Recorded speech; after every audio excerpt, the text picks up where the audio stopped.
We're back, everyone! We're back on the watch! And poor Shad's gonna have a heart attack or something. It's done! It's done. It is finished. It's done! Until season 2. Yeah. Until all of time. Oh, welcome back to the watch, everyone. We are coming to you live. Let us know if you can hear us. We hope everything is working. You'll probably have to check, because we're actually joined by also my lovely wife, the lady, is off to the side. I'm here. I'm keeping an eye on chat and watching for bots. Making sure you'll behave. Ooh, and Nathan is back with us as well. I am. I've returned from my, what do they call it when you Sojourn? go, Quest? when you go on a break because you have to at work. I forgot what they call it. Sabbatical? Yeah, my sabbatical. Because Rings of Power made me go crazy and they had to lock me up in a room for a few days. Not actually. On that note, did you have any experiences with PAX that you'd like to share with us briefly, Nathan? PAX?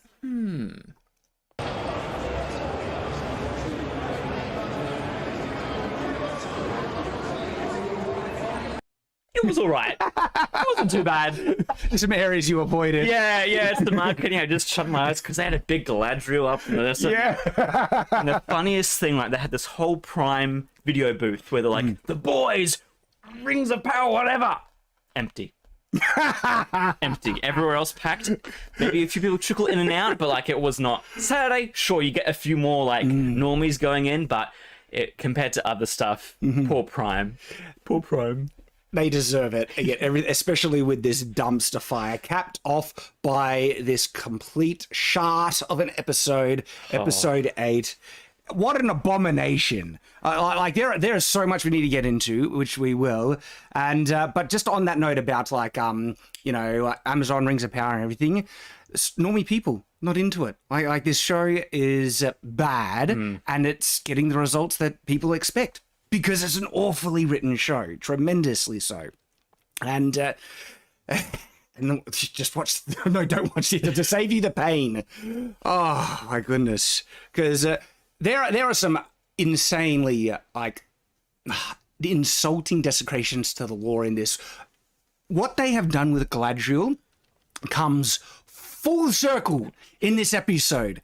Capped off in the most insulting way possible to what that character was, what she represented, who she was written as, to the point where I cannot believe they went this far. Like it's insane. I mean, we like to avoid spoilers, okay? For the first part. For the first part, but I need to just say this, it's all Galadriel's fault. Basically, yeah. I thought that they were going this way, and I thought, surely it wouldn't be this stupid. No. They are. Not only is it Galadriel's fault, she actively pushes it, and after she finds out what the plan is, she's like, let's do it. In fact, instead of making 2 really bad things, we'll make 3. It's like finding out, oh, the evil guy had a master plan to fool us into making nuclear bombs that will explode in our face and kill everyone. Well, the best way to fix that is to make more of them, clearly. I can't believe this crap. Yeah. Oh, my goodness. Wants to know how many pages today, guys? So I have 5 very... Actually, no, 6. It's back to a 6-pager for me. That's a lot of pages. That is a lot of pages. Chat, I have 1 page, double-sided. You may have noticed I've lost all hope in the show, and there's some things that we've already said that, the way we do this as well with the review, things will pop up, I'm like, that. The things here, mostly I need to get these out to keep watching the show. This is what my notes are these days. So they have truly desecrated Galadriel. Yeah. The evil plan is complete. What's the line? I want to quote the evil emperor here. Now you made me lose it from the evil plan is complete. And now your tree or something is complete. Or something like that, because, what they have done is incredible. What they did with Sauron was laughable. And there was one good thing in this episode. What was it? We got to see a scummy half-foot die. Very convoluted way, kind of. Very slowly. Very slow. Half the time I was like, is he going to live? I don't know. Is he going to die? I mean, They think the reveals in this episode are like really clever.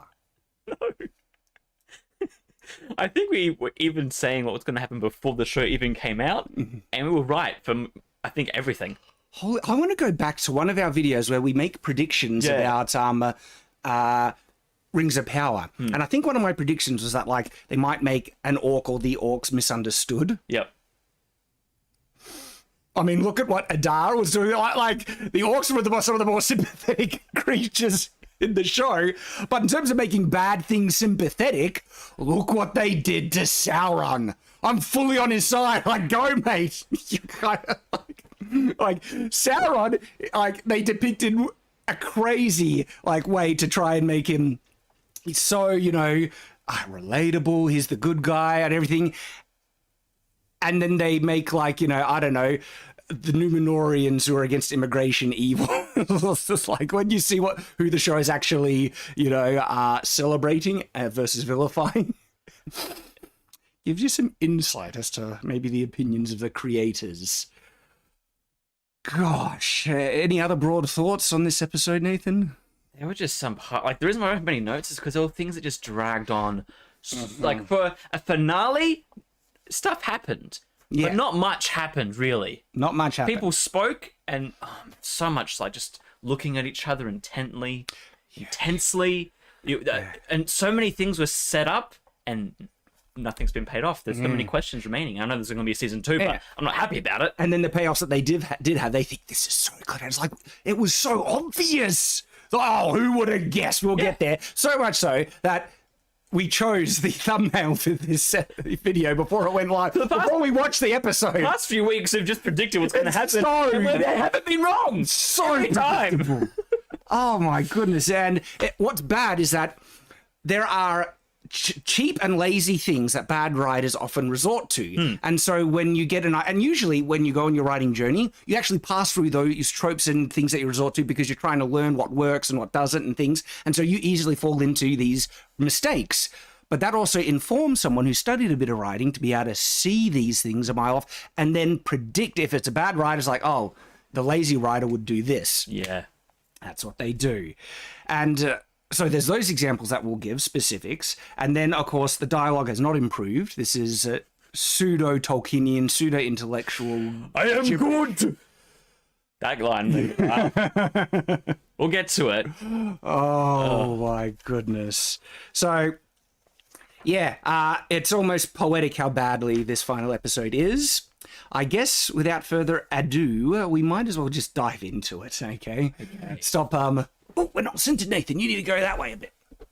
Hey, look at those awesome swords in the background. Wow, those are some cool swords. They're blue. That kind of reminds me of something, Nathan. Yeah. My graphic novel is available and you get it right now. Something that's actually written with, I don't know, effort. But I think people put in effort in Rings of Power. That's the sad thing. Actually, other observation I had is that what is sad, right, is they had the production value. Okay, I think we can all agree on that. And if they just had a good script, good writers, right, who actually make good characters, so I think a lot of the actors would be able to produce, you know, a very acceptable performance. I'm not sure moving because we didn't get to see anything that really tested them. Yeah. Except there was one moment, right, like in last episode where Elendil tries to cry and it was laughably bad. And he was like, I felt one of the more competent actors in the show. And if that's him when he tries to emote in a moving way, that does actually not give good confidence about. I think the writing and direction of this show has been just dropped repeatedly on its head. Because they're retarded. So really, really bad. But back to, so if you want something that's written with care, effort, competence, I might even dare say, you can check out my graphic novel. It's available in collector covers. And if you haven't tried my book yet, guess what? The second edition version of the book is also available on the Indiegogo campaign. Which we're up to 298,000 now. We're 2,000 away from reaching that 300,000 mark, guys. Can you push us to 300,000 in this stream? Let's find out. Links in the description. Links in the description. Get us over that line to 300,000. That would be absolutely phenomenal because, yes, we can, if they're not going to give us good media, we can make our own. I'm trying to do my part, and I'm pushing it to even make more after this one. And so if you haven't tried out my book, great opportunity to collector edition covers, and guess what? Leatherbound. It's leather-bound. Like, I'm not just shilling this because, you know, like, I love leather-bound. Can you see? I collect them. I think they're awesome because I think honestly, I feel it's a great kind of thing to represent a great story. Like, I love this story so much. I want it in one of the most pristine ways you can purchase it, present it on my shelf as a way, a place of pride. Yeah. And so I wanted to offer that available, and I can't wait to get my copy on top of that. And to answer chat, those foam swords are available through Calamasil. Even them, yeah, these are actually commercially available, not with this pattern. It's with this pattern, but without the writing. And so you can get a steel version, like one that looks like it's steel, not real steel. If only. If only, actually. Might have to work on that. Anyway, all right. So thank you, guys. So let's dive into the review. So it begins. All right. I need to mark off as we go because small observation to begin with. Right. We start off with discount. So obviously spoilers from now on. Right. We start off with discount Gandalf, but at the moment we don't need to call him discount Gandalf anymore. No. It's Gandalf. Yeah. They say, like, do they call him his name? No, but like, same with Sauron. They say it beyond doubt. He is Gandalf. Okay. Whoa, Gandalf. He introduced in the world as a blubbering idiot who can't speak, probably soils himself. Is that like just disconnected, right? Like, this is such a awful introduction of Gandalf. And my kind of observation here is like, well, he's still wearing rags, and I think he's not wearing anything underneath those rags, right? And so it's like, throughout that whole time, the Half-Orcs didn't bother to try and get him some better clothes. No. And all their clothes are pretty baggy, so he would have been able to fit in all Squeeze of them. into it. Just Yeah. I'm sure Poppy's short. clothes would have fit. All right. And so, yeah, okay. And then something...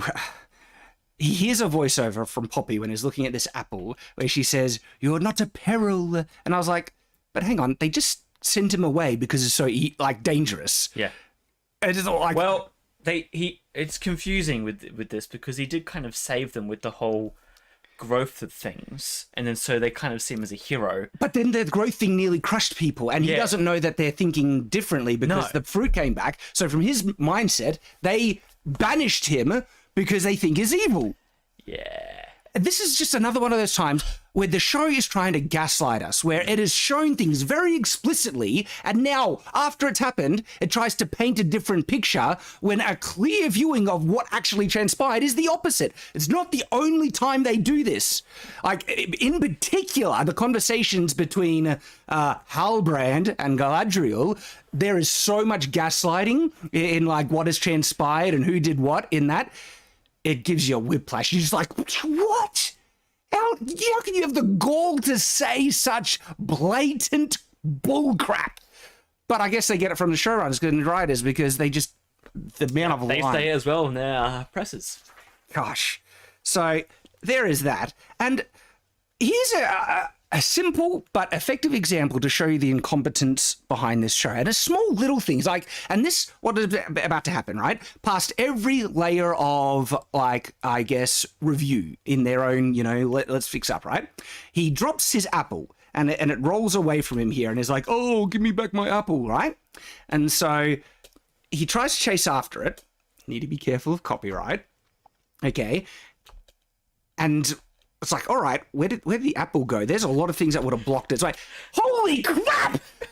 How far did it? It's like it had to go over stones and roots and everything to reach that when it just naturally rolled away. Travel back up. It's traveled back up. It's back up a hill. Yeah. No, my first comment here was, I love how an apple can travel so far across down a decline, and then someone grabs it and him not see that person either. Because he's looking right at the apple. The person grabs the apple. Right in front of you. And the premise for the next couple of parts of the scene is like, Who is it? who are you?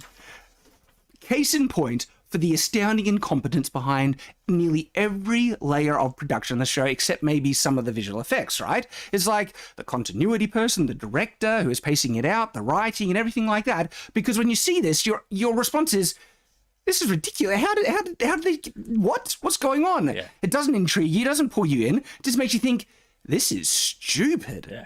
And it's just a small example, that is present throughout nearly everything in the show and very much present in the larger, more important things. And they can't even get friggin' an apple rolling away from a person right. They can't get that right. Let that sink in for a minute. They are so bad, they can't even get an apple rolling away from a person right. They don't understand physics. They didn't pass physics in high school. Clearly. So dumb. Oh, all right, so we got that. Peril, how did the apple roll away? Okay, so he follows this hooded figure who's moving away, all right? And then he comes close and they're hiding, and it's Nori? Nori? And so we find out, like, it's magic and it turns into Slim Lady. Slim Lady. And, you know, because she looks a bit freaky, falls down, like, I don't know. But then I was like, what was the point of that? That's what I thought too! He would have come up to you anyways if he saw some stranger. He's looking for people. Or you could have just walked up to him. He was like lying down before. He wasn't really paying attention. So why did they go through this convoluted, I'm secretly turned into someone you might know? I don't know why they did it, but it doesn't make this part doesn't make sense either. Exactly. Well, the thing is, they did it because they thought it was a cool reveal. But again, one of the just consistent criticisms we've pointed out with the show is that the creators lack the ability or competence to justify the moments they want in the show, right? They couldn't think of a way for Elrond to figure out where Durin and Deezer was going, so they make Durin and Deezer, who just said that, you know, Durin is away, far away, to have Durin walk out in the open where everyone could see him, and of course Elrond finds him, and it was the most... what episode was that? Because we counted them. 2, 3. I think that was 4. Or 4? Or really? They all blurred together in this sea Took of that pain. long to get there? But we counted them, and there were 10 instances of astronomical stupidity, right, that was clearly done to justify something that they wanted in the plot or the show, like them forgetting to bring food into the tower to justify Theo leaving to get food, which is it's the most stupid thing. Of course you'll bring food with you. What brain-dead idiot wouldn't, right? Well, they had a tarp over there. Yeah. Tunnel. So The dumb. tunnel out in the open around the trees they didn't need to chop down. This bloody show. And it's so consistent. And just right here again, they wanted like this weird chasey thing to lure it out when there was actually no narrative justification for it or need for it at all, because they lack the competence or creativity to figure out a logical way to have what they want in the show. So they just do it anyway, screw the setup, and they have stupidity as a result, where people and characters are doing stuff for no reason. There's no reason to do that. But anyway, that happens. And then it turns out the other... That one's freaky. I don't know about that person, but they give me the heebie-jeebies. Yeah? Yeah. Are you sure? Like, not that one? No, something with the other person's eyes. They're just a little bit... They're all weird. They purposely, I don't know. And then they... Ah! All right, so they come forward. We need to see a shot. And there's like, we have found you, Sauron. And it's like, wow, is that your attempt at a misdirect? You really think, like, this guy who is so obviously a wizard, that you think we might start to, they could be Sauron. When we, like, it's so dumb. Makes me annoyed because I just think that these three people are idiots because of course he's not Sauron. Yes. And the way you treat him isn't a Sauron character when they're just I know. around Yes, exactly. That's your master? What? I'm glad, like, we'll get there. I have that exact same note, Nathan. We have come to serve you, Lord Sauron. Oh, like, idiots. So dumb. Because guess what? If you actually just take what the show has established, just the context of the show, he can't be Sauron, because it showed Sauron leading orcs after the defeat of Morgoth. He was on Middle-earth. This guy came from the sky in a firebolt. What the show has demonstrated is pretty impossible for him to be Sauron unless something you'd explain he left the earth and then came back up. But the show established no, Sauron was on. Gaijin was looking for Sauron on Middle-earth, because the setup and assumption was that he was there on Middle-earth. This guy didn't come from Middle-earth, but the show is so dumb that it thinks that they could fool us, say, Where's the guy Sauron. from the sky? I want to get to the point where they all kind of, there they are. It's like, Lord Sauron. And so the show wants us again to like be, oh, maybe he is Sauron, to try and set up the reveal, which was so painfully obvious from episode 2 or 3, and even episode 1. As soon the first interaction with Halbrand is, looks can be deceiving. Up. There you go. Thanks, Sauron. You got it. Thanks. And we pointed out every moment where they have no subtlety. He loves making things, working with the blacksmiths and crafting stuff, you know, And I have a character reveal in my book, okay? And I think like thousands and thousands of people have read. I think I'm up to nearly 40 to 50,000 sales, and only a few people have been able to point out the character reveal before it happened, okay? Because subtle. So if you want to see one that seems to have been done effectively, yes, you can check out my book. And yes, I'm going to show it. It's my book. And that's actually, I think it's good. And, you know, get a break from this sludge crap. Where you see something done really badly, perhaps we might be able to show you an example of when it's done good. And it surprises people. In fact, there's actually 2. Anyway, I won't give too much into it. So there's that. Then that was the intro. Oh, sorry, that was the pre thing. Mm-hmm. It's supposed to, you know, make us go, ooh, what's going on? But... oh, yes. Oh, yes. So, couple of things. First of all, she has her armor back. Yeah.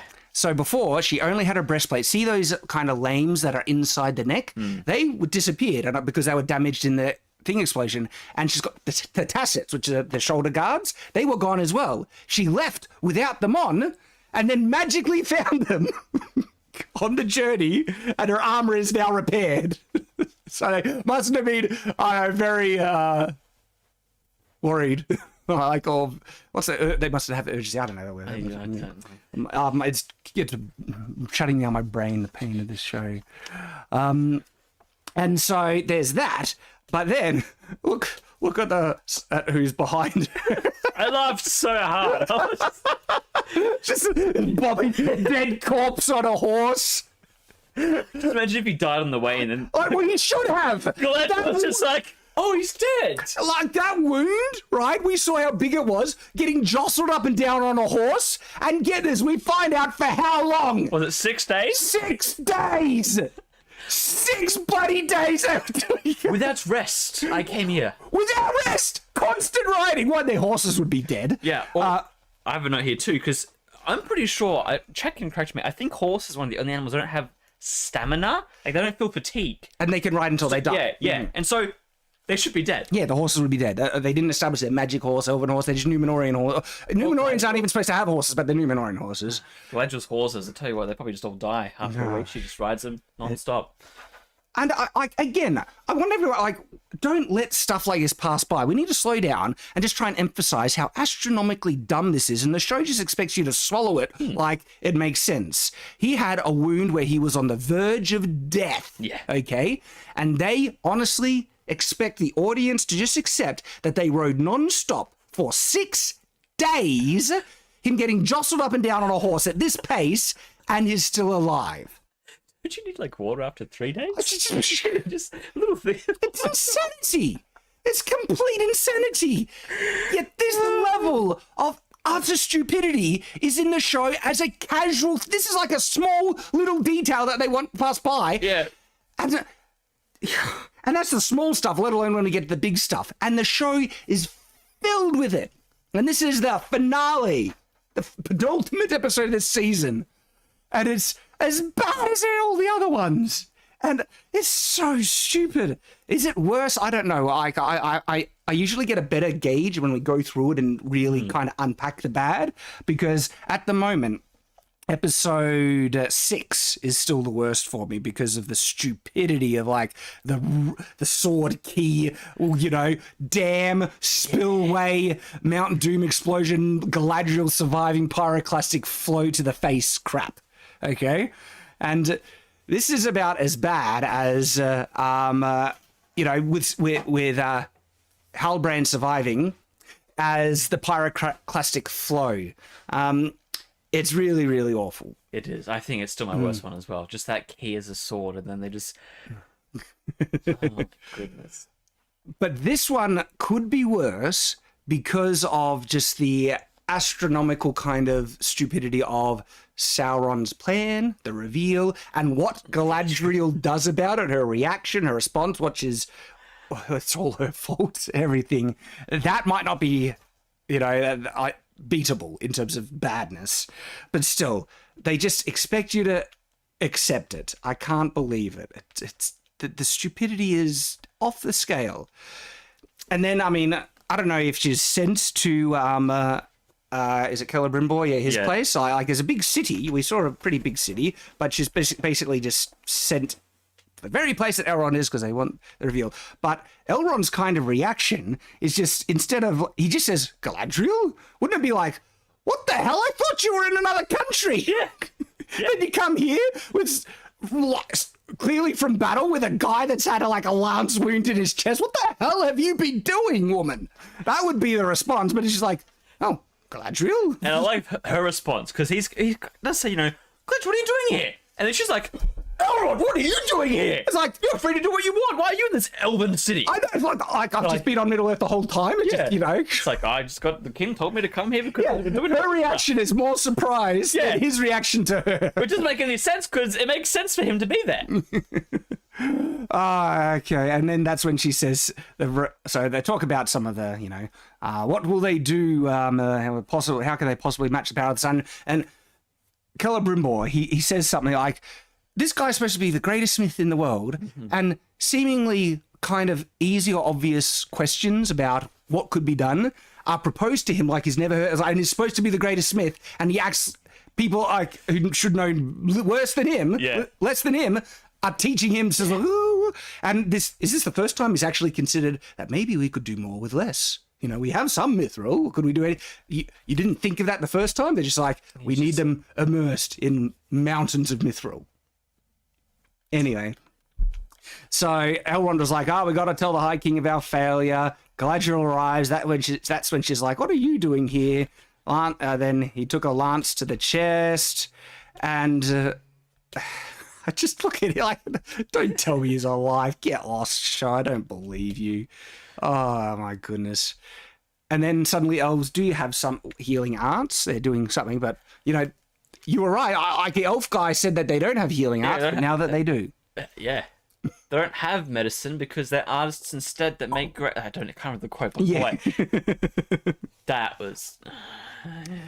Oh, boy. Okay, so now we come to a conversation that it has layers of stupidity in it. It's really, really bad. Okay, so it starts with Elrond says, I should have trusted you. It's not a mistake I will make again. But then she doesn't really answer that comment. So it's this conversation here. And so it's establishing she was right all along. Elrond realizes it. There's darkness in the world and all that. Should have trusted him. Yeah, we knew that she was right. But then, instead of answering that, she starts to go on, I leapt from that ship because I believed in my heart I was not yet worthy of it. I thought you leapt from the ship because rocks sink and sometimes you've got to touch the darkness. That's what I thought. I thought it was your brother saying to do bad, evil things. And then, I know.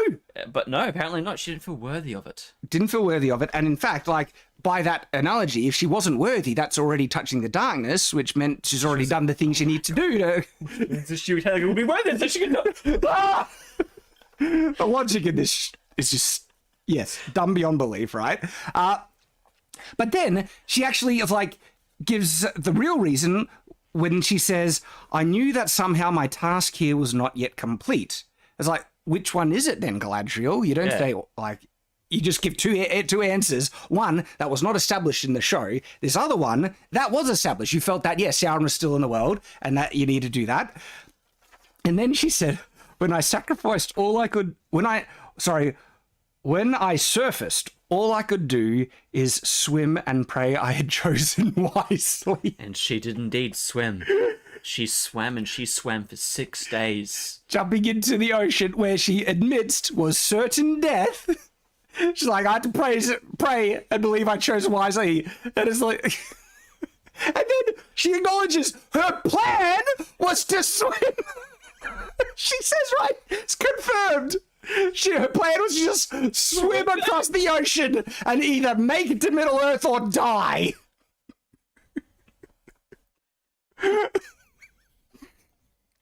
Like, Elrond, I would have loved if Elrond said, sorry, Glide, I just need to question something.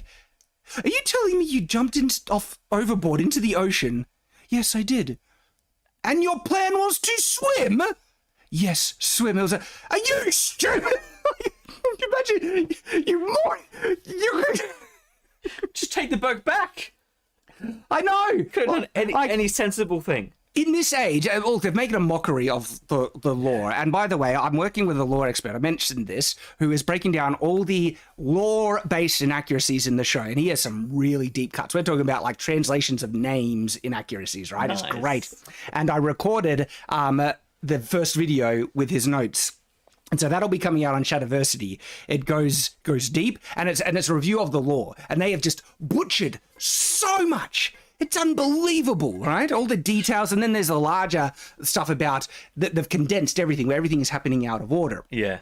And so one of the things that they're doing with that scene right there is, yeah, I mentioned it, but it was confirmed with looking at the lore and everything. Valinor should be on the same continent. She could have easily just, catched a boat back, but they wanted to do the opening of this portal thing, and they've butchering the lore, and just it's so stupid on so many levels.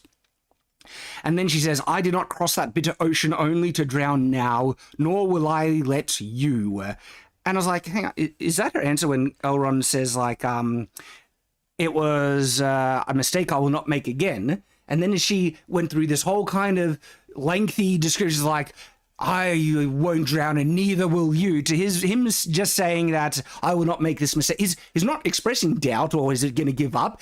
In actual fact, oh no. He's saying, it's not a mistake I will make again. And by her saying, no, I will help you from doing something wrong, is her kind of implying that, if he trusted her, that would be the error and she will not let him do it. I will not let you drown by trusting me again.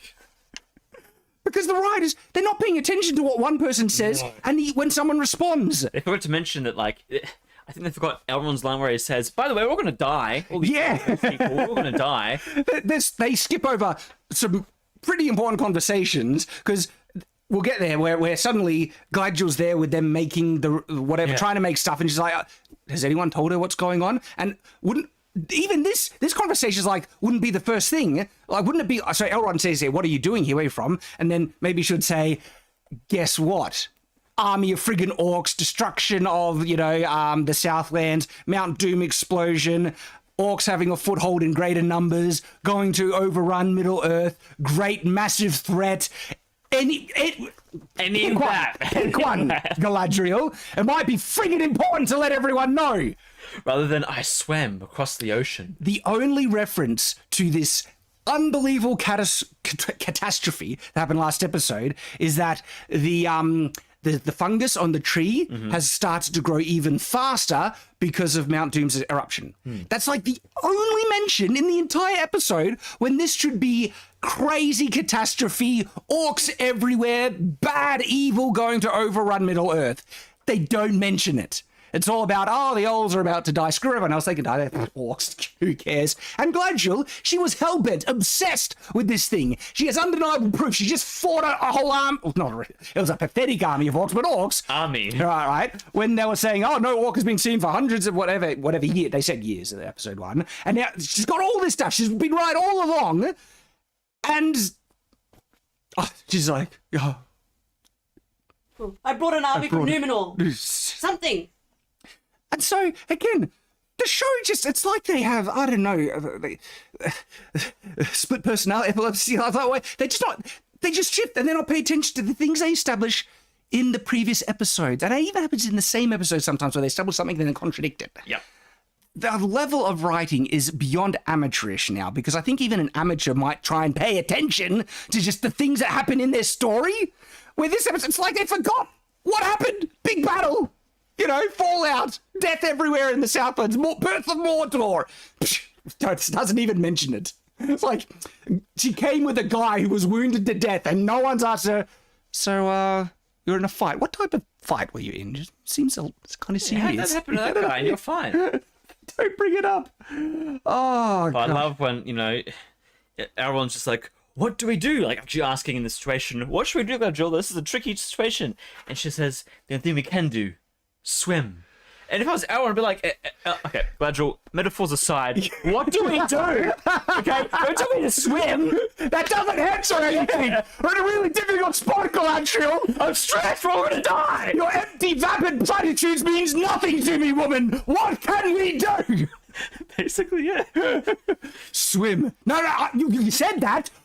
Give me something tangible. Swim. And then Halbrand's back, the sea is always right. Which is just so funny, the concept of it. She should have died in the sea. I agree. Yeah. In actual fact, if she did, holy crap, Sauron would never rise to power. We wouldn't have a show. Like, it would be a happy ending if Galadriel just died. My goodness. Oh, the extent and the magnitude of the desecration of Tolkien's works in this is unfathomable, hard to put into words. It is astounding.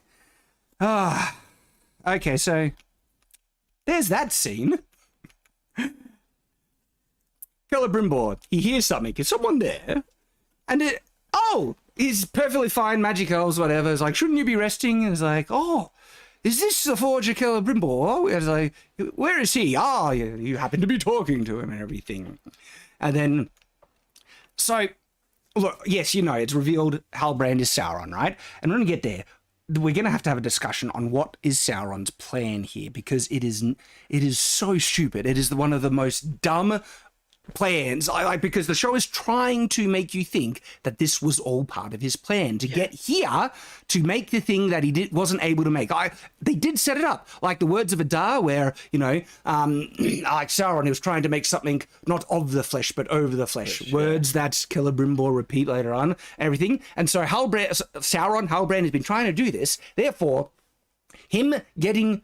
Well, this is why it's contradicted, because him wanting to stay in Numenor works against that plan. But the show is trying to make you think, in this episode, this was all part of it. To get here with Celebrimbor, Master Smith, he wanted to work with him forever, to be able to figure out what he couldn't do. And I guess it's just Mithril. All he was missing was Mithril. Yeah. Because every other kind of clue seems to come from Halbrand in making it work. And it's really bizarre as well, okay? This show is so stupid. Because now that wants to think, the elves, they were going in to make something fairly specific, something that has the light of Valinor to push back the darkness, keep the light, whatever, so they don't do the fading. Yeah. And I think the Rings of Power actually do have that effect a bit later on. But anyway, that was the thing. But then they have the lines that Sauron says, and so their description of what they want to make is a description of the One Ring, not the Rings of Power that the elves have. Yeah. And so it's completely contradictory. It's like, hang on, I thought they were making very specific things for the light of Valinor, stop the fading, but now they're making the thing Sauron wants, yet it's going to have the same effect of what they said before? It's because the show just can't keep track of anything. No. And so Halbrand is like, those are lovely gems. And we'll get to the forging of the rings, because that was incredibly underwhelming. It's like, fancy jewels. I've never seen anything like them. And I'm not sure, I don't know enough of the lore to know exactly if the gems are significant or if this is just what Rings of Power is doing. But then he notices the mithril. And he's like, this is amazing. What is this? Have you tried combining it with... So they said, we don't... this is funny. So Celebrimbor, Master Smith, didn't figure this out, right? It's like, we don't have enough of it. It has very unique properties. And then Halbrand basically says, have you thought combining it with certain other ores? Because there are alloys that can increase certain properties in things. And Halbrand, you're a genius! I'm like... Master Smith didn't think about perhaps combining it with that other stuff? No. Never in a million years. It's like, this is really basic. But no, it's like, and then he's like, amplify? That's genius! What is this word? I've not heard of it. The bar for genius is very low in this show. I've seen a trace of nickel added to iron to make blade lighter and stronger. That, definitionally just scientifically can't make it lighter. If you add something to something, it inherently makes it heavier. I was going to ask you about this part because I was like, I don't think that's how materials work. No. And also, nickel, I mean, it's carbon to make steel, but they're like, sometimes there are alloys. So I did do a little bit of reading because I was a bit curious about this. Yeah. And adding nickel to steel actually gives you stainless steel, or can if the right quantities are given. Mm-hmm. That is not stronger than steel. It's not. No, stainless steel makes worse swords. There's a reason why all my functional swords are not stainless steel. Okay, stainless steel can become very, very hard. Yeah, and it's passable for kitchen knives because kitchen knives don't get put under a lot of stress, so they can usually hold the edge, but they can chip and things. But if you do it on sword, it gets so hard they'll snap. Stainless steel, not good for swords. So anyway, good. Thank you for sharing that, my dear. So anyway, yeah, he reveals it like it's this big revelation. He's just like, that's amazing. Holy crap, you can make alloys of metal? I'm a great master smith and I never thought of that. And then, the line. I need to get there. I was like, so if you couldn't realize it now, here it is. It's like, he's like, thank you. And Halbrand, this is his line. Call it, wait for it, a gift. You know, Sauron is known as the bringer of gifts, if you know anything about the lore. And so I like it was obvious ages ago. And if you weren't convinced, this is just like complete confirmation. Okay. All these obvious drops. And so the fact, and like, it's so weird. This is the episode that they wanted the big reveal, yet they make it more obvious than ever beforehand. It was already painfully obvious. And so it's like they were hoping to get a reveal, yet they spoil it before with lines like this. They don't know how to do it. So anyway, there's that one. So, all right. We're back at Numenor. And this means very little in the larger story. Basically, this guy, I forget his name, but anyway, he's like, the king's about to die. We're going to make an effigy that will last. They're trying to say, but he dwells on, it'll make him something that all men have wanted, immortal or whatever. Yeah, some weird. Which is a hint because the Numenorians get obsessed with immortality, not immortality. That's Pharazôn. Pharazôn or something with Pharazôn. And so the thing is, though, 6 days have passed, confirmed, and there is no confirmation that they're jumping in time. I love it when you realize the penny drops. It clicks. Do you guys know what? I'll spell it out. There is nothing to indicate that this is a disjointed time sequence. Okay, everything in the show seems to indicate the scenes that are happening in other places are happening like at the same time or in the same order after the scene that played previously. And so I'm thinking, well, then where the hell is the Queen? It only took them 2 or 3 days at most to sail from Numenor to get to Middle Earth. Yeah. Why isn't she here? 6 days have passed. They should be. We saw them sailing back at the end of last episode, which is before Galadriel even started to ride off. So they're probably even another day for them in sailing. And they're not here. So again, it's so basic. Just pay attention to your continuity in your writing and story. It took X long to reach this previously, so it should take X long to get back. Yeah. So dumb. This show is just incompetence. It's amateur incompetent crap. Anyway, so the whole reason they have this is to force in the character that basically has done nothing to the show. Yeah. And that is a low bar, okay? Because most, even the main characters, contribute very little to the show. But to have a character that is truly pointless and meaningless in a show like this is a feat, and here we are. This is her. And they want something in the show. It's like, they were so desperate that they needed, I don't know, the actress said, more feminine energy in the show to balance out Elendil and Isildur, right? That's the only... They couldn't justify any narrative reason to have her in here. And this is the level where she... And it's also contradicted. It said she was just accepted into university not long ago, and now she's being hired by one of the highest nobles in the land to do this really important task for the king. It's like, no, you would only have the most qualified people to do something.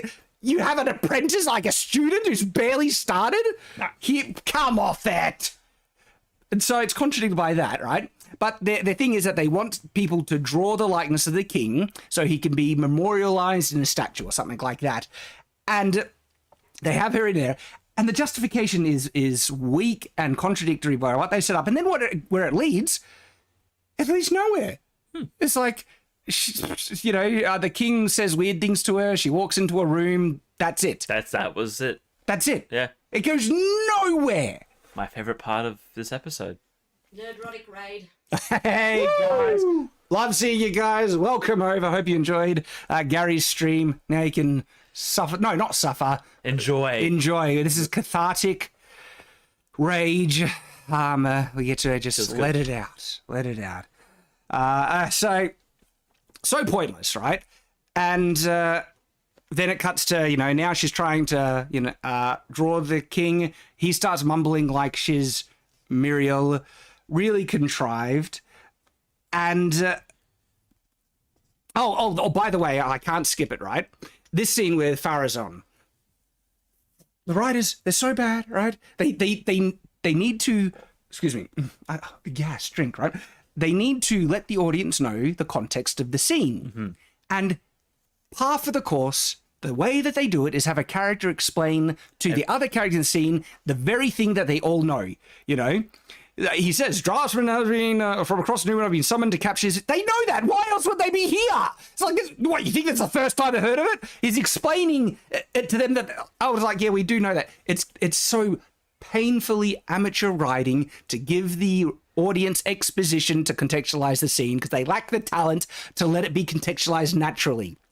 And it's so painful compared to House of the Dragons, where House of the Dragons just, for the most part, and there's only been one case where they kind of fumbled in that, but in all the other episodes, and this is a big compliment, because in every other case, they just let the contextualization be shown by the interaction of the characters, especially with the time jumps. And there are really important contextualizations House of the Dragon needs to establish, and they just do it naturally, without this stupid maiden butler... As you know, you've been summoned here to do a visage of the thing. Yes, I do know that, you stupid moron. Why are you telling me it? But it's amazing. This is consistently bad, all right? This is where, happening once, a mistake, okay?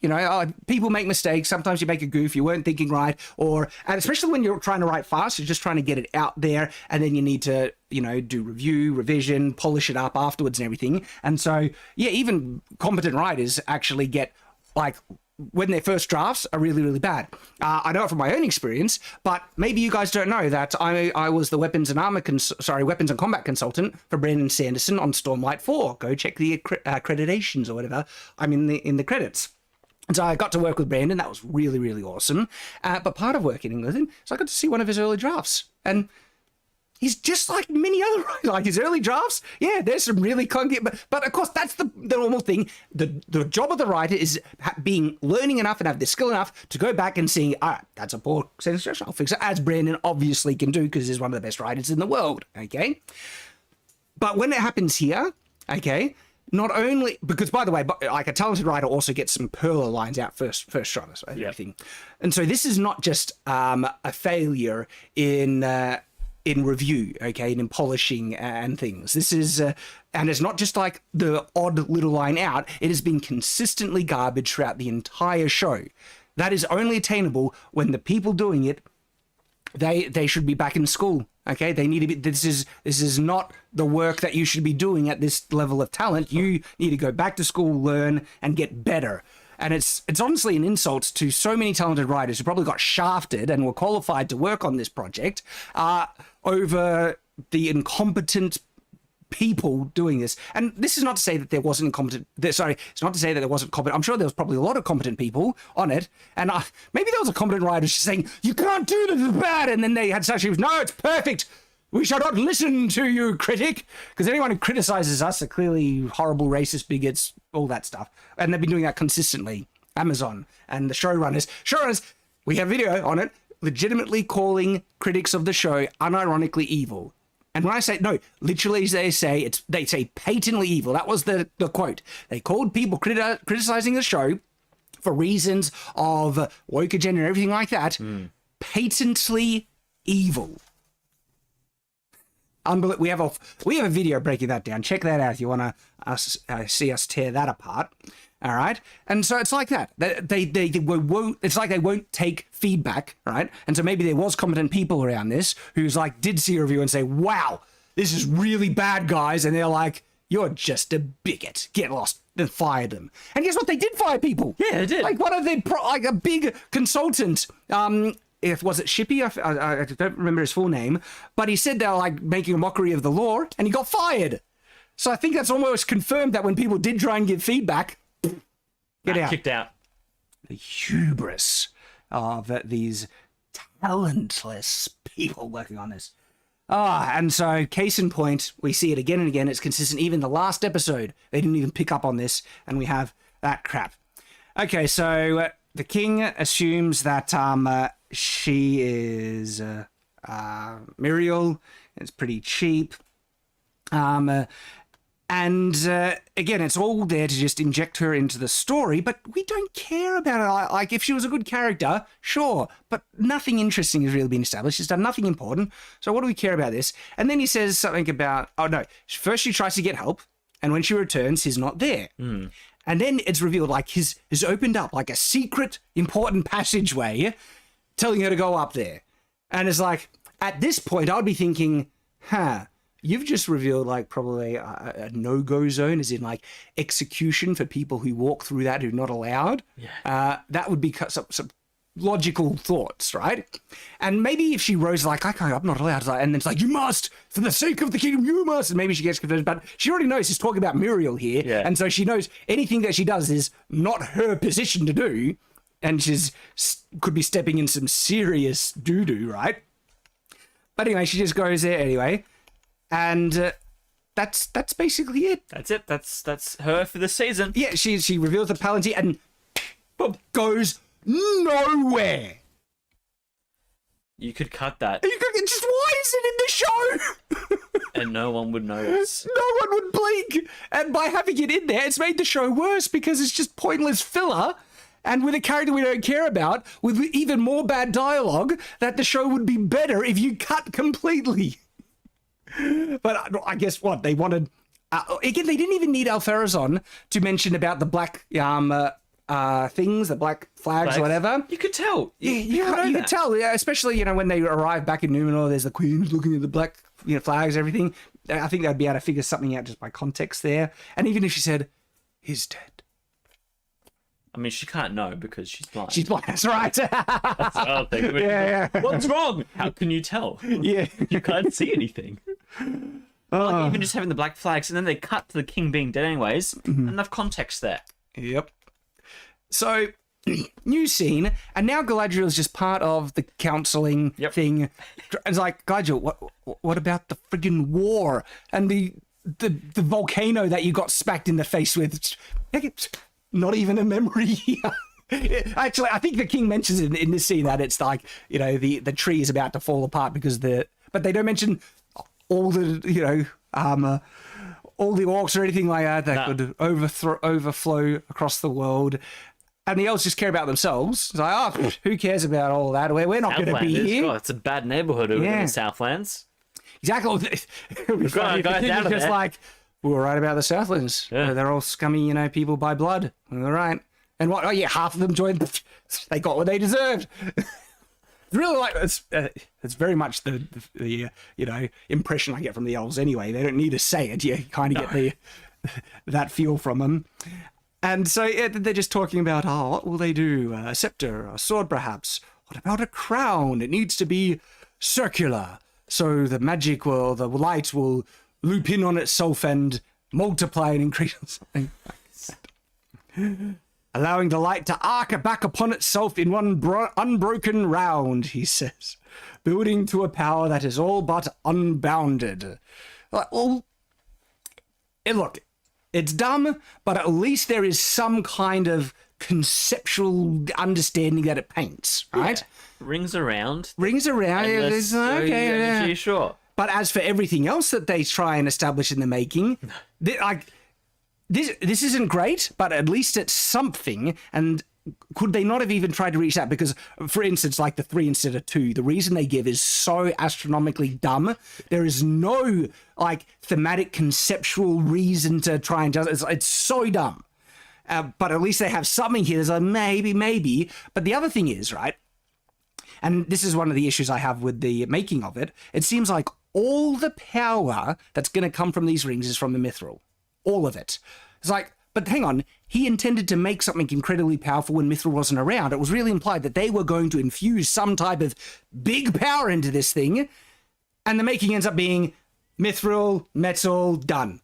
Oh, and is fancy stone rock. It's like, I thought they were going to infuse light. Someone do some, like have like a horde of elves link arms and start chanting something really or chant a song, because the songs have really powerful influence in terms of creation and magic in this world. And then they just infuse and warp the very incarnate, elements of the realm itself, bending and infusing the powers into there's none of that. No. Nothing. It's just, we're making they make jewelry. There's jewelers. And there's like, we're supposed to believe that these are insanely powerful jewelry. It's all because of mithril. It's just mithril. And the gems. Holy crap. Why aren't the dwarves just making, like, they have a lot of mithril. Like, it's insane the amount of power that they're ascribing to mithril here. It's bullcrap. And mithril never had magical properties. It was just really, really strong, fancy, light, valuable. It didn't have the light. It can take away darkness. Holy crap. It's so dumb. Oh, all right, I need to catch up to crafting a new... Okay, so this is also the line where Celebrimbor drops, it'll be a new kind of power. A new kind of power, not of strength, but of spirit, not of the flesh, but over flesh. This is a power of the unseen world. Can I just say before this, because he's talking about what Halbrand says, and he goes, yes, his suggestions were the key that unlocked the dam.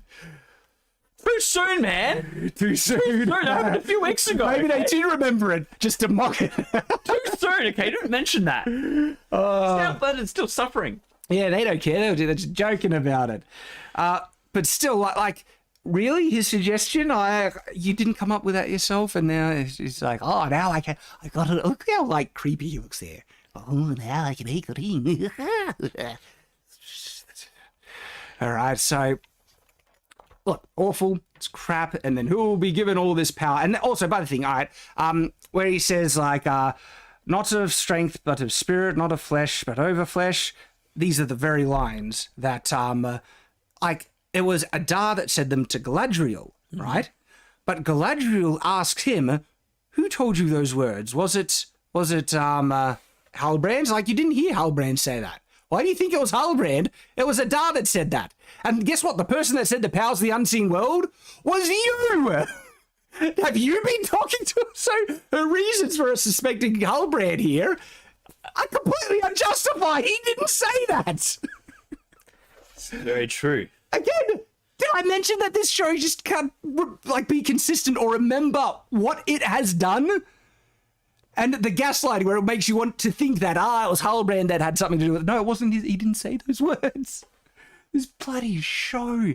Like, I can't believe how bad it is. I mean, this is amazingly, amazingly bad. And it's a different type of bad because I experience a new type of bad that I have trouble describing, and that's the finale of She-Hulk. More on that later, but oh boy. Oh, our time is really difficult to try and get the She-Hulk reviews, but I need to do a finale review because that I was speechless at how bad that is. But it's a different type of bad. This is like the Rings of Power is like a type of bad where people think they're much, much smarter than what they are, and they're faking to be smart, and then it's just a complete disaster overall. Where She-Hulk is just they don't even care to make anything competent. It's meta bad. It's just... And I hate meta bad, like Matrix. Ugh. I can at least stand this. You're talking about the new Matrix. The new Matrix. Not the old Matrix. And so... Here's an interesting thing about the line, the power from the unseen world, right? It turns out that is gobbledygook, pseudo-intellectual bullcrap to make them sound Tolkienian and everything. Because according to the lore, the unseen world is basically like the spirit world or the world of the wraiths and everything, where, say, the ring wraiths, they exist mostly in what's called the unseen world. Okay. That's the world that Frodo could look into when he, and put the ring on. Okay, that's the actual. There's actually is a concrete unseen world, what it is in the Lord of the Rings lore. But there's no unique magic you can draw from it. Like, there are other elves that can kind of see into it, but it doesn't have this, like, evil power or anything like that. Power in this world comes from really deep moving things, like the concepts of willpower and light and God and then it's intertwined with, like, music and things like that. Where it has it's this kind of more deep, rich, thematic kind of soft magic system that's really interesting. But it's like, it's just an unseen world power, which is and so. What they did, they end up just latching on to just something from the lore and just butchering it to make themselves sound like they're got something interesting going on. So here's that. They say they'll give him the king and, him the crown. He'll have all the power. But we needed it sooner if it was to be our salvation. And it's like, we're on the cusp of crafting a new kind of power. That's where he says, and Galadriel's like, what? And look, this would be very suspicious. Yeah. Because Adar said this, right, about what Sauron was trying to make. Yeah. And then you hear word for word what he said. This is not just like similar thing. This is like, holy crap, Celebrimbor is fully corrupted and controlled by Sauron confirmation crap, if it's that word for word. But it's she goes, Halbrand? Yeah, she thinks it was Halbrand that said. Can't be an elf. Elves can't be evil. Right? And then, this is not like confirmation that, all right, we need to pull the plug on all of this. This is like if this Sauron was part of it, it's going to just like screw everyone over. Make things worse. She doesn't do that at all. Not only that. Even when she finds out black and white what that his plan is to make this stuff, right? She then wants to make more of them. Like, Galadriel is unironically the Dark Lord that is the catalyst acting, agent that manifests this plan. Yeah. She is the Dark Lord in this. Unironically, right? Like... it's unbelievable. We'll get there. We'll break it down even more. But the fact that, so if they're trying to say Galadriel is a good person at all, and the fact that she doesn't even alarm bells at this moment, her character is beyond assassinated, obliterated, bombarded from orbit, nothing but not even atoms left, cast into the sun, and every single facet disintegrated, particles and all. Like, the matter that was reverted to energy in the disintegration has left the universe. There's nothing left. That's how much of an abominable desecration and destruction of the character Galadriel, to the point where she is so unlikable. But beyond that, she's evil. She's actually evil now. And is the reason Sauron's plan comes forth. I'm speechless. I just can't believe it, right? And that's when she's like, who said that? And he's like, I don't know. I must have heard it somewhere. Doesn't matter. We can't even do it anyway. Okay? And so it just leaves it. But this is the thing that makes her think, what do I really know about Halbrand? It's like, it's like, oh man, this part frustrated me, right? It's like, you didn't? No, it's not even that. It's not like you didn't ask yourself this before. Everything that you think you know about Halbrand, you're the one who said it and established it. Halbrand didn't lie to you one bit. No. And you forced it onto him. You forced this identity onto him, and then she's going to act indignant like he played a fast one on her when you were the one who did it. I'm glad at least he says that, though. Yeah, I know. When we get to it, he's just like, no, it was all you. You did it all. I didn't do anything. But I can't, because it means the writers are aware of it. Yeah. But him pointing it out doesn't fix it. It just makes it worse. It means you were aware of it, and you just let it sit and be the case. It's just, what? Oh, yeah, like I said, we'll get there. So anyway, craft a new kind of power. Can't do it. Elrond is like, give us more time. We can't. Like, give me 3 more months. You have to give me that. And it's like, all right, I'll give you whatever, 3 months, 3 weeks, whatever. But I was like, so they do have time? Well, no, he says, grant me 3 months. I've at least earned that. And he's like, you don't earn anything. you haven't earned a single thing. Which I'm like, you know what, King, you're right. Elrond has earned nothing. But then also, I'm confused. Yeah. The whole But then he gives it to him. He's like, you are owed nothing. Then do it not for... Oh, yeah, but then he's like, do it not for our recompense. But do it for something, because then he uses the king's words against it. It's like, there is no hope. And it's like, hope is always, even when it's like... the meager line. And so, by context, the king seems to relent on that line, where it's... hope is never mere, not even when it is meager. They think that is so clever. The quote. That's what exactly. They think it's so clever they reused it. Ooh. But so then he does get the 3 months. And it's like, then what is the actual reason for you needing... we must leave now. It's like... It's too late. We needed this. But you can still have 3 months. It's like... What? Why not 4 months? Well, what's the timetable here? Where is like the ticking clock? It's like, oh no, we're gonna lose our fade magic thing, and and also from the context of the previous episode, really seemed like when if they lose their light, they also just lose their immortality. Okay, that was the context. But here, the king is actually acting like the elven race will die and end off. Again, the show's inconsistent. It can't even pay attention to what it's trying to establish in previous episodes, and now they're trying to gaslight us like something worse is happening when it's not. It's just you lose your immortality. Tough cookies. And they're all pretty young looking. I think they've got like 100 years at least to figure stuff out. I know. None of them's going to die straight away. Oh my goodness. So we've had up a poll about what was worse, Rings of Power or She-Hulk. Right. What's worse, Rings of Power, She-Hulk? And so with 614 votes, we have 73% on Rings of Power. Yeah, look, I think Rings of Power is worse because there was more to lose. So I'm voting for Rings of Power as well. She-Hulk was just like so pointless. And you could almost call it inoffensively bad. You could ignore it. No one would care, except the last episode. The last episode is offensively bad. And actual fact, if you just have any standards of intelligence, the whole thing is offensively stupid. So maybe I don't know. But still, I think Rings of Power is worse. Okay. I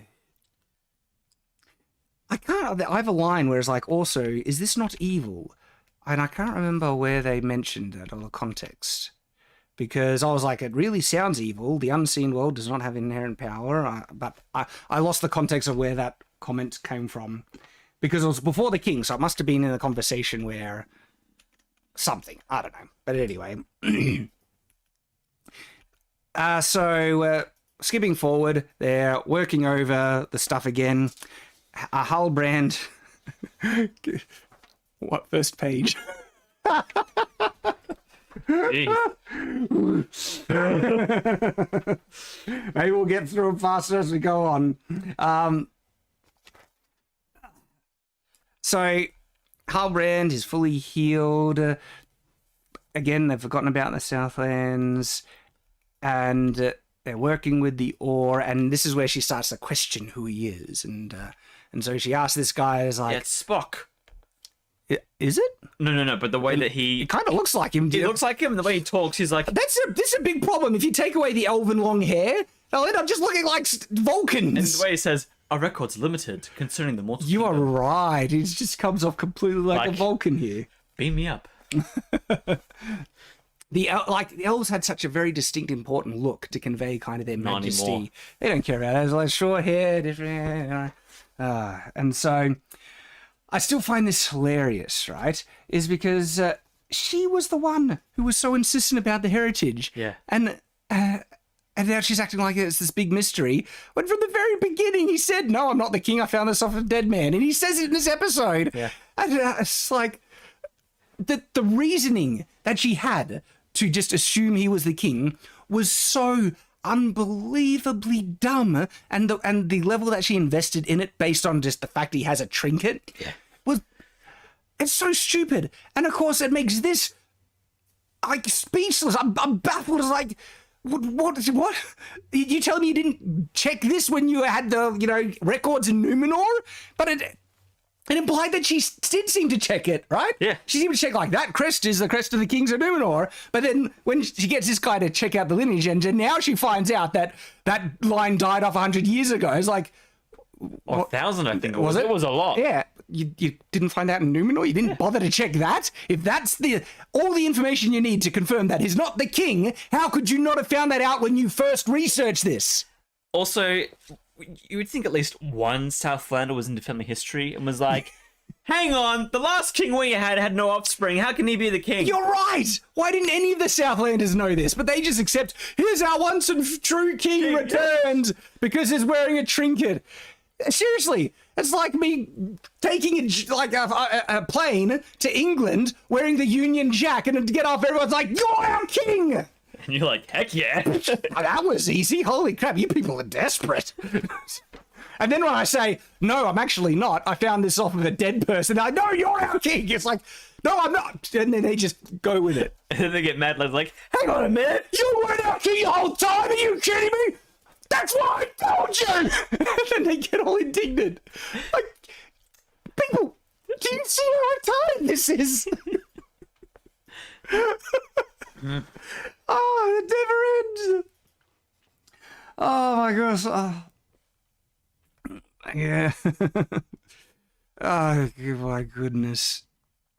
So here's an interesting thing where he's like, I had all but given up, but you believed in me, saw strength in me, pushed me to heights that no one else could have, he says. And I was already like, oh no. Do you know what you're doing? But because this is such an insult to Galadriel's character. It's an assassination of her character to make make it out that she is unironically the reason for Sauron's return to evil. The show it's intentional. It's like this is an intentional assassination of her character. They purposely wanted her to be responsible for Sauron's rise to power.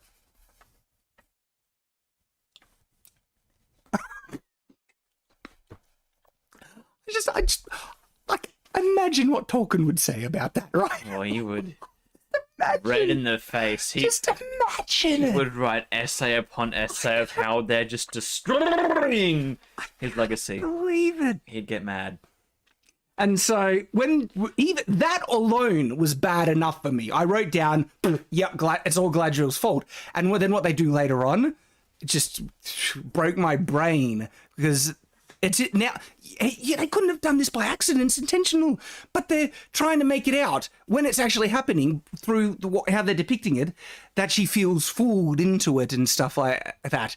And it's just really bad. But we'll break it down when we get to it. Also, for a guy who's just been in a battle and was promised to be a king, and all the Southlanders are waiting for him to come back, and all that stuff, he's like, oh, isn't it great to smith? That's what I love this place. Yes, I actually have that note. It's like, Halbrand is fully healed, but he's just forgotten about the orcs in the Southlands. They will say, strength to the king. Yeah. And now it's like, screw them. Yeah. I got work to do. Like, before they left, they're like, we'll return and we'll battle and we'll fight the orcs. It'll be great. We Then will they're there. return for you. And now they don't give us stuff. Let them die. Halbrand's fine. And he's like, I got my smithing on now. Yeah, And there look, we go. he is Sauron. I get that.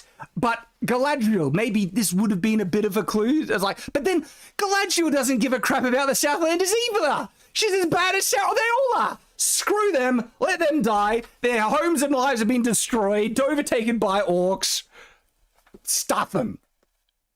And so, even by trying to make the excuse that Sauron's evil anyway, why would he care about the Southlands, even though he committed to us? Oh, hang on, Galadriel said the exact same thing, and her response is exactly the same. Sauron's here. Did I mention she's the Dark Lord, people? Oh my goodness. So there's that scene, and it's awful. And the weird people with Gandalf, confirmed Gandalf at the end of this episode now, is they're basically saying they think it's Sauron, and again, it's contradicted by what the show has said. And they should know this. Like, if they know any of the history, Sauron served Morgoth. He was already on Middle Earth. This guy fell from the sky. We found the crater he landed in. How on earth could you think that is Sauron? And then when they say, oh, he's one of the others, I wrote it, I forget the name, but one of the Something. We'll get to it. Ariel. Yeah. But one of the wizards, essentially, right? It's like, hang on, they knew Sauron was Earth, and that there might be other things coming that they could confuse with Sauron, but they weren't on. And this guy felt, gee, which one could he be? One of the people that he fell from the sky, one of the people that weren't in the world before, or one of the guy that was confirmed already on Middle Earth? And they're that dumb that they have no reason to actually think he's Sauron at this point. You don't. And even later when he goes helps the hobbits, they're like, no, Sauron, don't be good, you're a bad guy. And then he keeps being helpful. They're like, oh my, maybe we were wrong. Maybe he's a good guy. And so, again, the show has been trying to misdirect us so disingenuously. It's on the verge of gaslighting where, oh, is he Sauron? Like, we know he's not Sauron. No, he won't be Sauron. We know he's not Sauron. Even these people think he's Sauron. We know he's not Sauron. Yeah. He's obviously a wizard. And the desperate attempt of the writing here to make these people, oh, they don't... Again, it's one of those things, they want something in the show. They want us to wonder who Sauron is, but they don't know how to get there. They don't have the competence to it. And so even the characters that think is Sauron don't have justification to believe it based on the knowledge they should have. Because they reveal that they know that there are wizard people that they might mistake him for. So you just shot yourself in the foot, writers. Because obviously they would be able to figure out he's not Sauron from the get-go. So dumb. Anyway, that's what they want us to swallow. Just shovel crap and expect you to swallow and think it's chocolate, right? So there's that, and then we see the Half-Foot's hobbits, they're off to the side, and they're like, now's our chance. And I'm like, chance to do what? What is your plan here? Because they thought these people were going to kill him, destroy him. They get there, he's sitting down having happy good times with them. It's like, oh, he's fine, we're done, let's go. You didn't need us. What is their plan now? I don't. I wish I could tell you. Yeah. Like what? Like when they're just sitting around. They're not threatening. It's like, oh, they made friends. That's good. Yeah. You know, look, they burnt our carts, but, we deserved it. So they seem to be good judges of character. He's fine. Let's leave. And so, anyway, he starts to spaz out a bit. No, I forget the reason why, because, I don't know, they're telling him his Lord Sauron, and he's like, just freaking out. And then she blows dust in his face and knocks him out. Yeah. And so the show, they want us to make us think maybe he's Sauron, like he's, just reveling in the evil Sauronness of it all. I'm Sauron, look at me. And then they start like, oh no, he might hurt us, right? And if I was one of the hobbits, halflets, watching this, right, seeing this guy freak out again, that would just confirm every worry we had about him. This guy's dangerous. He could get us all killed. So bringing him back might not be a good idea. And then what they see them do to him, they don't actually harm him, right? So she yells enough. So this is what Slim Lady does. She just does this. Knocks him out. And he's like, falls asleep. And and it's a gentle thing. He's like, oh, falls asleep. And I'll be like, oh, they're the perfect people to be like, they can, if he goes crazy with the magic weird things, they have an easy put him to sleep spell. Seems to be pretty safe. Job done. We can go. But for some reason they know, well, they burnt their cart, so they must be evil. And look in the mirror, Halfwoods. Gosh, you Halfwoods. So maybe it does make sense. It's like, no. They're like, these people, they're not evil. We're the evil ones. This we now. Yeah, okay. So we see that, that's them there. They're whispering. They're supposed to be doing whatever. And now they're tying him up. And so maybe they're like, oh, now's our chance. But this is so annoying, right? They look for the first time. So Slim Lady walks away. Look for the first time and they see them tying up. But we later find out the person they're tying up is Slim Lady. So why? Because remember, at the beginning of the scene, they're trying to imply bind him and that will stop him going flimpy with the magic. Yeah. But they don't bind him. No. They're not doing it. So they actually don't care. Yeah. He's knocked out. He's hidden in a ditch. So why are they doing this? Do they know the Halffoot? The implication is that they know the Halfwoods are there, and this is to draw them. But if you know that they're there, you don't really need to just fireball them. Yeah, that's what they did last time when they were throwing rocks. She just went, and they were done. Yeah, it was auto-immolation at distance. Yeah. You don't even need to draw them out. Just suck some fire, set them ablaze, because this by context, because it's Slim Lady, they know that they're there, and this is a tactic to draw them, but they don't need to draw them out. No. And so now there is no reason for this scene. Why are they doing it? It's not to tie up Gandalf, because then they don't tie him up. They're not worried about him. So it's stupid. It's pointless, confusing stupidity. Oh, and then the other two walk away. It's like, oh, he's alone. We can now get him. I love the way that they distract them is by going, Yeah. I can't do it. Hey. And then they're like, oh, they now. And They make a noise, and that's justification for them to just... When I was watching, I was still like, I was like, why the hell are they leaving based on a tiny noise? Yeah. Of course, it's revealed, it's their ploy to lure... But again, they don't need to lure them out when you reveal it's so stupid. Why? It's so dumb. And so, it's like, oh no, the actual real guy, because the other lady comes across him. He's just asleep in a ditch somewhere. So who could this one be? And I want to try and show you the transformation. Yeah, it's like grabbing around the foot. Good job. Great tactic there, guy. I'm sure the outcome for him will be great. What is that meant to achieve? That's a no. Plus, that little, if you have a kid in your kids to walk. But we are about to see best part in the episode. We might need a full screen for this part. Okay. Ready? So, throw, boom, right in the center. It's like, so yeah, he should be dead, right? He's dead now. Yeah, he should be dead. Yep. But no, he's actually perfectly fine for all the parts that they need him for. Like there's not even a worry until after everything serious happens, and then he's about to die. Yeah. See, at first I was like, oh no, he's dead. They actually killed off a main character, and you know what? At all half-woods, I think he was in the. He wasn't. He was one of the worst because he banished everyone. Yeah, but like I reckon character. I found him funny. Well, one of the not in terms of best written, but in terms of personality, I think Poppy is probably the best, and she seems to be the smartest as well. Yeah. Because she's been through the most. They left her family to die, so she has the most sense. She's like, don't help out this crazy weirdo, and you're getting all in trouble, and all the things. She always had the good advice.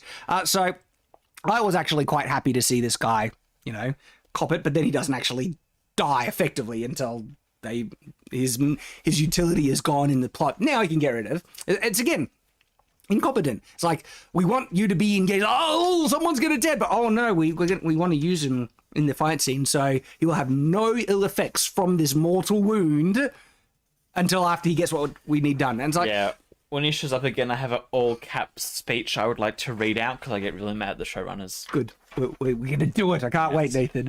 But still, it's again one of those incompetent things. Like, if something serious happens, you need to let the consequences play out for us to feel invested, like there's impact, okay? He just got stabbed. The consequences are he's going to be injured, potentially dying. He can't really help out in the fighting anymore, but they don't want to deal with the consequences of what they demonstrate and show in this TV show. And that's consistent throughout. Yep. Okay? Amateurish writing, massively so. All right, so I got that one. One sound makes them both walk away. Yep, I got that. Yep. So I have, yay, Sarok is dead. Looking forward to your speech, Nathan. Okay, good. Can't wait. So Gandalf arrives and is like, don't hurt my friends. And he starts, I don't know. Whooshing intensity. Yeah. I love watching things with subtitles. Whooshing intense. Whirling and whooshing intensifying. Must be fun to have that job. Yeah, and so he blows the two lackeys back, but Slim Lady, she's fine. Oh, I remember that bit too when she goes, oh, and then the music. They're trying to make it such a cool moment, and I'm just we don't care. It's dumb, stupid, and the only engagement is the stupidity where we might get a chuckle out of how ridiculous it is. So look at this. Like, they went out of their way to make this lady look as manly as possible. If you just screen cap that face, that's a dude, right? Yep. So they purposely have gone out of their way to make them look this way. Don't really know why, but anyway. Because then, not only, right, they've purposely gone out of their way to give this lady a certain outfit to make sure you notice certain qualities that it's unmistakable. Like that, whatever, harness thing she's wearing is literally made to cup and present the bosoms, right? So they got away to make her look very female in one part and very male in another, just to, I don't know. It's like they want both. All right. So yeah, then they're copying, Lord of the Rings with the levitation and stuff, and. Who are these weird people? What magic do they have? We don't know. They just got magic there.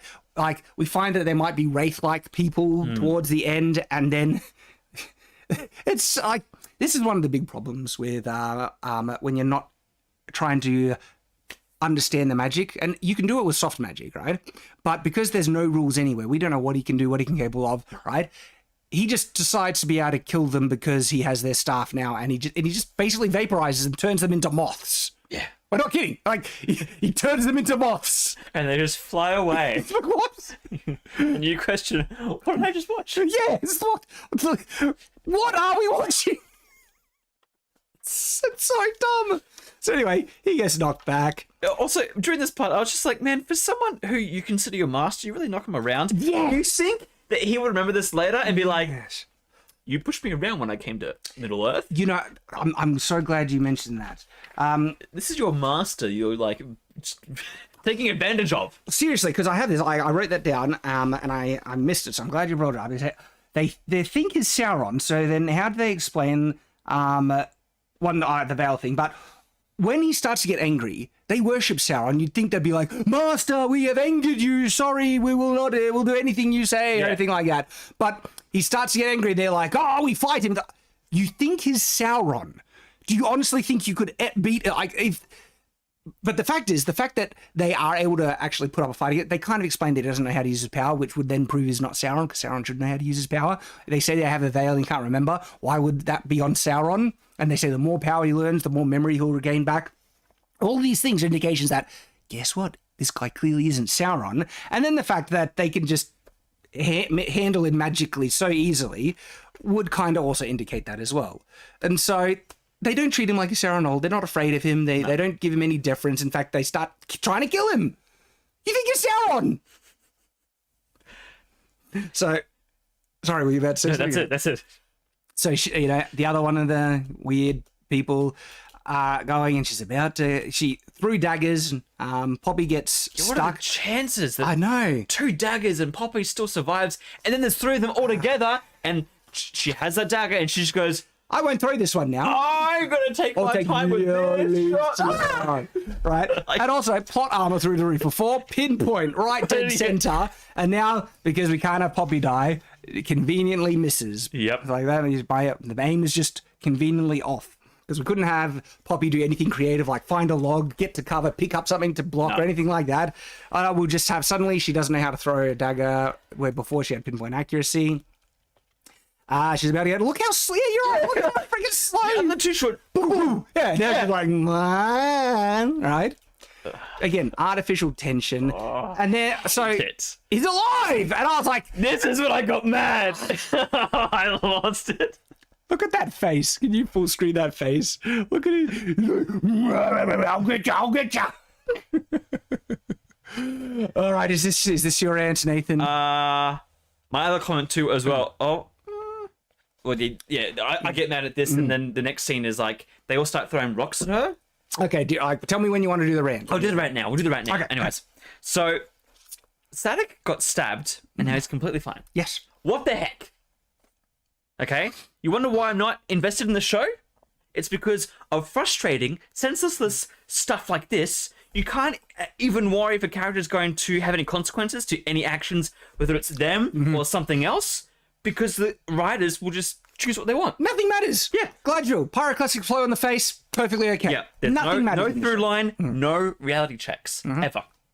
The show sucks, not only because you've filled it with your own politics, your own worldviews, and you've tried to sugarcoat it with VFX, which you can't even see at the time, because look, it's pitch black. Yeah, you can't even see it. What can you see here?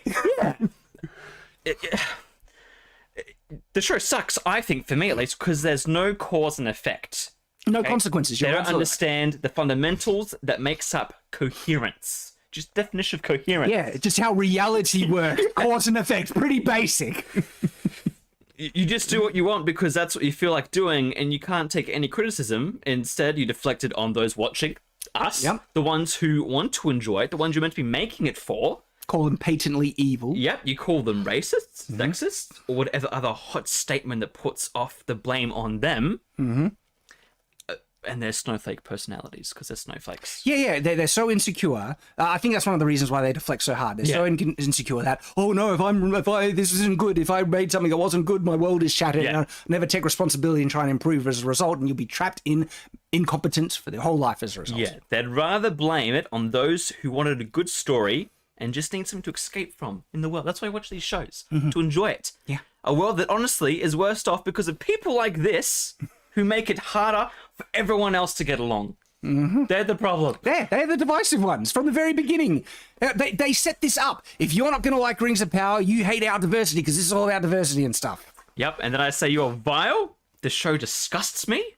And I hope we see this show and those who defended its message and quality being fully aware of how evil it is. Not just those who are like, oh, it's good because I like shows. But those who know the intent behind it.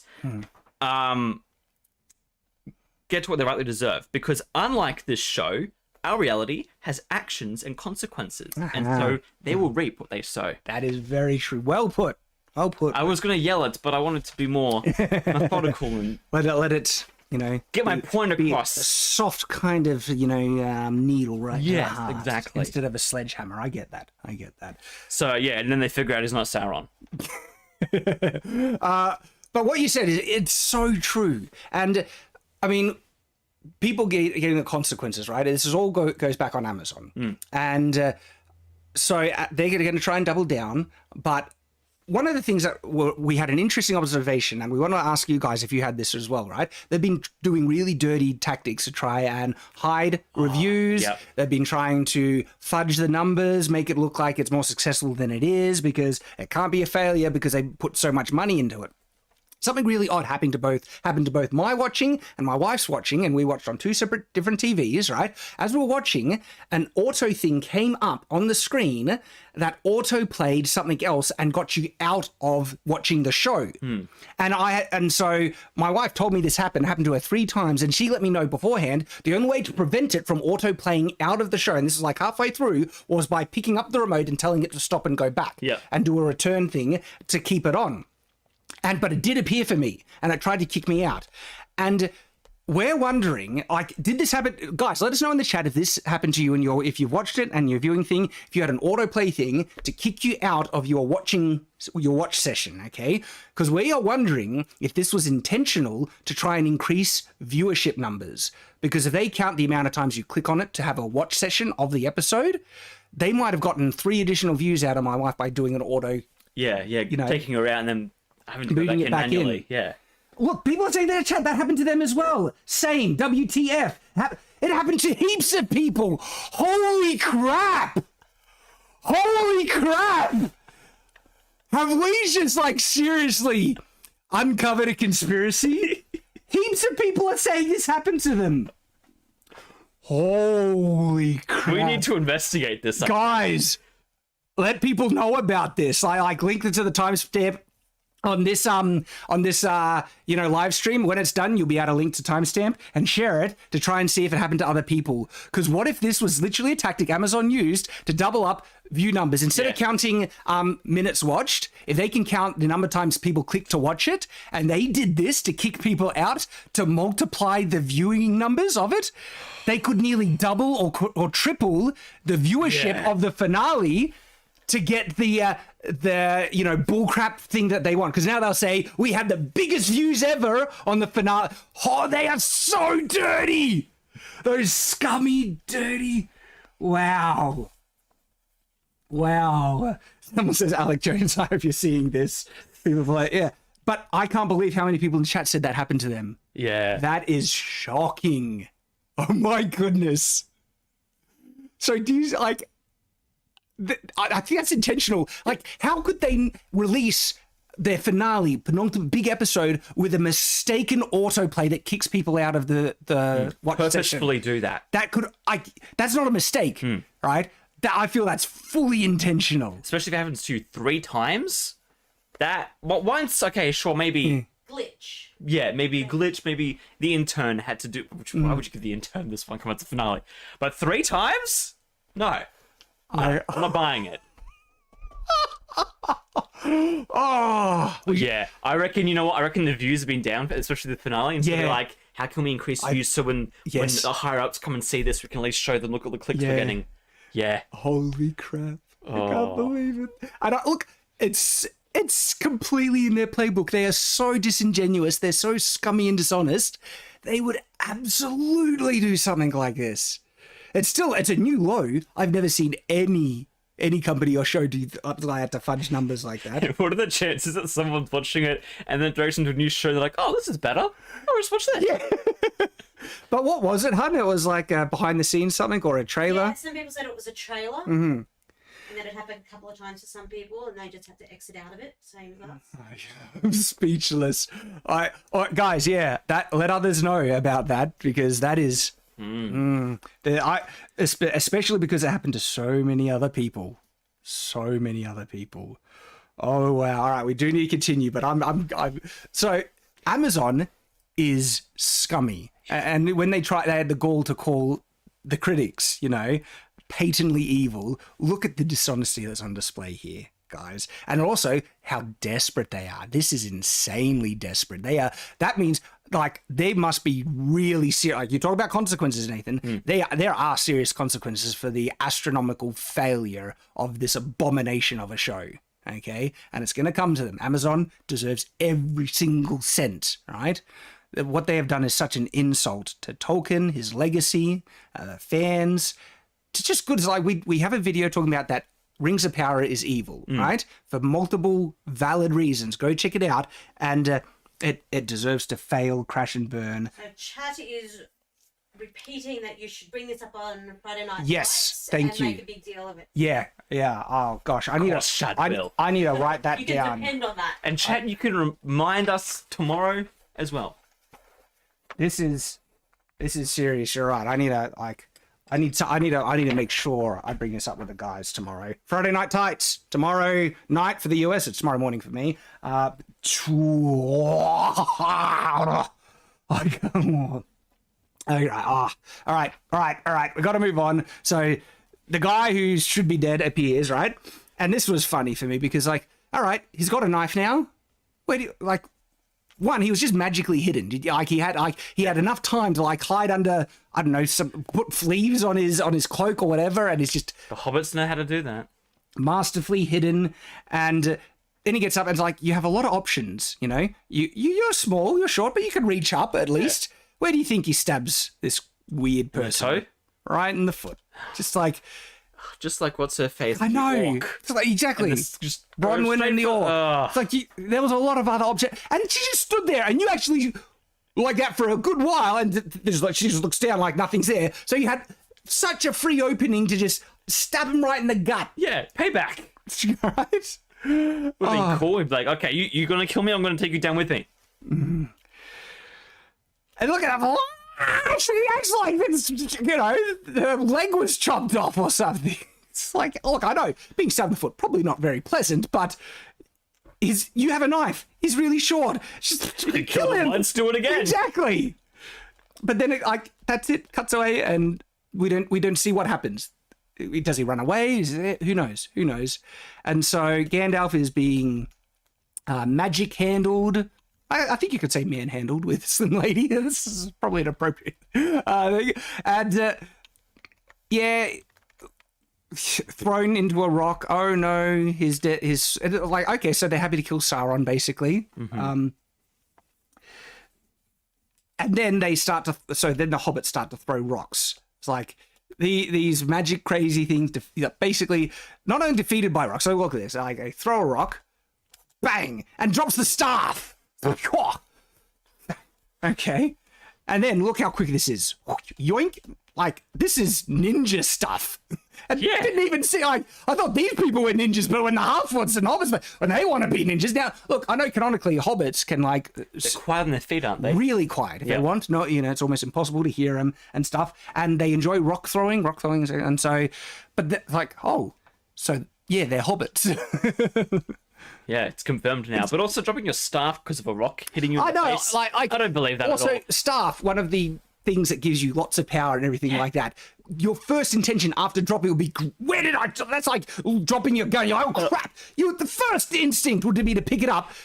Doesn't even care. And like I said before, she was tossing him around, rocks were flying around him, and the rock flies towards you, and you can't use the staff to stop the little rock. I know. It's magic gone. Just Magic forgets. defeated by rocks.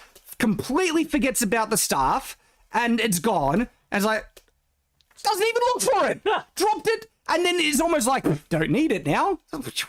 Never needed it, Never apparently. need it. It's like, grabs fire. It's about to, you know, immolate them. Well, tries to. Like, before, it was like instant target immolation. Now it's like, random. I have to just, you know, blow the fire into random trees and crap. And sets all this crap on fire. Fires. Doesn't even Bad get him. guy. Doesn't even get, like, that should have fried her, but no, she's fine. And again, you're right, no consequences. Watching this is like, well, one, even when one of them supposedly died, doesn't die. No consequences. So we're not invested. Don't give a crap. The only thing, like, if they all suddenly did die, unironically, I'll be like, yes. Oh, there's less evil in the world now. Yep. So then, anyway, Nori. Now, this confused me as well.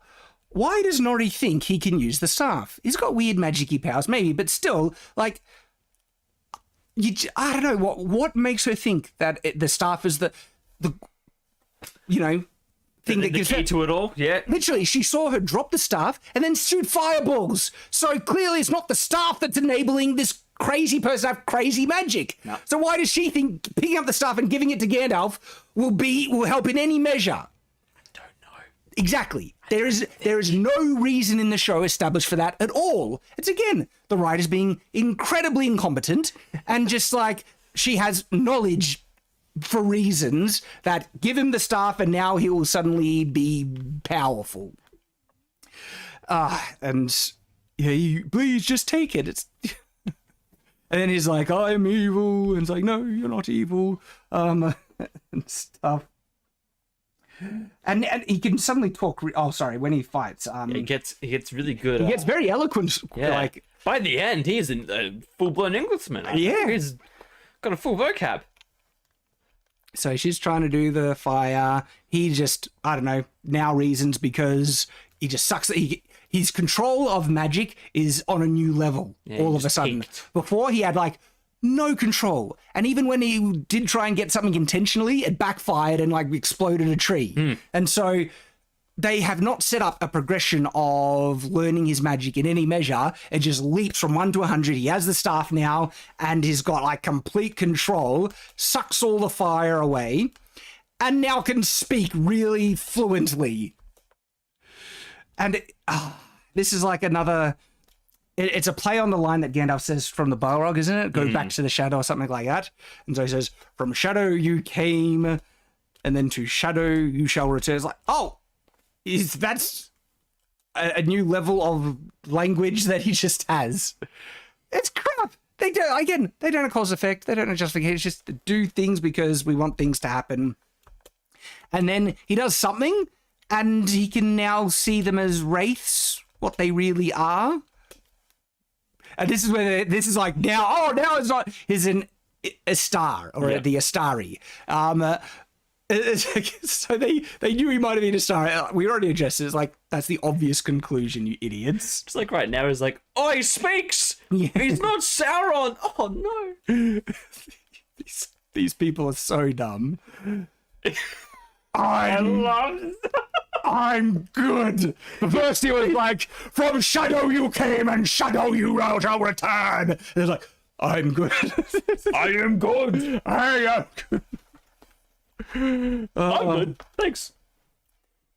I don't know what this magic is. Like, I thought, if anything, this staff came from a really evil, dark person, so it's probably a corrupt, evil weapon, if anything. But no, it's Apparently like not. he can do really holy. And this feels and looks like holy light magic, and it reveals them to be some wraith-like evil spirit things, and he just decides to kill them. Yep. He's like, "You're dead because I say you're dead because magic." Like, this is so unsatisfying use of magic, where he just pulls it out of his rear end, no setup, no payoff, no, just he can do it because reasons. He has the staff now, and he turns them to moths. Again, another Gandalf nod, Gandalf and moth and things. I just, Yeah, they just... I want it because they have like a copyright, got to go in increments. Here, look, we'll do this quickly and then you can go All through right, find the... All right, so this is where the moths appear. So first of all, what's going on? He just transmogrifies the spirits into moths or something. Transmothify. Transmothify. What is going on?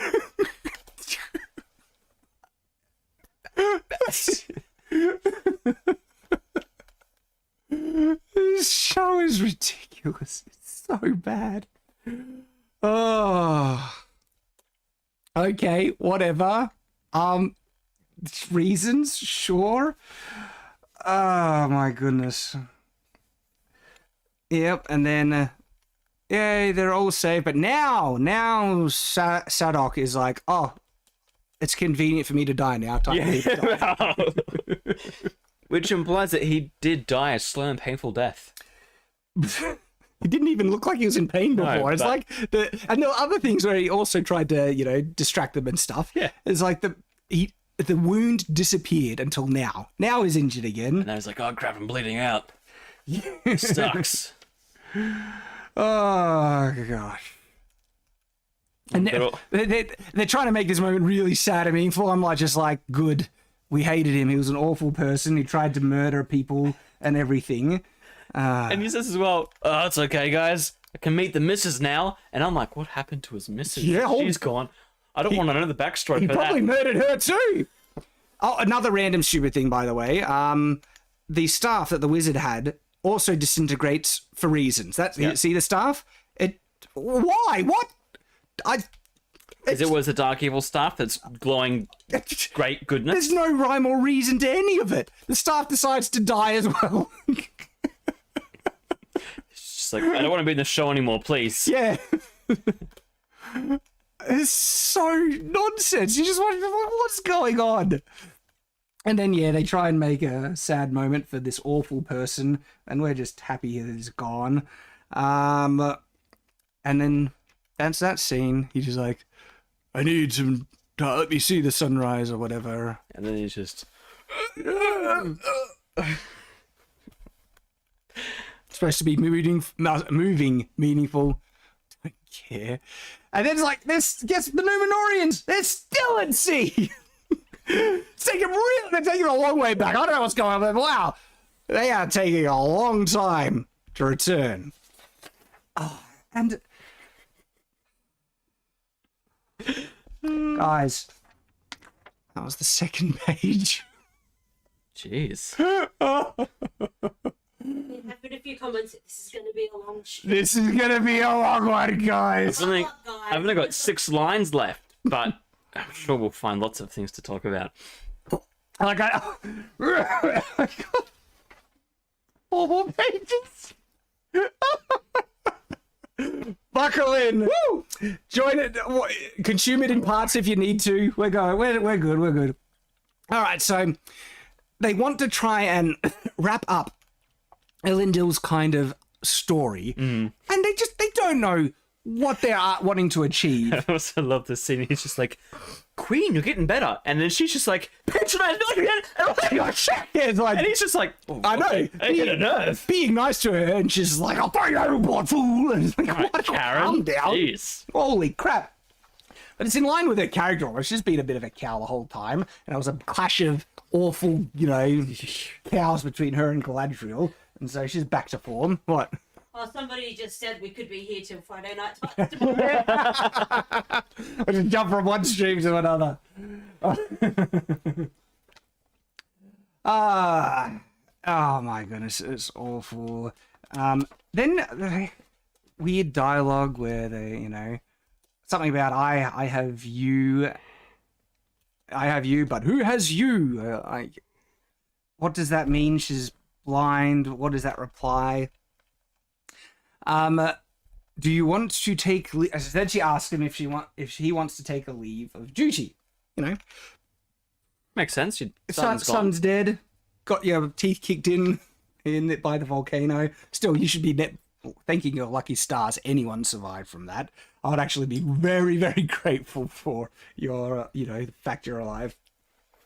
And then Elendil tries to go on this monologue where it's like, instead of answering if he wants to take a leave of duty, his reply is, the truth is I could have left her. And like, Elendil, you're not answering what she said. Different conversation here, mate. But then I'm like, yeah, I know that you could have left her, but that would have made you a bad person. But then again, I mean, as soon as you had any interaction with Galadriel, you would have been justified throwing her off overboard and just saying, the sea's always right, B! And then going on. Cut to credits. Cut to credits, done. But then, the answer he gives... This show is just relentless nonsense, okay? The answer he gives as to why he helped her, right, is because Elendil does not mean just one who follows the stars. And so in the end, it is because of his name. Not that, she was desperate, need to help her out. It's like, I helped her because my name says help elves. I should help people. That retarded, that is the reason that they give, unironically, in this scene. Oh, you know what? You once asked me why I pulled Galadriel from the sea. Truth is, I could have left her there. And then that's it, because Elendil does not merely mean one who loves this. My name says I help elves, so I help elves. Writing is so bad. Oh, gosh. And the show, again, it wants us to be moved by all the conflicts, the inner turmoil that these guys... They're just speaking nonsense, though. And then just, I, for one, will see to it that we make the end worth the price. Sure, whatever. After all you've been through, are you sure you want to go back there? Yeah. Captain Numenor is in sight, and this is the thing where it's like, everyone's reacting like, oh no, we're seeing bad things, she can't see bad things. So she's like, what is it? What is it? And the black flags, it's because the king's dead. I just found it dumb that she's like, what's wrong? And it's like, if I was blind, I don't think I could tell anyone else was... Maybe you'd hear like a, oh, but you'd be like, oh, maybe they're sailing a ship. Maybe they're taking a deep breath because got to pull ropes and whatever. But the fact that she's just like, what's wrong? What's wrong? I wouldn't know. Hey, Nathan. Yeah? How many boats can you count? Oh my gosh. They made so many boats! What? So, look at those boats! There's at least 8 there. There's so many boats there! There's 3, 6 in the foreground, 2 in the background. There's at least 8. And they're left with 3? 2 burnt down, and they're like, well, we can't grab hit boats anywhere else. We got to just go with 3 now. All these boats. And look, they're all the same boat. We were criticizing this in the review when, previous to the boats burning, they showed heaps of boats. Yeah. And then again, they showed heaps of boats. It's just... oh, so dumb. Oh my goodness. I just want them to show underneath the boat where they have all the horses and all the wine and all the like the main picture that has just all the different levels underneath. I want to see that in the show. Yep. And anyway, so yeah, he's dead. Cuts this. So the way that this is cut was very confusing. We see an inside of what is a round tower. And a guy looking over him, and then the very next scene is this. Kaboom! I was like, whoa! There's an assassination in Numenor. I mean, the king was already dead. Yeah, this is a bit of overkill, don't you think? But no, this is them trying to build stuff. Yeah, different place. But then I had a really big question. It's like, why did they need the Dwarven Forge? Do they use it? I don't think they use it at all. Yeah, that's what I thought too. We see it when Galadriel arrives, right? At the beginning of the episode, if you look off to the distance of the zoom out of the studio coming up, I think you see the Dwarven Forge with the scaffolding there. Why didn't they use that? I don't think they. That's not the. I don't think this is a Dwarven Forge. No, they just have a little forge. This is just, in actual fact, it's the same location when Halbrand comes into that room and says, "What's this? This is the workshop of Celebrimbor." Yeah. They're still in the workshop. Yeah. This is just Celebrimbor's workshop. So the entire arc of going to the dwarves and getting to build this essential forge was completely pointless. Because they never used it. They never even bloody use it. It's implied really heavily clearly that it's necessary to forge something of true power. It's necessary to forge the rings. That's the clear implication. And then they never bloody use it. Man, if I was the dwarves, I'd be so mad at that. I just like, remember how we've told you that like one of the hallmarks of this show is that they set up things and then forget about them? Yep. That's one of them. It's so consistent.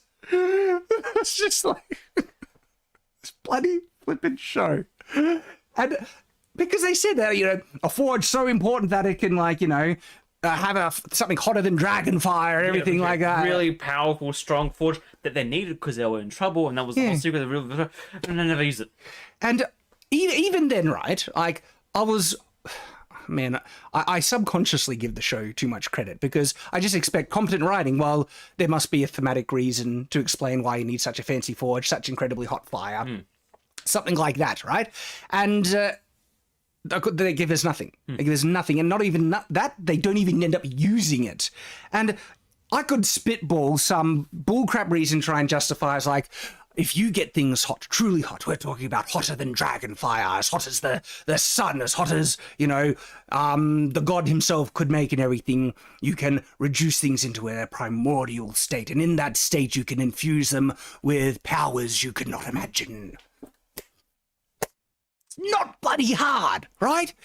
Or reasons why they wouldn't use the forge is that the king's mad and he closed it down. Like, nah, you guys can't use it anymore. You broke our trust. No forge for you. Oh my goodness. That's actually an interesting concept. Like, imagine if you can get something so hot that it reduces it to its almost raw state of creation, which then opens up possibility to alter the way it reforms when it hardens again. It's actually not bad. I just came up with myself. Right? But they have no creativity in this show. And then they just forget about stuff. And again, remember how they explain things? Like, they try to explain the fact that it needs to be a ring because it then will loop back on itself. It's like, there's none of that. And we're going to get to examples where they give reasons which are just nonsense. Complete nonsense. So anyway, there's an explosion. And it turns out, like they say, tapping into the powers of the seen and unseen world seems to soften the barriers between the two. Don't know really what that means or why, but basically forcefully trying to, have things bond with Mithril is not working. Now, this is one of the nonsense things. But then they say, if we don't force it, if we just, do be gentle.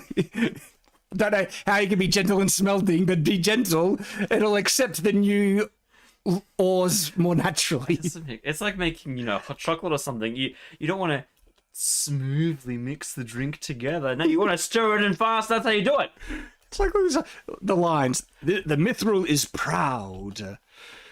They just drop it in. They don't even gently combine. And this line, and refuses every effort to bond with lesser ores, which implies that they tried the other method. He literally said every effort. Then Halbrand Sauron says, "Oh, have you tried this? Just being a bit softer." It's like that. But then they're like, "My goodness, Halbrand, you've done it again! You're a genius, softer. How could? Oh, Halbrand, do you want to work for me? Because man, you have some great ideas. Mixing ores together never crossed my mind." Can't believe it. But the writers can't even pay attention to what they say in the very scene. They literally said every effort, and then they propose a new effort, and that'll work, contradicting when you said every effort. They're so bad at this. Can't believe it. Gosh. And then, of course, it's like a line that Galadriel says that gives Halbrand the thing, where it's like, use enough pressure to fuse the heavens. But anyway, she says, you've pushed yourself enough. And Halbrand's like, oh, sorry, she says, pushing yourselves too hard. And then he's like, yes, that's not, we have just pushed softer and smelled that. What does that mean? It's just so dumb. Like, again, here's the line right here. Perhaps we've been pushing ourselves too hard. And look at Halbrand's reaction here. Pushing ourselves too hard? Genius!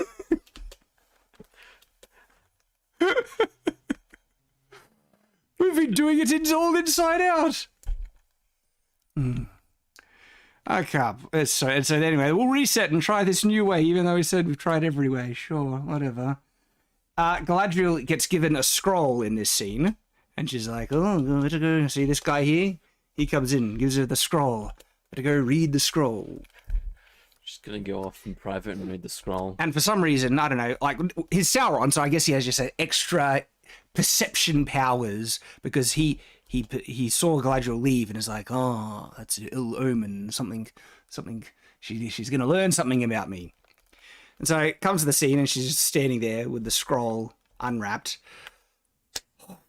We're getting there. This is the moment. This is where it builds up to. This is the big everything. We've been waiting for this the whole season. Well, wow, I wonder who Sauron is, guys. It's the wizard. And it's so dumb. So he's like, yeah, well, we figured it out. Don't know how we missed it before. And it's just like, try smelting in a soft... Don't force the metal. I really don't know what that means exactly. It's just... So anyway, he's like, isn't it so great? And then, okay, so then she's who... I'll go back because we gotta go. We gotta get all of this. So he's like, come see for yourself. We're doing it. Isn't it great? We're making the thing. She's like, not until you tell me who you are. So finally, she's ready to get into him. And he looks back and is just like, you know who I am, right? And so, who you really are. You've not seen what I've seen. I've seen that. Who are you? You know who I am. Who are you? You know, I'm Halbrand. Hello. And he doesn't need to reveal anything, right? No, he doesn't. But this is his play. He's had his cards hidden, and now he decides to finally, reveal himself, play the cards and make his move. And when I say make his move, I mean that in the literal sense, the literal usage of the I'm gonna make a move on. Shoot your shot. Yeah. Where it turns out, the whole reason is revealed in this. Look, I'll wait for it. I'll save it. So I'll save it there. Because if he wanted to deny it, it's really easy. Because he does it and she's like, throws it to the ground. And then she comes out and says, like, the South, there's no king in the Southlands. If you want to know, it's like, yeah, I told you. But again, she's acting like it's this big thing. There's been no king for 100 years. Halbrand, yeah, that's exactly what Halbrand said. And it makes her look unbelievably dumb because she was the one who was like, you're the king. And he didn't lie at all. Oh my goodness. And so we need to play this out because it's special. I told you I found it on the dead. That's also true. So... Galadriel, why are you surprised? Basically, that's what he's saying. Galadriel, I told you this all before. Like, I don't know why you're shocked about this. When we first met, I told you all these things. Oh, so, on the raft, you saved me, and it's like, now she's questioning how circumstantially bullcrap it was that you came across someone on a raft. Mm-hmm. And by the way, if that was set up by... it can't have been set up by Sauron because the other people who were fleeing the Southlands as well. Yeah. So it was still actually unbelievably circumstantial, unless he guided them on the raft. But how did he know that Galadriel would have jumped off into the sea? Because to set this up, to get those people on the raft, that's like days, if not a week beforehand, with the foreknowledge that Galadriel would have jumped into the sea, but there's no way he could have known that. He gets on the raft out there, and what if he was wrong? Galadriel stayed on the boat. Is like, well, crap. What am I going to do now? So they're literally trying to make this out. Oh, this is some master plan of Sauron, and when you break down the course of events, it's completely nonsense. It relies on such arbitrary, circumstantial, astronomical bullcrap luck that no way he could have planned it out. And he literally had to know the future to do it. Mm. He had to know that Galadriel jumped into the sea. And then line up with her perfectly. Yeah. Because he had other people who, unironically, didn't know who he was and just fleeing the Southlands. It wasn't like Sauron watching from, I don't know, through a palantir, just spying on Galadriel because there's a perv peeping Tom. And which seems to be the case, by the way, right? He's really into her. And then he's like, oh, she's jumped in the sea. I could pretend to save her and make her think that I'm good and get her to like me and everything. And so I'll teleport there into the... He couldn't even do that because there's people with him. Yep. And so... You saved me. No, on the raft, you saved me, Halbrand replies. You convinced Muriel to save the men of Middle-earth. And this is funny because the way that is being delivered is in the sense that this was what Sauron Halbrand wanted, but he manipulated Galadriel to do everything that he wanted to do. Mm-hmm. But hang on, he didn't want to go to war with them. No. In actual fact, he didn't want Galadriel to make them to go to war. He was like, screw the Southlands, I don't care about saving them. And God's like, no, I must save the Southlands and everything. He actively was working against that happening. He didn't want to go. He didn't want any of that to happen. And so how could that be part of his master plan if he was actually actively working in the opposite intent? And what if all the efforts he did to do the opposite actually worked out? Galadriel was like, oh yeah, you're right, you can stay. And he's like, oh no, I'm going with you now. It's like, no, this isn't like reverse psychology crap. This is like he was actively working against so many events that transpired that is complete bullcrap to say that it's part of his master plan and he manipulated Galadriel to do everything he wanted. But that's what the show is trying to present here. Bullcrap. Absolute bullcrap. Oh my goodness. And yeah, so you convinced me to say, you convinced her I wanted to remain in Numenor. This wasn't me. But again, the show's playing it out like, it's all your fault, but because it reveals it was what he wanted. Okay. Yeah. Later on, because he's Sauron and it's part of his plan. He wanted to defeat his enemies. And it turns out that Adar seems to actually have been one of his enemies. I think Adar might have tried to making assumptions like this is bad because it puts too much faith in the writers, right? By relying on them actually addressing things that they set up is now a fool's errand because they've failed on so many arcs that they've established and just forget about. Because one of the things that they potentially have set up, which they'd probably be too incompetent to even play out, was that Adar actually perhaps did think he killed Sauron, got in a fight, tried to stop him for all the mean things he did to his orcs, but Sauron actually survived and took that fake death as his out to go into hiding and to spy on Galadriel while she's taking a shower through a palantir or something like that, right? But that's kind of what they were setting up, right? And then it did really seem like he was happy to fight Adar and those orcs and kill them, but then didn't really, because then it's almost playing out that he wanted Mordor to be birthed. So then why was he fighting so actively against Adar and then was about to kill him? Yeah. So even if you can't try and decode this plan, because as soon as you do, you just run into all these astronomical plot holes where everything is done contradicts if this was what he wanted in the long run. So it's bizarre, right? And And anyway, it continues. You fought beside me. And this is where he says, against your enemy and mine. So that's where he says, like, Adar was his enemy. But then if it was his enemy, why didn't you kill him? You seem to be happy that Mordor is birthed. Yeah. It seems to play into your plan. So, again, the show contradicting itself with what it's trying to imply. God, it's just like, oh, it's been so obvious from the beginning. Shuddering. Tell me your name. Oh, this is this is so funny. This is the big reveal, people. Oh, gosh.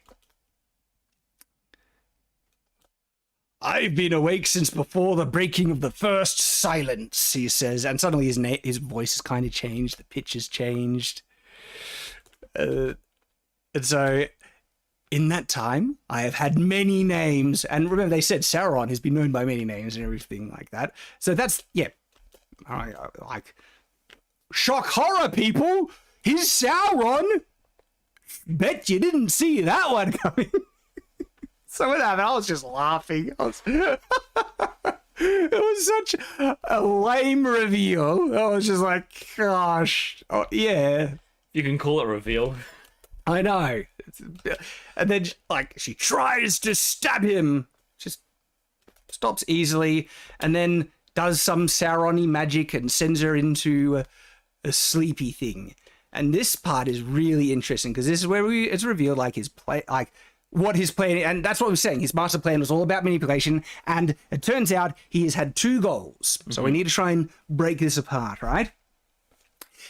One was to make the One Ring. He's been trying to do it for ages. They went into that fortress, and Galadriel just suddenly magically knows he was meddling with powers of the unseen world because she just knew it. But magic Mary Sue powers she can.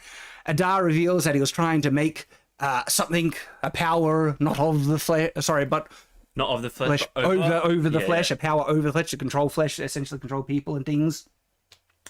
And so that's been his plan. And then it seems like he's able to achieve that plan by having come to the elves and Celebrimbor. And so this is really bizarre because, like, it seems like it's just complete circumstance.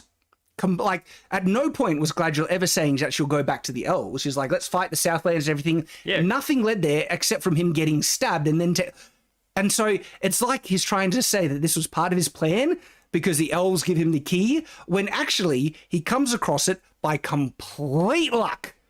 And so this is not part of his master plan, but he's acting like, oh, it will be, and now I can make his thing and everything. But if anything, it really sounds like he did legitimately give up on that plan to make the thing, but now he's making the thing, he has the opportunity, and it's not, so, like him saying that want... Because it's so weird. This show is dumb. I'm trying to understand it, and I just hit all these contradictions and bullcrap, right? Because now when he says to Galadriel, he says he wants to heal the Middle Earth as penitence for his role with helping Morgoth. And the way to heal it is also to rule it. And that's what Galadriel's like, you're evil as a result and everything like that. But the thing is, though, none of his actions with Galadriel and the Southlanders and everything led to that end, because his way to heal Middle Earth is making the One Ring and the power and the ruling and everything like that. And so that hasn't been his plan. It's just been some circumstantial thing. The only thing that he has wanted is to get in Galadriel's pants. That's like the only consistent thing with his motivations. It's a really weird motivation. He's treated him like dirt, but that's it. That's kind of it. But the thing is, though, if he actually wanted to do that, again, he's been working against that by contradicting her. Not like when she says you're looking at telling her she's wrong, when she wants to go off the war, he fought very hard to not go with war. He wanted to be separate. She would have left. He would have never seen her again. And it seems like he would have been happy about that. And so his plan to get in Galadriel's place wasn't, what does he want? His plan is nonsense nearly on every level. And they're trying to play that this is the plan, that he wanted to, seduce Galadriel, get him to join him as his queen. Because if his intention wasn't to get Galadriel to join him, why did he meet her in the first place, seek her out? He went out of his way to seek her out, It wasn't to help him to get. She couldn't help him to get the One Ring. It was complete circumstance that she led him to Celebrimbor. He had no idea. Was it to help him destroy Adar? But wouldn't he have the power to do that himself? That's really weird. And so it really seems the only reason for meeting Galadriel was to hook up with her, yet he made active choices that would have separated himself from her because he was so passionately resistant to going with the Númenóreans to war. It's, again, the show not having the competence to pay attention with their intent. I'm pretty sure the show actually, and the showrunners, the people behind it, really felt like, a consistent motivation for Sauron here is to hook up with Galadriel. And by the way, what a complete, just desecration of Sauron. Now is a simp who is just wanting to get the trousers of this elf that he has the hots for, and is going to be evil because he's rejected by her. Holy crap. They're doing that again, are we? Yes, they are, right? Batman wasn't enough for you, was it? And so, again, I really feel that they felt that was a consistent motivation. He wants to seduce Galadriel, and they lacked the competence and awareness to realize that what he's been doing throughout the story has been contrary to that goal in big ways. Because they're completely incompetent, right? Oh my goodness. Anyway, so he knocks her out. She wakes up in Valinor, met by her brother. But it's Sauron trying to seduce her. Let me get, because now some of these lines, man. Yes, chat. Simpron, that's his name now. Simpron, yes, Simpron. Simping Sauron. Oh my goodness, I'm writing that down. Simpron, that's his name. My goodness. Oh, by the way, just small little things. When she goes to stab him with a knife, it's a complete different position. It's low when she stabs, when it comes close, it's high. But yeah, won't bother showing you. We're already past it. Okay. So all this dialogue between Finrod and Galadriel is really obvious. And you know what? It reminds me of the Halo flashbacks we saw in the TV show. So doesn't it? It's fair to say I was not having a good time watching this. It just brought back more trauma. Mm-hmm. So she looks at him, she's happy, and one of his, Sauron's plan is to fool Galadriel to think that she's actually speaking with her brother, and that then he says something, advice from the brother, that might guide Galadriel into greater chances of joining Sauron. Yet the thing the brother says, Sauron says, as the brother, isn't that far removed from what the real brother... It's not any more evil, really. Yeah. I was like, okay, good. I actually thought maybe Sauron had, manipulated her in the past, and this was her memory. Oh, wouldn't that be great? She just remembers this, but actually Sauron was controlling her, whatever. But no, that's too big brain for them. You've been very brave. You've been a good girl. You fought so hard.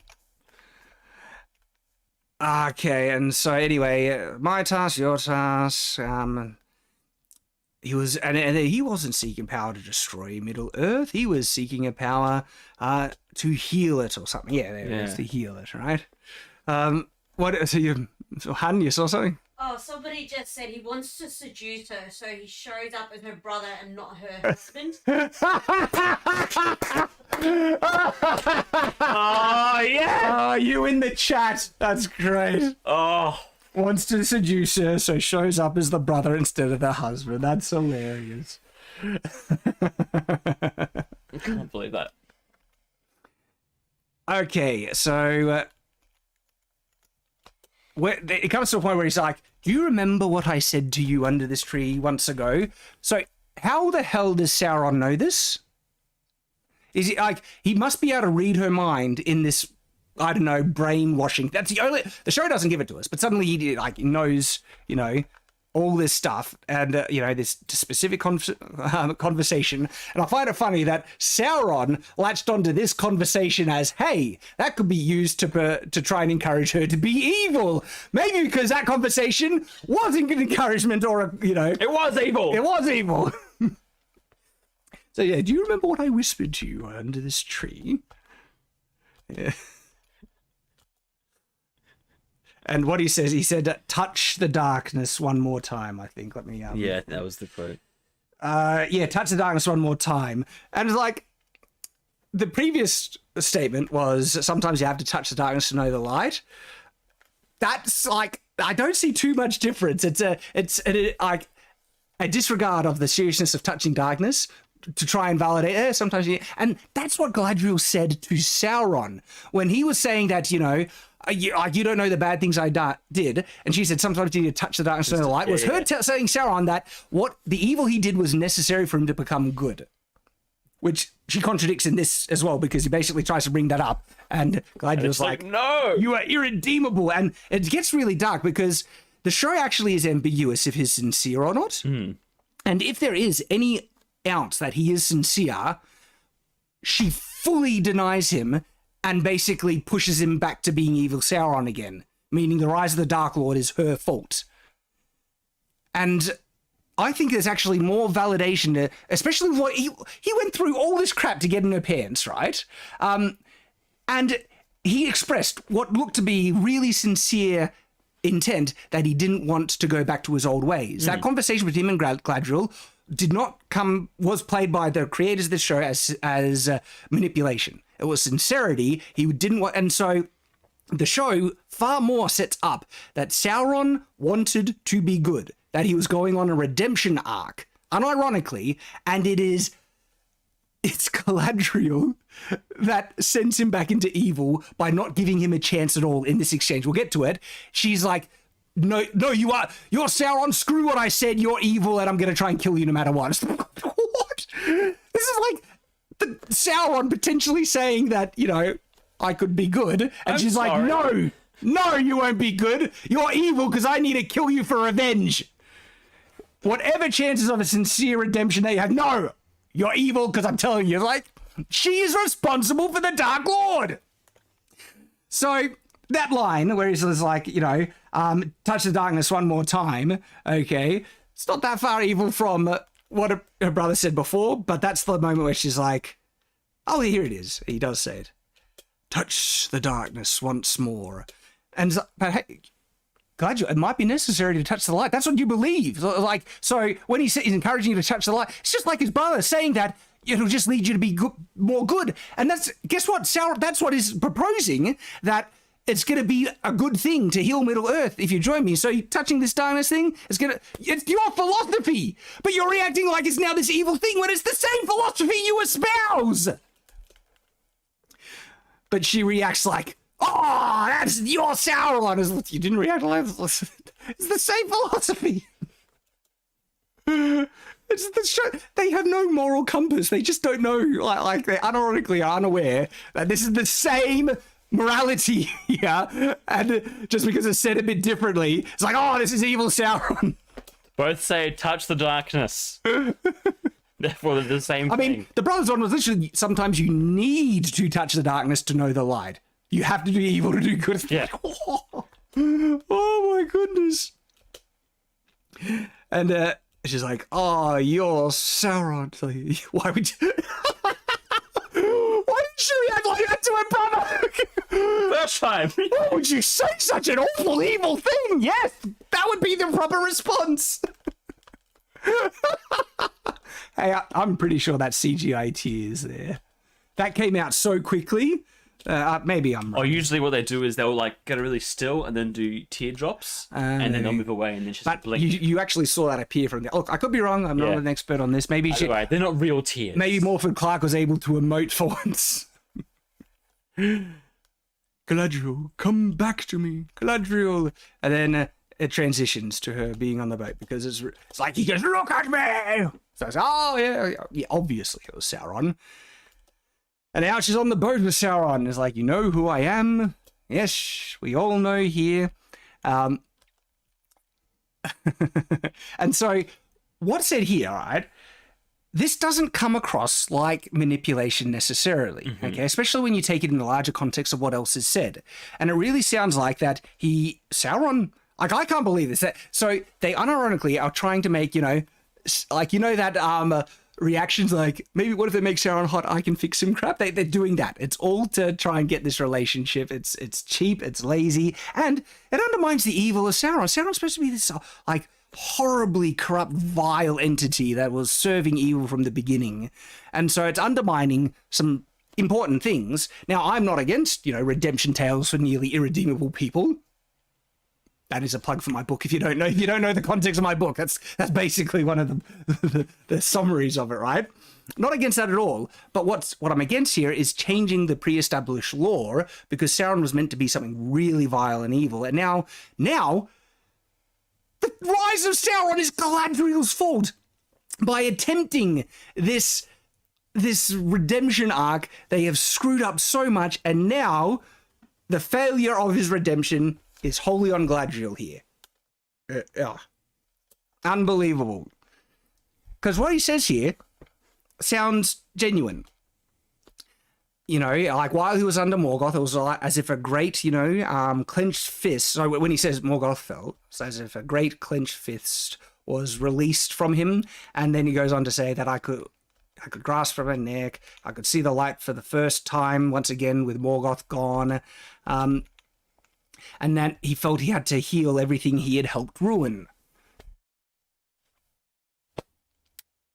Sounds like he wants to be forgiven. Make not ends meet, but make a olive branch or something. He wants to be good. Make amends? Yeah. Mm-hmm.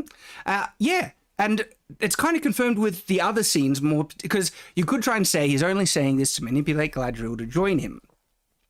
And they try and say that, like in this exchange, the thing that reveals that Sauron plans are nefarious is that when she says to heal or to rule, and then he says sometimes they're the same thing, and she's like, you're evil. I was like, not necessarily. The rulers of Middle-earth seem to be pretty darn crappy. Gil-galad, the king, is awful. The dwarves aren't too much better, and it looks like the humans have no ruler at all. Yeah, she says that would make me a tyrant, because she hasn't been this whole series. I got that. The way she demands things of her people, and she just walks in a room and says, I am the captain now. And so it is actually not evil to want to become the leader of a nation if you think you can do a better job, and that the current leaders are leading the world into ruination, right? I've been tempted to, maybe I should put my hand in politics in the modern day, because there's like, we need good leaders in the world. It's like, who can do it? No, I'd hate that. It would be such a nightmare. I've thought about it too. That's one of the awful things in reality, right? Like, some of the types of people who are more attracted to leadership are the worst types of people you want to do it. Yeah. And I would just politics. Oh, I would hate it. I feel I could do a much better job. But I feel like my job would also suck, because they'd be like, paradise politicians. I'm like, no, put that money somewhere else, and they'd all hate me. Yeah. Just a livable wage. Anyways. But the reaction is that his desire to rule this world that seems to be pretty broken and have awful leaders, everything, is that checkmate, you are evil. It's not really. But we'll get there.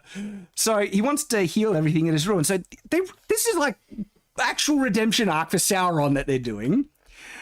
Oh my goodness. And he calls her out. It's like, after our victory, you said that whatever I've done before, I could be free of it now. It seems like he's actually believing that. Has been listing all the points and rebuttals to her arguments. And they're valid points. Yeah. And then she's like, you deceived me. No. She says, you deceived me. It's like, no, I told you the truth. Yeah. And then I'll be like, so do you believe that people can overcome their evil past and be good, Galadriel? That's the question hanging there. And the answer is, she does not. Her answer is, he is irredeemably evil because he's just Sauron. You killed my brother. I got to kill you in revenge. When this is actually presenting someone who does seem to be somewhat penitent. It's like, Galadriel is awful. It's like, we thought she was awful before. This just goes to a brand new level. Especially, she said, sometimes you have to touch the darkness to know the truth. Do you believe that philosophy? Because she was trying to... And I called her out on that. I said, because it was really clear who Sauron was at that point. Yeah. I said, okay, slow down, because if he does want to redeem himself, you can't just ignore what he did in the past. It doesn't mean that you try and kill him because evil Sauron. If he's trying to do good, it's like, all right, if you're trying to do good, you need to do a hell of a lot to try and make amends for it. Shock horror. That's what he's saying he wants to do. Okay? And so you can't ignore the evil that people... But that's what she was trying to do in that scene. It's like, the evil you did, it's fine because that was just a necessary part on your journey to become good, was what she was saying then. But anyway, so he calls her out on that, and she's like, no, but I wouldn't say that to Sauron. That's the answer, right? By her response to saying, you deceived me, is effectively saying, yeah, but I wouldn't say that to Sauron. Which is also saying, I wouldn't forgive you. You're Sauron. And he's like, I told you the truth. I told you that I had done evil and you didn't care. Chase, Sauron, you got her there. You got him, checkmate. That's literally that philosophy. Sometimes you have to do evil to know the light. Sorry, touch the darkness so wide. That's why it's so bad, because it's just, yeah. Sauron's like, I did some bad. I guess I can do You good said now. you don't care.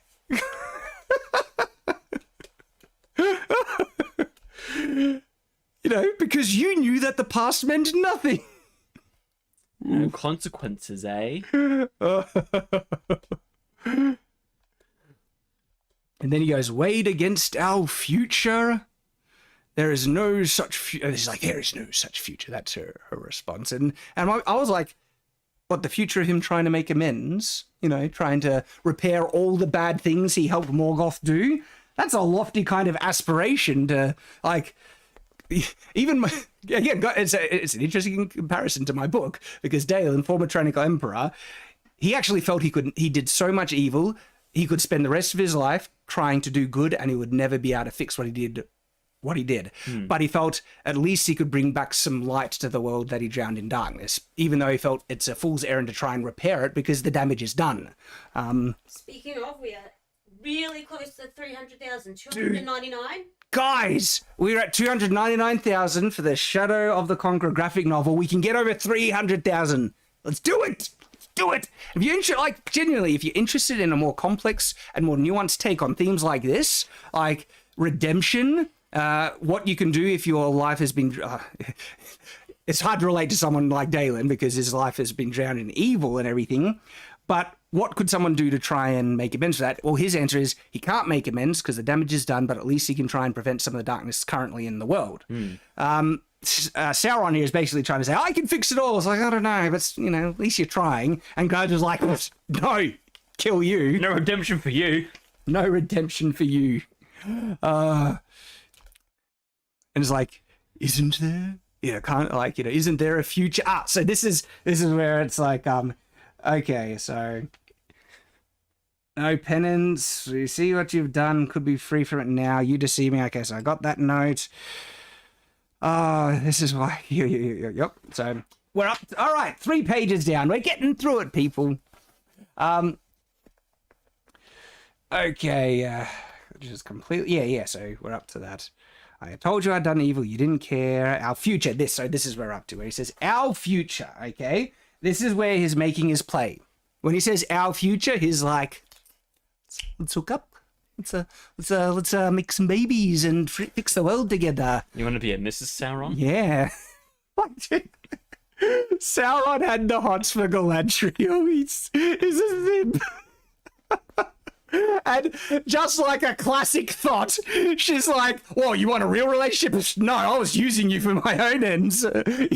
When you actually, no real relationship. You were helping me get what I wanted, my vengeance quest and everything like that. I was manipulating for you, but as soon as a real relationship... It's actually a very apt comparison, an allegory, you might say, between a thought and a simp.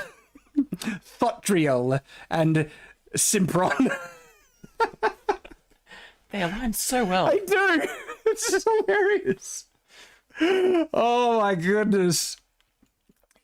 So anyway, yeah, it's like, let's do it together, baby. And they look in there, and you see like an evil Galadriel standing with an evil Sauron. We can look at the future we can have together. Oh. And they make it uncomfortable with the weird look at fish that. eyes. That is... Okay, there's some lines we need to break down here. Okay. Yeah, so he loves her, wants to marry her. He's a simp, she's a thought. Okay, so what he says here, it's contradictory. It's bullcrap. Yeah, I alone can see. So he says, everyone doubted you. Only I can see your greatness. I forget where he says that exactly. If it was when he pulls her face to him. Yeah, here it is. All others look on you with doubt. Only I see your greatness. And I was like, oh, come off it. I mean, when she appeared with Discount Legolas and Theo, they were basically drooling. That's Galadriel. She's so great. Right? And then think about the meeting when Elrond meets Galadriel. It's like, the ruler of this, that, all your exploits and all this stuff. You're so great, essentially. And so the show is trying to betray it. Again, gaslighting us, trying to say that, everyone's doubted Galadriel and it hasn't been shown that people's... No, the show has not only had people directly acknowledge that how great she is, in addition to Sauron, the show has depicted her way better. Look at that troll fight scene and so many other things, like hanging upside down on a horse and everything. Chopping someone's head off? She's the bestest. She's the bestest ever. And she does qualify to absolute Mary Sue if you know... Mary Sue is a very misunderstood term. People think Mary Sue can't have faults. No.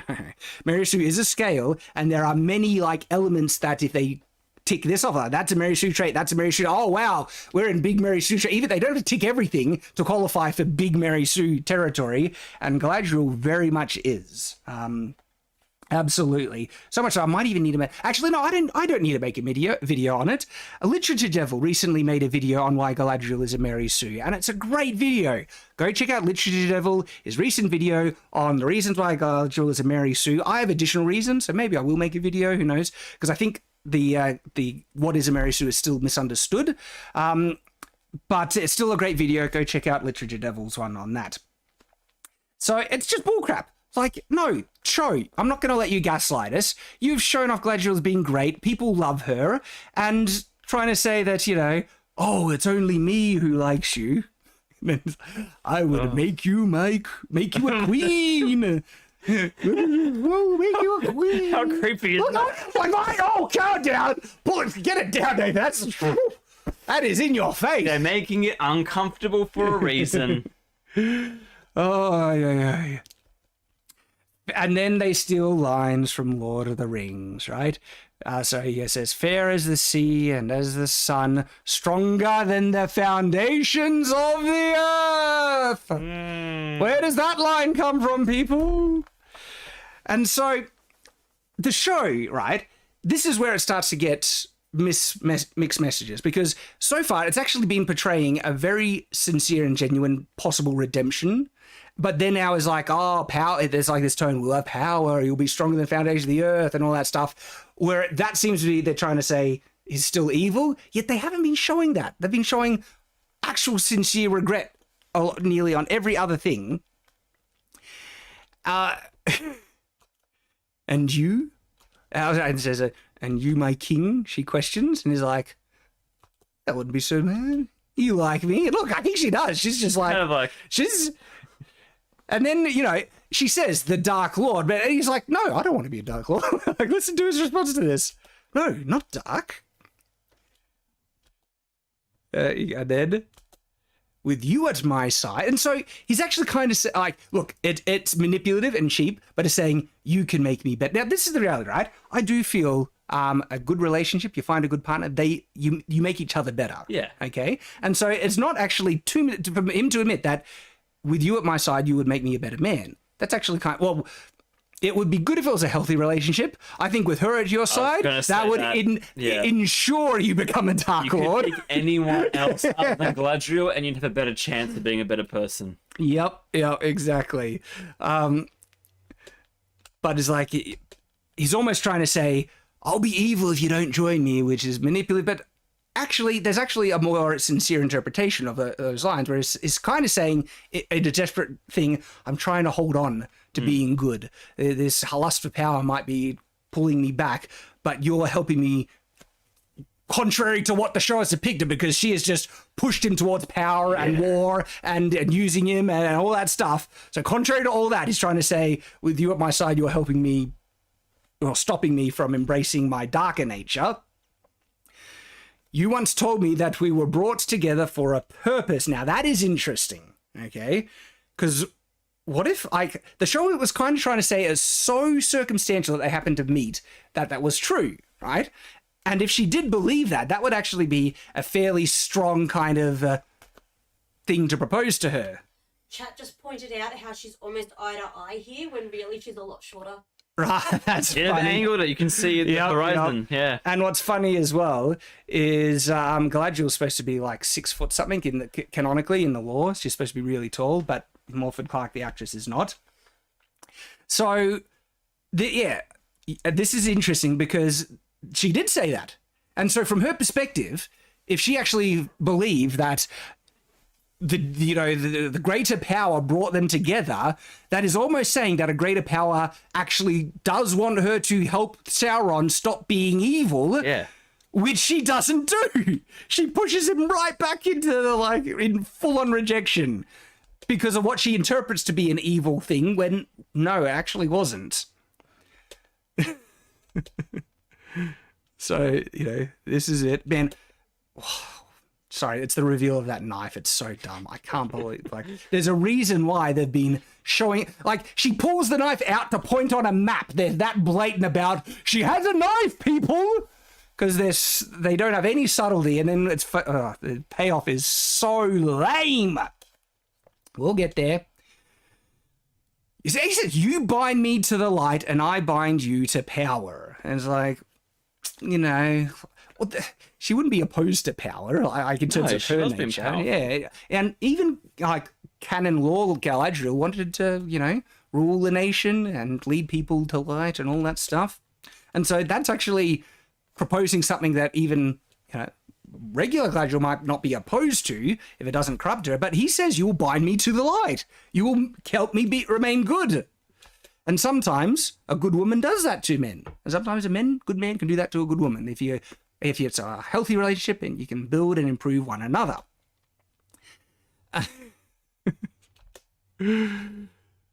Together we can save this Middle Earth.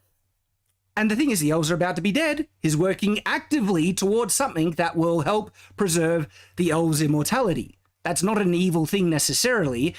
Is it part of his master plan to do the ruling ring, get them to have the rings? But the thing is, his master plan is nonsense and spit. If that was his plan, he would have been doing things to actually achieve it, whereas he's been doing things that work against that.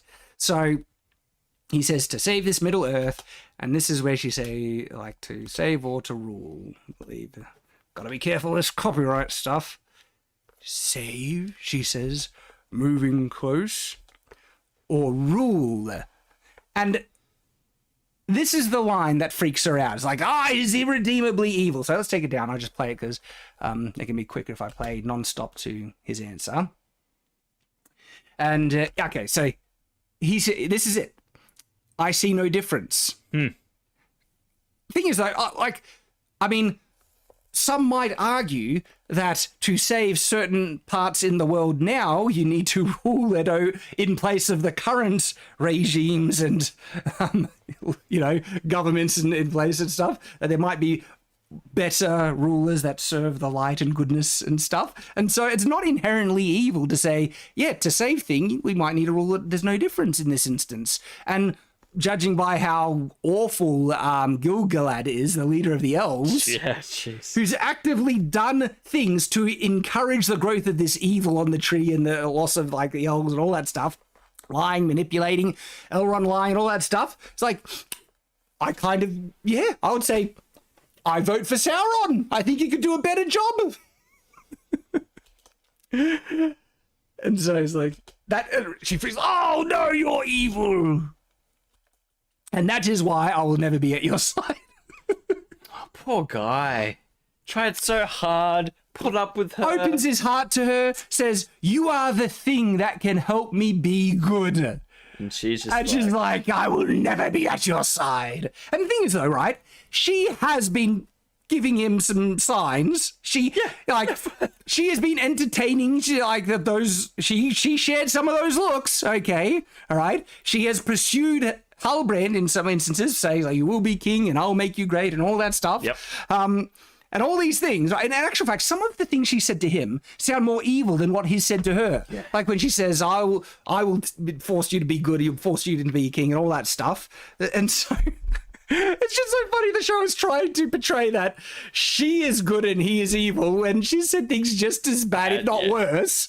And what he's saying here isn't that bad.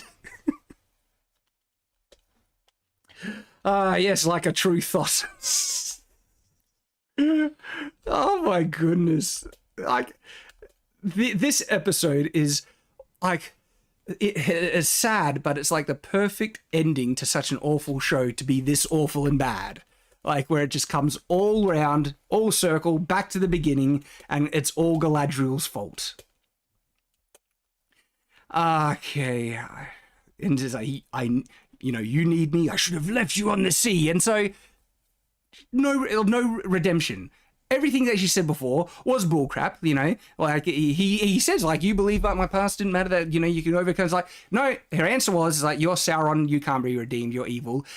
And that's horrifying, because think about how powerful Sauron is. Like, if she had any sense, even if he was not fully sincere, if there was a slight chance that Sauron, potential crazy evil Dark Lord who could conquer and destroy the world, if there's a slight chance he could be redeemed and stopped from his potential evil future, holy heck, would you want to try and take it if you have any sense or decency? And she's like, not a chance.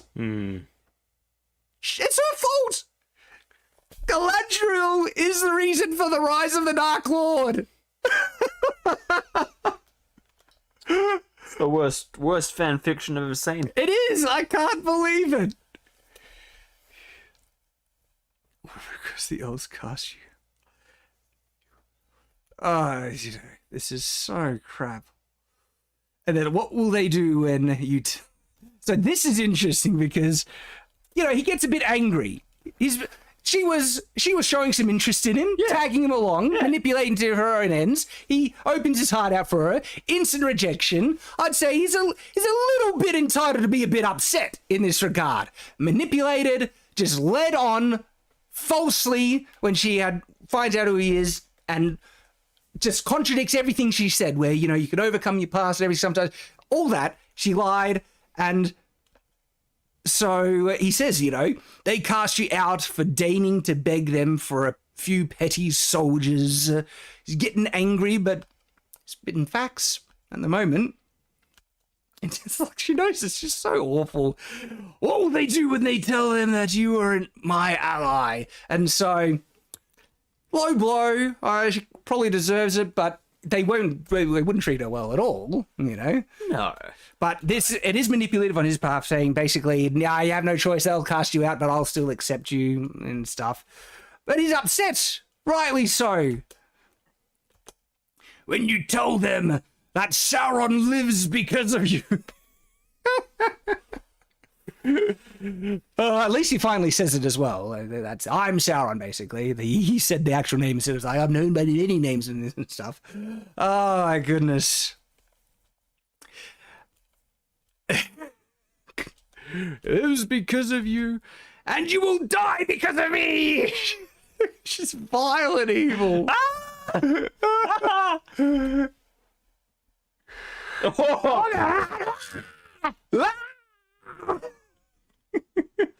he's got the Sauron eyes. Yeah, he's got the Sauron eyes. And then she screams back, tries to stab him, and then is like, oh, now she's drowning. Who will save her? But she just wakes up, and then she tries to stab Elrond. I was like, oh, and then she's like, who are you? And so, like, she's like, okay, Sauron can, I guess, did he take a form? Was that his real form? How does she know? I don't know. But, you know, she makes Elrond prove who he is. But still, wow, we got through it. But it confirmed, like, everything we said, like, yeah. Galadriel is the reason Sauron is evil. I can't believe it. It's all her fault. I cannot. It's unironically her fault. It seemed like a genuine, you know, like attempt in his behalf to try and reach out at some vein of hope. You know what she could have said? I have a dead husband. You know, it's a bit soon. Yeah, Give me some time. Would there be? You killed him as well. Even if she wasn't ready to jump in the sack with him, maybe if she's like, that evil lord, potentially, like, maybe outright rejection could be the best. Like, I need time to think. Let's go out for drinks first. You know, Get to know each other. exactly. You know, there might be some other elfin maidens you could take a look. Who knows? Like, I've got some friends. You know, yeah. they're great. I'm sure, like, you have the Palantir. You can spy on them too.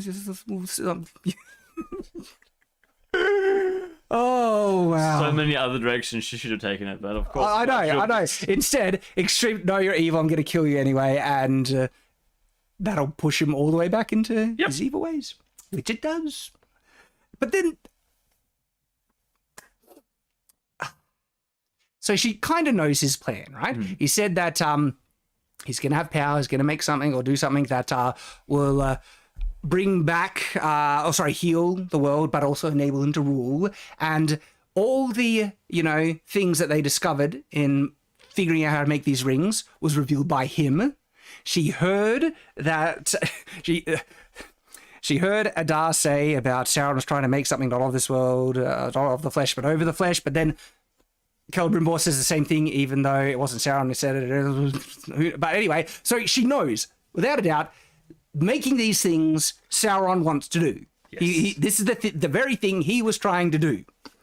So the logic, let's pull the plug. This isn't good. Let's just move back to Valinor. Maybe the elves can figure it out some other way.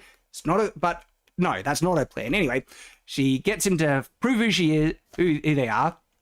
She comes back and she's like, have you made them yet? And I was expecting she's going to try and get them to stop, but they might say no, but she doesn't even do that. They say what happened to him, he's gone, and she doesn't tell them who he is. Can I just interrupt for a second? Yeah.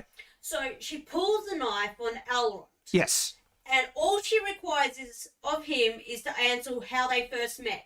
When it's just been proven that Sauron can read her thoughts. Why would that prove anything? You're absolutely right.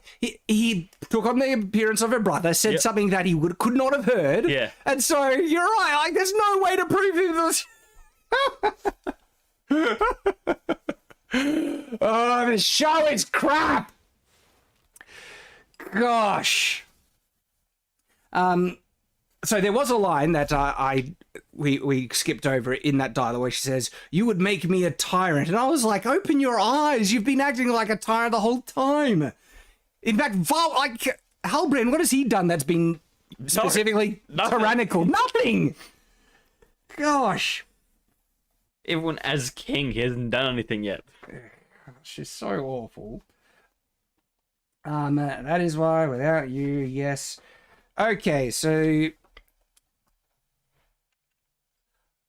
all right. I have broken down the part where do we know if he's lying or not? Sauron does not want to save Middle. So I don't know, because it seemed more sincere. I have a note like, is this all manipulation? He doesn't actually want to save Middle Earth. He's only saying it to Galadriel to convince her to join him, because his plan is to get them make the rings, and then he'll make the one ring which puts them under his dominion. I don't know. Because it did sound sincere in many different parts at different times, and he worked actively. There's no consistent through line with his master plan at all. It's all circumstantial luck, bullcrap, contradictions, and so people say that no, he was just trying to manipulate. It's like, that's not played out by what's actually depicted in the show. We don't know now. Okay. So Celebrimbor, he says they're almost finished. So let's listen to some of the dialogue. No, this is when they tell her they need the all right, they need the dagger. So she doesn't tell them to stop. Yeah, it's like, where is Halbrand? And she just says, he's gone and I don't think he will return. I just can't believe she didn't tell anyone. Hey, I met Sauron, by the way. And also, what would they like? Oh, Halbrand was Sauron, and Celebrimbor, if you had any brains, like, oh, all these methods is what Sauron has been like. This, he wants us to make this thing. Oh, holy crap! Might be. And so again, she is the one facility. She has the knowledge. This is his plan. And she doesn't reveal it at all. And not only she does not reveal it, she's like, we'll make more. Yeah, 2 more. But here she's like, he's gone. I don't know if he'll return. Just forget about it. But let's keep doing what he's going to do. She is the worst. And her whole point to begin with was that Sauron still lives and we must find him. And she found him. Yeah. Had the chance to go on a date with him and said no. You could have been sneaky, Galadriel. And look, I wonder if it's like, oh, I just made him evil again. If I tell him what happened, it's all my fault. Yeah, He's got to hide. It's like, no, Halbrand wasn't, because the way like he was Sauron the whole time, Galadriel. She's like, yeah, and you seem to get along pretty well. It's like, yeah, he seemed to like you. Yeah. Yeah. That's what Elrond thinks. Elrond's like, damn it, you rejected him again, didn't you? I'm telling you, Galadriel, just find another man. It's okay. Oh my goodness. And then he's left away in anger, and he liked you before, and you get, what did you do, Galadriel? Yeah. And she's like, I can't let anyone know. It's all my fault. But the thing is, it is her fault, but she's not, like, sad about it. She actually is now working to facilitate the plan she knew he was trying to do. Yep. So it's almost like, I do want to join him. It's like, I send him away, but maybe if I do what he wants, he'll hook up with me again. There's a lot happened by that stream. You spoke to me once of a mistake, trust me now. And he's like, it's pretty hard to mistake. Yeah, we're at ease. So, do we proceed? And she's like, no. And I'm like, I thought, yeah, obviously. Yeah. But then her answer is, because he's like, oh, what? We're not proceeding. And then she's like, we must make 3 up. What?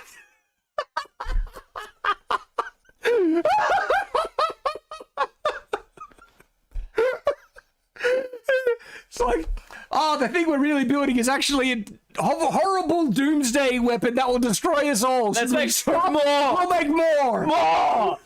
That's what the world needs. More weapons. And then the reasoning broke my brain. Oh, yeah, that's funny. She literally knows Sauron's plan and is guiding them to make more. She's so evil. And then, yeah, so the line. 3? Why 3? This is where, like, remember the through line where, like, ring is circular, let the light ring around and duplicate whatever, shine in on itself. This is no attempt at anything that makes sense. One will always corrupt. At what? And then 2 will divide. And maybe the only thing, sometimes 2 like clash of powers, or not always, but she's saying it definitively. 1 will always corrupt. And but isn't it like the 1, which is the light? Yeah, I thought like this was going to save all the they seem to take this in course. But the thing is, their perspective should be, this has the light of Valinor that's going to save all the elves. There's nothing evil in it. But she's like, 1 will always corrupt. It's like, I would be like, hang on. Guys, are you telling me there's something evil in what we're making here? No. 2 will divide. You're not making a good case here, Galadriel. And then it's Celebrimbor that comes in with this perla. For some reason. And he has but with 3 there is balance. Like, what does that mean? As all things should be. Like, it's not even. It's an odd number. It's unbalanced in that sense. It's just, but it means it's nothing. It's gobbledygook. It's nonsense. It's gibberish. Yet they're saying it like it has some significant meaning to justify they must make 3 now. It's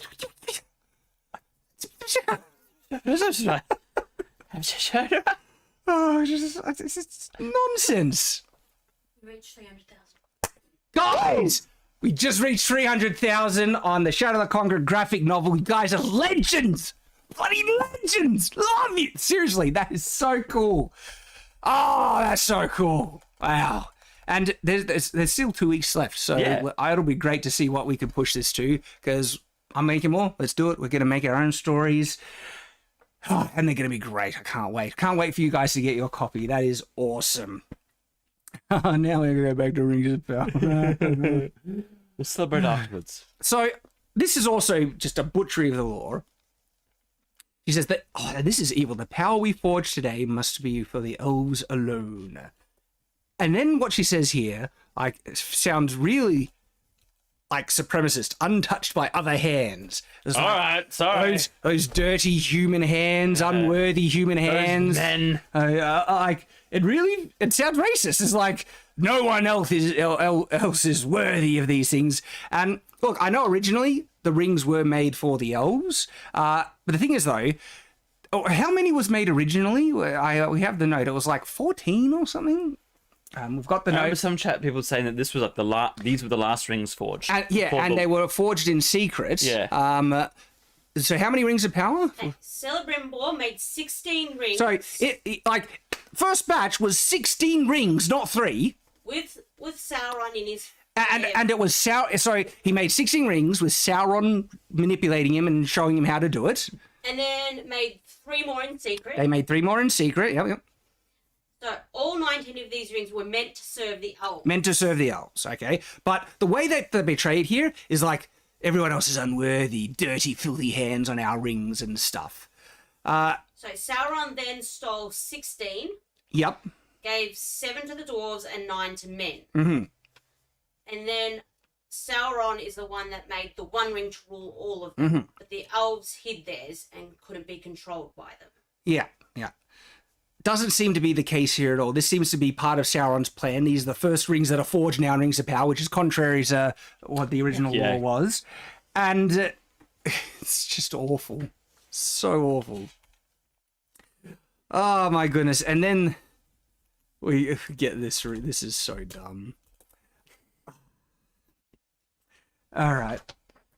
So I got that. So he sees... to make the mithril or whatever, he needs gold and silver of the purest quality. And then he's like, the only place where is that, I'm paraphrasing now. Pure. Yeah. Pure and silver is from Valinor. Oh, where's gold and silver? So it's the knife. You get it because the dagger. We showed it. So, unironically, the reason that they show the dagger in some of the most awkward, forced moments where she pulls the dagger to point at a knife and then puts it back in. Right? That's how desperate they were. Just like, Galadriel has a dagger, people, was for this arbitrary bullcrap that now it's suddenly needed to forge the rings. Because if there was some kind of pre-established kind of rule in the universe or something that logical, that made a logical barrier that we need something to do something like that. But this is clearly just made up by the writers for no reason at all, apart from they think they're smart with this. They think there's a connection. We made a connection. It's like, no, it's done because the writers are now just decreeing what is the purest gold and silver only for like. Couldn't the elves make really pure gold and silver? Sorry, the dwarves as well. Like, you would think they could. It's from Valinor. It's just pure. It just makes no sense. There's no reason for it to be. It's just like things from Valinor are just more pure. And you think with a massive dwarf furnace, they'd be able to make some pretty pure minerals. Pretty darn pure. Yeah. But that doesn't exist anymore. No.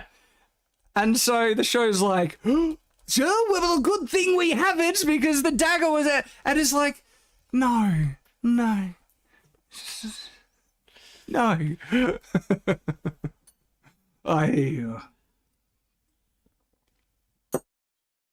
Because there are so many examples in better works where they set up something where they need X for something that makes sense. Yeah. And then they find an answer for it because of what just exists naturally, like a logical conclusion to solve a problem, where this is all contrived. It's like the problem is contrived, the solution is contrived, and there's no pre-established rule to make sense of it either. It's like pure gold, silver, valor, whatever, right? And so it means nothing, but they play it off like it's really something important and like it's a huge sacrifice. I'm like, they're not asking you to sacrifice your firstborn child. Though knowing Galadriel should probably be more okay with that, honestly. Please take them. Yeah. Ask the Half-Foots, they'd be willing. Because they say true creation requires sacrifice. It's like it's a bloody knife. Here's the last keepsake of your brother. Do you have others like it? If they're not, It's been a long time. It's just dumb, okay? They got the And big tree memory thingies, the big statues. yeah, exactly. There's a statue of your brother on the trees and things. Plus, you basically grave robbed him. I don't think that knife's yours; it's your brother's. Yeah, true. And yeah, but they're playing it off like, oh, the sacrifice. She's got to give up her dad. It's like it's a dagger. And the show is trying to portray you're saving all the elves through this, but you're also fulfilling Sauron's will and plan. And True, she's like, eternal life or this dagger? Which should I pick? I don't know. so, again, the show is trying to make a meaningful moment, and it's artificial and forced. That's the music playing and everything, and it's so lame. Contrast this to House of the Dragon, where we see an old man walk across a room and sit in a chair, and it's one of the more powerful moments in TV, like this year, if not all time. It's up there with the best, right? Because they set up the context and the payoff, and by everything that they've done in the show, they've done it so competently well. Speaking about House of the Dragon, not Rings of Power, they set up everything so well in that. Just by someone arriving in a room, walking across that room and sitting in a chair is incredibly powerful, and it means so much. Competence versus this sludge, this talentless amateur crap. You remember the Half-Foot? And this threw me, right? We see a fence and them planting crops. Yeah, I'm like, almost like they could stay in one place. but they were nomads. What the hell are they doing? So I was like, so they're planning to stay here for a while. No, they're not. They can leave. And you see the crop, everything's planted ready, and they just leave it for no apparent reason. It's just time to move on. This bloody crap show. Oh, all right. So we're up to planting crops, true creation. There we go. And yeah, okay. So here's a wizard, guys. No, Yep. all this time, and they haven't. Oh. They said, they called you that weird word, and what does that mean? He says, well, it means wise one. Another word is for wizard. It's like, Thanks, Amazon. Didn't see that one coming from the pre-rolls. but the show thinks it's like this clever reveal. I'm a wizard. I know. You're a what? And then, what he says later is is star. Like, it means wise one. It's the wizard. Oh, but then we just have. He can speak so well suddenly. Yeah, he's quite eloquent in his speech. And then them Half-Foots are moving on, don't care. They're awful, they kill their own. Poppy's like, I'm going to be a trail master now. Nobody walks alone. No one goes off the trail except those we purposely leave behind and strand and take their wheels. Like, everything about them just makes you hate them because it's bullcrap. Yeah. We care about it. No, you don't. Gaslighting again. The show trying to tell us. You laughed at the people who died from bee stings. She said, I think I've had about enough adventure for any Half-Foot ever could have. This was Nori in a conversation. I'm like, what? You didn't have an adventure. You found a homeless guy that you took along with you at the end. And this one, you went and grabbed him when he walked away and brought. It's like, this is an adventure. And then the stupid, again, pseudo intellectual. They want it to sound wise when it just makes nonsense. Gandalf says, where is it? Basically, adventures need to be shared. Yeah. And if you traveling alone is just a journey. Adventures need to be shared. It's like, so you can't have adventure. It's dumb. It's nonsense. It's not true. But they want it. It sounds wise. And so, even at the very end, the writers just want to remind us how bad they are at this. So, also, no one cares that Sadok's died. There's no funeral. Is it he's not even buried. They probably left him for dead over there, just to be rot and be picked apart by crows. They're just like, it's okay. He's in our book, and we'll read each year about how he died. I mean, I think he had the most heroic death, kind of. But I reckon that the actor was just glad to get out of the show. So we're like, oh, thank goodness, I'm only here for season 1. Imagine season 2.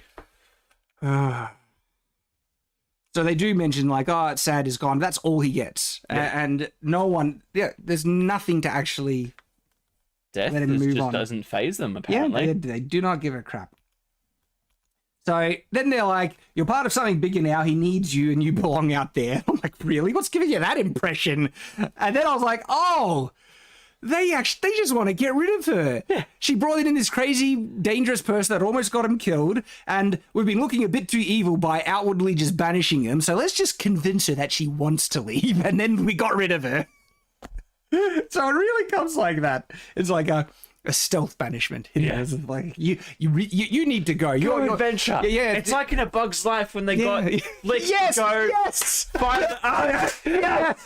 Finally got to reference that movie. I love A Bug's Life. Yeah. Get Flick to go find an army. Watch her come back with a circus. I know. Like, damn it! So I thought we got rid of her. And the funny thing is, A Bug's Life didn't know him. She's probably unaware, but that's what it really comes like. We need to get rid of this crazy girl. Bringing in homeless hobo wizards, almost killing us. Yep. Heading into the big beyond. Oh, yeah, you're heading into the big beyond, and I haven't taught you a bloomin' thing. And I was like, you haven't? That's pretty awful. He's like, no, you taught me stuff like I don't know, collecting snails and don't crap in a river that you might drink from. It's like, so he's taught you crap there, garbage, useless stuff. So they managed to make the dad look like he was useless and didn't teach her a thing.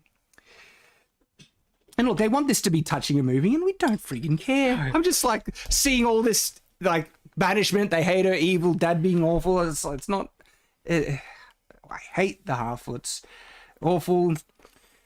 And then Poppy's like, why does everyone I love always have to go away? And her answer is ridiculous. She says, because if we didn't, we'd never learn anything new. All right. So Poppy holds you back? That's why her family died, because she was just being a burden? So if you don't lose people you love, you'll never learn anything new. Again, this is them trying to be meaningful, trying to sound wise and intelligent. Yeah. And unknowingly, this is beyond writing something stupid. They've actually written something awful and immoral and like evil. It's like, what? I gotta kill you. So the way I gotta know stuff. Read a book. That's one way. Why does everyone I love always have to go away? And this is because I think if we didn't, then we'd never learn anything new. These people are awful. Yeah, Poppy just feels good about herself now, doesn't she? Oh, gosh. And like best friend, they're so desperate to be meaningful, and it's just so hollow, pointless, and vapid. Then, I don't know where to go. Perhaps it's best if you lead off. And he's like, all right, we'll go there. Are you sure? And this is, we give you Gandalf line, people. It's thinking. It's thinking. We'll catch up eventually. Oh, there was a weird line as well. Of course I will, Anklehead. Someone says, you can do something. Of course I will, Anklehead. What's that line? Again, I can't think of euphemism metaphors. They're so bad at all of this. So she says, are you smell? Not entirely. And the reason why? There's this, thank you, Gandalf. There's a sweet smell over there. When in doubt, and then he goes on to say, when in doubt, always follow your nose. Gandalf's line from Fellowship of the Ring is Gandalf, people. Cheap, lazy, thousands of years, I think like a full 1,000 years before his, the Astari are meant to appear on Middle Earth. They appear in the Third Age, not the Second Age. But again, they're so incompetent. I don't know, like, how could they think they couldn't have had a great story from what happened in the Second Age? There was heaps of stuff that they could have done and fleshed out and everything. But they had such disdain and lack of confidence in a great and well-written work that it's like, for this to be successful, we have to copy Lord of the Rings. We have to make sure that there's a story about little people because... And the showrunners literally said, it won't feel like Lord of the Rings unless there's a story about little people, hobbits, essentially. They feel it wouldn't feel like a Lord of the Rings story without wizards and Mount Doom and all this crap. It shows how incredibly disingenuous and how little faith, little respect and disdain they had for the sorcerer. They honestly felt wasn't good enough. Yeah. We can do better job than that. And this is what they gave us. Unironically, they thought this would be better than what actually happened in the Second Age. And look, part of me is kind of glad this is so divorced from Lord of the Rings, because it's so easy to recognize that this is not Lord of the Rings. This is not Tolkien. This is just really disingenuous, like ideologically possessed, agenda-driven people wearing a skin suit saying, wear the thing you love, to push through their own agenda. Okay? And then we see all, and look, we basically see nearly all the half-foot hobbit population. Look, this is all of them? It was easy to hide their numbers with the carts, but now it's like, what, there's 50 of them? And they die off quickly. And they barely have any kids. It's like, no wonder they're just leaving everyone behind to die or killing them off themselves. So, gone, done. All right, this frustrated me. They said they needed gold and silver in its purest form. They don't even separate it. They just put the whole thing in the thing and just melt it all together. It's like, I thought you needed gold and silver in its purest form. There's steel. It's got a steel blade, which would make it impure. It's not even pure gold and steel anymore because you just melted it all together. And so the line where you said you needed it in its purest form, strictly contradicted by the fact that you just melted it all together. What have we said already in this stream, that they say things that are contradicted later? Yeah, a few times actually. It's more than one. There's a number of lies. I think. Because they keep doing it. Just keep doing it. So clearly they don't need gold and silver in its purest form, because it's steel, metal, whatever, diluted. Just all right. And so that was just stupid and annoying. And then it melts. I have it brought out. Yeah, there it is, melting away. Oh, so it's just like the show's trying to make us feel sorry that a dagger is melting, but these has no significance for us. It means spit, right? Gosh. It's funny, a show can make you like get when you get attached to, like, you know, when I don't know, one of the Batmobile gets destroyed. It's like, this is Batmobile. I don't want the Batmobile to die. But that dagger's done nothing cool. It's an awful design. It's not just even cool. Yeah, it's not even cool. Like, so who gives us stuff? And then again, it's like they wanted it all pure and everything. That's like scale and impurities, usually slag, right? If floats to the surface and you scrape off the top layer, they just pour it all in. Yep. So all there's no purifying in this process. No purifying at all, but they needed it in its most pure form. And look at the quantity. That's a lot. They could make how many rings? How many rings? You could almost make, I don't know, 16 rings. Maybe 3 secret ones if you want to. Was that the amount? Was it 16, hun? Yeah. Plus the 3. So they went out of their way to bastardize the, law, just because they only make 3. They only show making 3. And it's so underwhelming. It's all they do is pour it out into a mold, and then jewelers make it. Like, there's no infusing of power. It's just, the only flashy thing is when they drop the mithril in there. And it's got it. So it seems like all the magic is coming from mithril. Is this magic stuff that does anything that we want. It's a Deus Ex, not Deus Ex, but it's like, because people usually call them MacGuffins. It's not really MacGuffin. It's just a bullcrap plot device that has no rules, that'll do whatever we want for the sake of what we think works on the story. Because look, now it's like flashing, and then there's a lot of comments about leaving the slag as well. Yeah, exactly. I mentioned that. There's slag. They poured the slag into the thing. Oh gosh. And then they're just spinning it. This is making rings of power. Some of the most powerful magical artifacts in all of Lord of the Rings. And it's the most anticlimactic, like, boring stuff where they could have, I don't know, like, infuse. Again, imagine if they had, like, a host of elves chanting some ethereal, deep, magical, resonating, sonnets or something like that, which causes the powers of Middle Earth to respond, and then they all infuse it in there. And then summons light or something, because they do have magical power. Imagine they summon light and light bursts down from the heavens and this crazy stuff. We get this. It's mixing bowl. Thermomix, yeah. Thermomix. And then they just pour it out. It goes down this thing. And then they spiral it around, which I feel like by now, that's going to... Yeah, that's probably cooling down a lot. This thing is pick up impurities along the way. Well, couldn't you have just poured it into the hole? Why do you have this channel thing? So it's very anticlimactic, and it's all to make these things. It's you could make heaps of those. These little tags of magic rods. metal stuff. So another odd thing, they make 3 rings out of this mixture where it's all mixed together, but one distinctly looks silver where the others 2 look gold. Yeah. Why are they different? They're made from the same smelting source. Great question. All of it's stupid. There's so much stupid here. And then where's the scene? So maybe it's the next scene where they pick it up and they all look and yeah, one's gold and the other 2 are silver for some reason. Don't know why. And then jewelers, they're just making them, making rings. Thing. Nothing. Rings of power, people. Where is the power coming from? I have no idea. Another afternoon at the jeweler shop. Yeah. It's so dumb. And then something happened to make Elrond think about Halbrand. Where did he go? Or something. And so he's like, oh, is there something here? Then he finds the scroll that has but he doesn't even bring it up. He returns and he has it in his hand, but he gets distracted because he sees the rings. Ooh, it's the rings.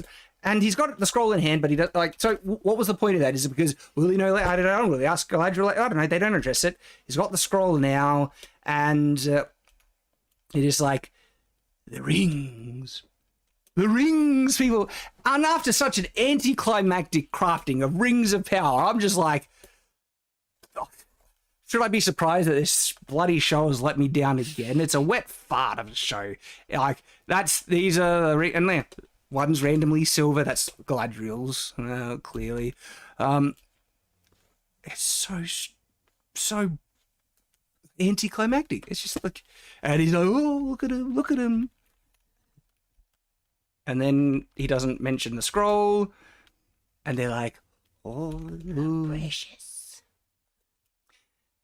But at least we now have, they keep showing us, but they've got rings now on the show. Got rings. Rings of power are in the rings of power. Wow. Took 8 episodes, but we got Took there. a while. And then cuts to Sauron returning to Mordor. The thing is, though, this is... the show just does not understand what its motivations and characters are. So he was actively fighting against Adar for the creation of Mordor, but now is returning this is my realm when was it made for him? And the show, I think, wants to make us think it was all part of his plan. But no, he was actively working against it. He didn't even want to come and do it. And so he left the Southlands. He left the Southlands. He didn't want to rejoin Galadriel to do it. And so, bullcrap that this was part of his master plan. He even tries to kill Adar, and Galadriel's no, we need to question him and everything. But he's my realm, my domain, muhaha. No, the show is just got no consistency. There's no through line. Bullcrap, you're going to try and say he had a master plan. And... Oh!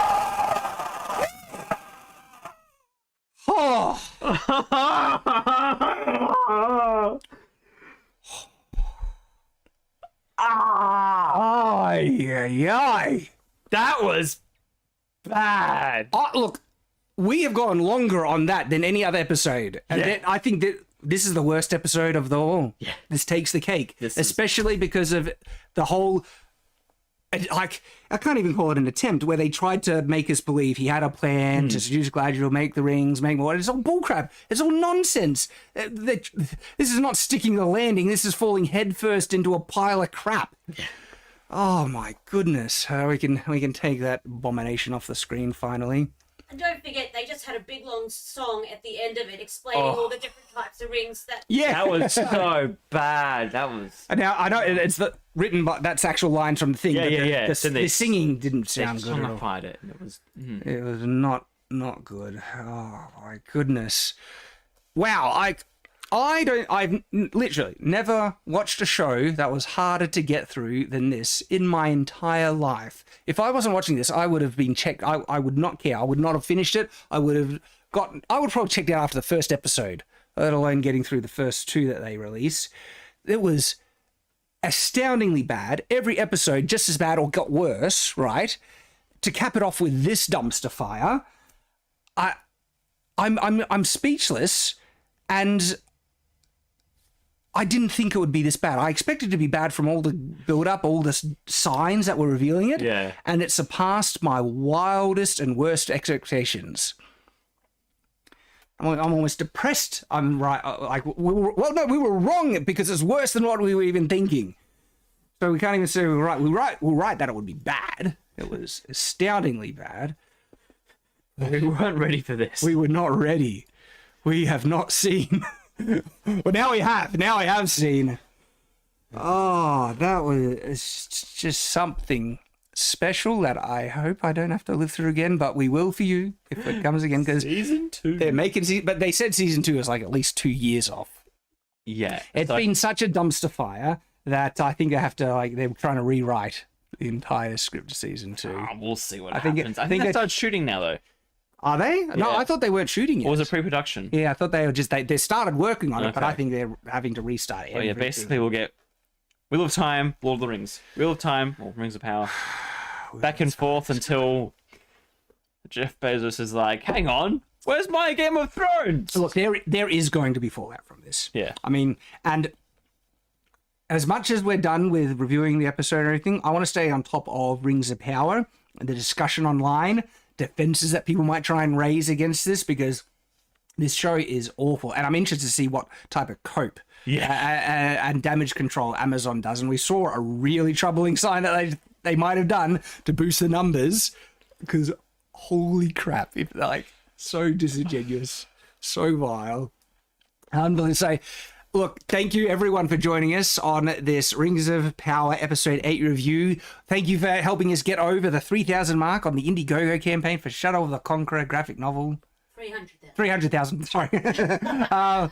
I got a 3 in there, but we're not done. We haven't forgot about you awesome people who've left super chat, so we get to hang out with you guys and just chat about this. Ah, my goodness. But it's like a journey, like, you know, it's like a journey has been completed now that it's finally got through. Yeah, we haven't reached Mordor quite yet, but we've definitely gotten past the barrel. Look, this is going to be a disaster for the history books. Rings of Power is so bad, it will never be remembered as something fondness. I'm not gonna. I wouldn't subject my kids and force them to watch this. No, parents aren't going to get the kids to watch this. It's not going to be something to pass on. It's only going to be remembered as a cautionary tale of hubris and arrogance, that someone thought that they could buy quality by co-opting someone else's work, and that's where it'll go down with. And if they have the same people working on this for season 2, it's not going to get better. We've seen the extent and height of their talent, okay? Unless they go back to school and start some serious, like, study and learning, there's not going to be no improvement in quality here. Writing is going to be just as bad. So those are our thoughts on Rings of Power, and let's get into the super chats. So I'll bring them up. There are heaps. That's great. Love you guys. All right.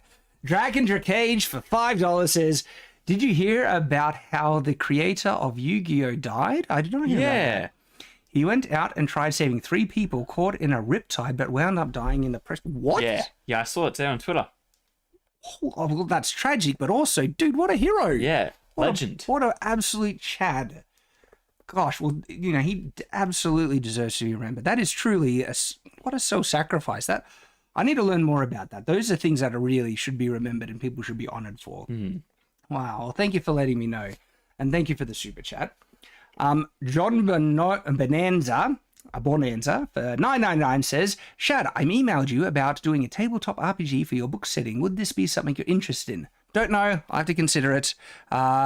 Doing something like with a tabletop RPG for, I assume you're talking about, Shadow of the Conqueror, Everfall. Maybe something I'm considering, but nothing on the table in the meantime. I'll have a look at your email. Thank you for that.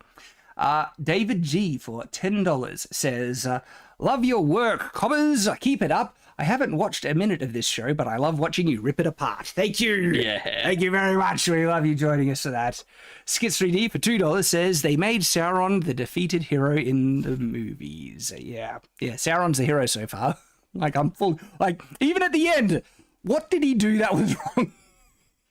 He got rejected. That's what happened. Yeah, he got rejected by someone who tagged him along and sucked him in and manipulated him and used him. Like, it's actually a thought and simp story.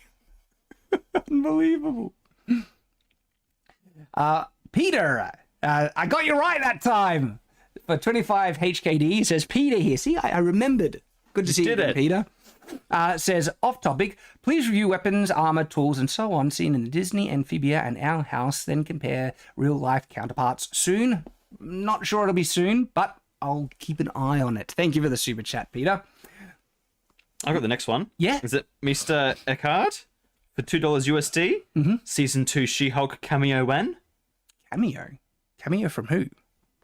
None of us. I don't know. And there's going to be a season 2? Please no. Oh, no, I don't. Look, that would be so dumb too. It was such a failure. Amazon is like sunken cost fallacy, where they're in too deep. Yeah. And they can't admit fault or failure. And so, because if they cancel it, that's an admission that it was a disaster. And they're like, no, it's great, it's everything. So they're going to push for a season 2. I don't think She-Hulk will. We'll see, though. Yeah, do you want to take a couple? Cool, so. Crazy Tiger Person for $2 USD. Shoot, all you had to do was ask about something. Yeah, all you had to do was to ask, was it maybe the graphic novel or joining us or any number of things. Oh, thank you for the $2. Mm-hmm. Next one is from Gradfather? Gadefather? Something like that. Gradfather? Yeah. For 10 USD. Might we celebrate the end of Rings of Power by planning a Lord of the Rings watch party sometime? I know you're super busy, so I understand if not. Regardless, thanks so much for watching this on our behalf. Chad is a Shad. Shad is a Chad. Damn it, I looked up and then I mixed them up. If we can't, you can organise a watch party with you and your mates and have a good time. Well. Yeah, absolutely. Have a good time with that. Thank you for the super chat. Space Cake for 2 GBP says, Galad, Sauron really wants rings. Let's make them. Oh, so Galad, Sauron really wants rings. Yes, that's right. Galad's like, yeah, bad guy wants them. Let's do it. And Galadriel is basically like that. Yeah. Kato for $50 US. Thank you very much for the very generous super chat. As a way to cleanse yourself of this horrible show, might I suggest reviewing the Avatar Last Airbender show? It's older and animated, but is widely praised as amazing writing and storytelling, and I have a feeling Shad would enjoy it immensely. I have them all on Blu-ray. Yeah. I even have the comics. I watched the first season and some of the second season and really did like what I saw. Yeah. Really did like it. And Netflix is coming out with their own adaptation of it, and you better believe that one I am reviewing. I'm going to do what... We stay on watch, people. Yeah, I'm doing every episode, okay? They're going to do everything right in that show. Oh, man. I can't wait to review that with you. Yeah, that's going to be... That's your wheel of time, man. That's my breakdown. All right, here's what they did in the original, and here's everything they ruined. Because I'm scared. Politics is going to ruin that. Oh, wow. That's going to be great. Alrighty, so S Zebra for 249 PHP. Thank you very much. It says... And the end of the entire series, it was all a dream that Sauron had as he perished. Like, you can't fix this. It's a disaster. It's dead, right? And so you retcon the entire thing. I would actually respect Amazon and be willing to give like season 2 a try if the like first episode was Galadriel having glowing red eyes and walking and opening up a door, and you see real Galadriel tied up with like like her husband or whatever, and that she's Sauron or something. God, they retcon the thing. Oh, she just wakes up and goes, oh, I had an awful dream. I know. Well, we missed one as well from the Grandfather. Again, $5 USD. Also, I second the motion that you need to review the 2003 Hulk movie with Eric Bana. Thanks, mate. Yes. Lots of mentions of that, but... We'll see. We're busy. Next one is from Krasen with 20 GBP. Can't stay to watch as I just got home from night shift, so need to sleep. Love your work and always recommend all you do to any medieval fantasy loving people I know and meet. Thank you. Thank you very much. We appreciate that. Next one's from Tolkien Fan. Oh, I'm so sorry. Condolences. For 20 USD. Can't stay up, but thank you for the reviews, gents. They've been great to watch while writing my own non-YouTube review. 125k words so far. Awesome. You're much more entertaining than the show. I hope to send you a few more views. We appreciate that. Very much. Thank you very much. Tyark for 50 euros says, "Hey, Night's Watch, first time catching you guys live. Love your work. Never change and stay unwatched." Awesome. Thank you, man. I'm so glad that glad you can join us. And yeah, 50 euro, very generous. Really appreciate it. Thank you. And we will, as always, stay on watch. But we're not going away. Button's right there.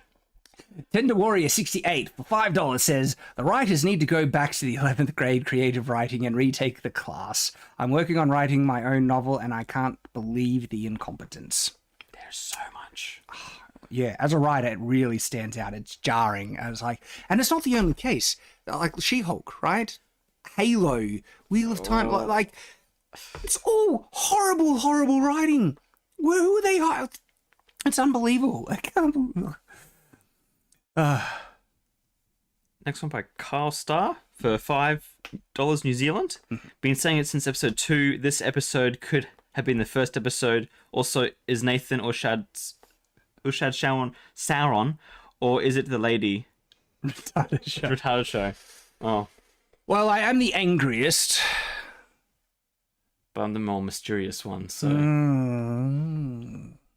Probably Shad, though. Let's be real. He's a tyrant.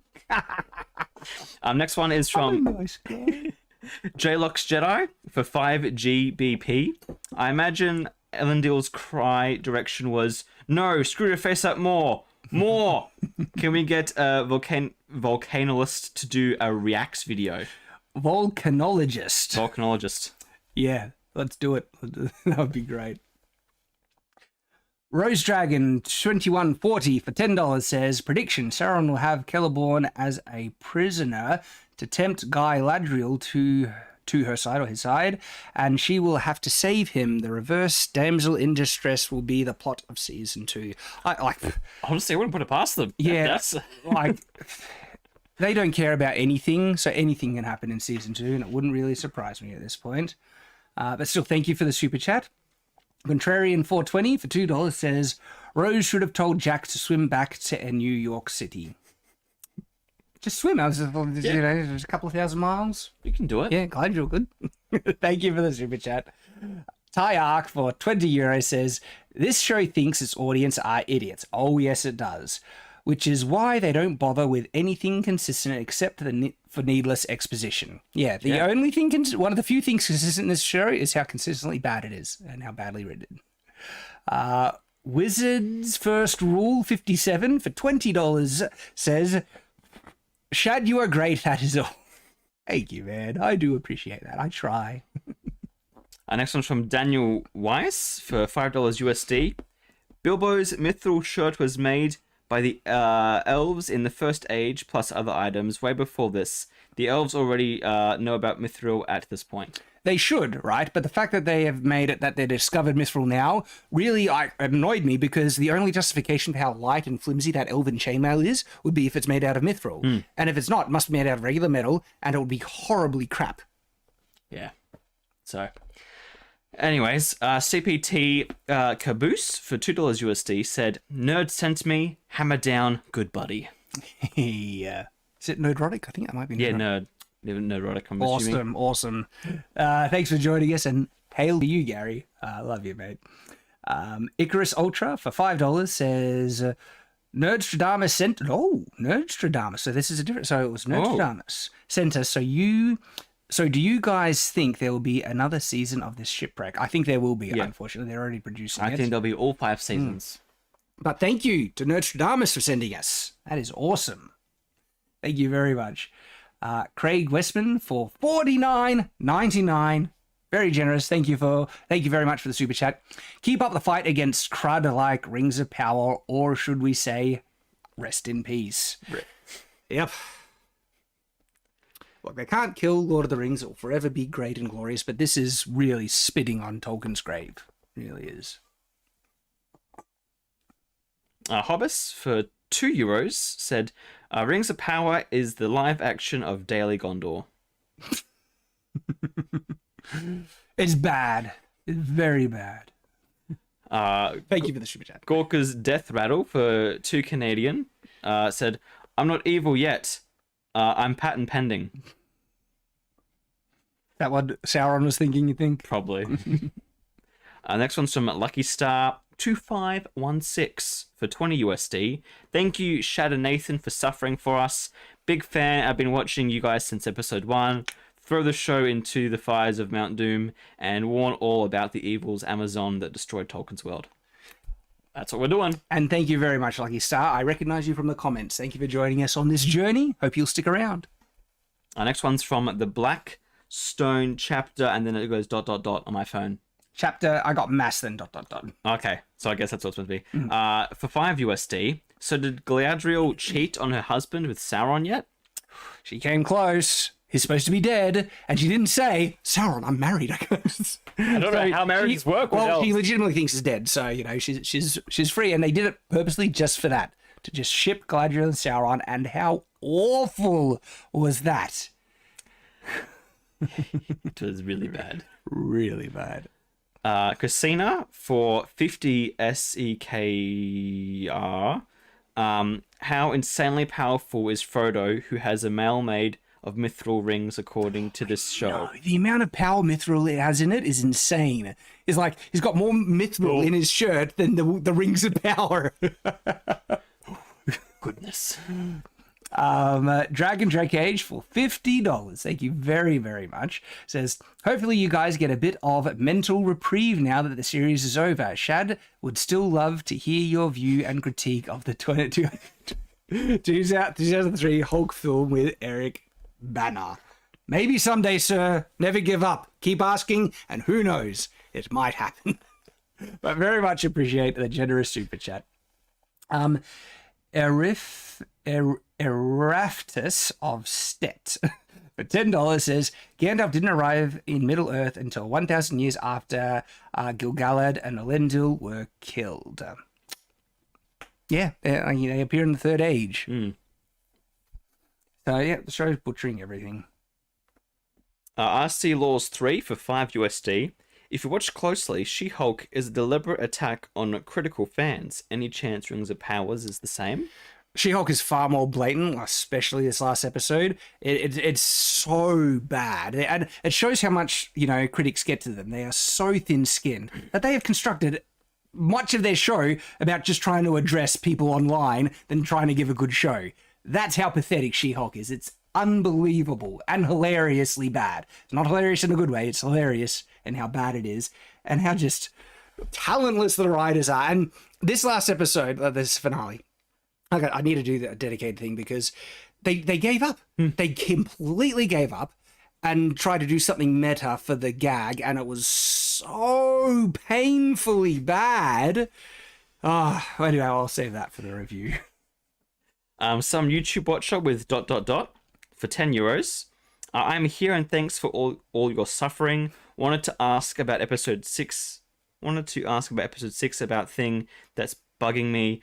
Why are there 3 water streams falling into the volcano? My eye is that bad, or are there 3? It almost looks like there were 3 kind of streams coming in. So nothing makes sense with that. It's so stupid, especially if it's coming just from one dam. Yeah. I mean, and I'm giving him too much credit because to strongman it, that's a cavern deep underneath the mountain, and so the water. But if it's actually closer up to the top of the mountain, the water had to flow up this insane mountain to get there. So how did the water get? It's all dumb. It's all dumb. Mithril, maybe. Yeah, mate.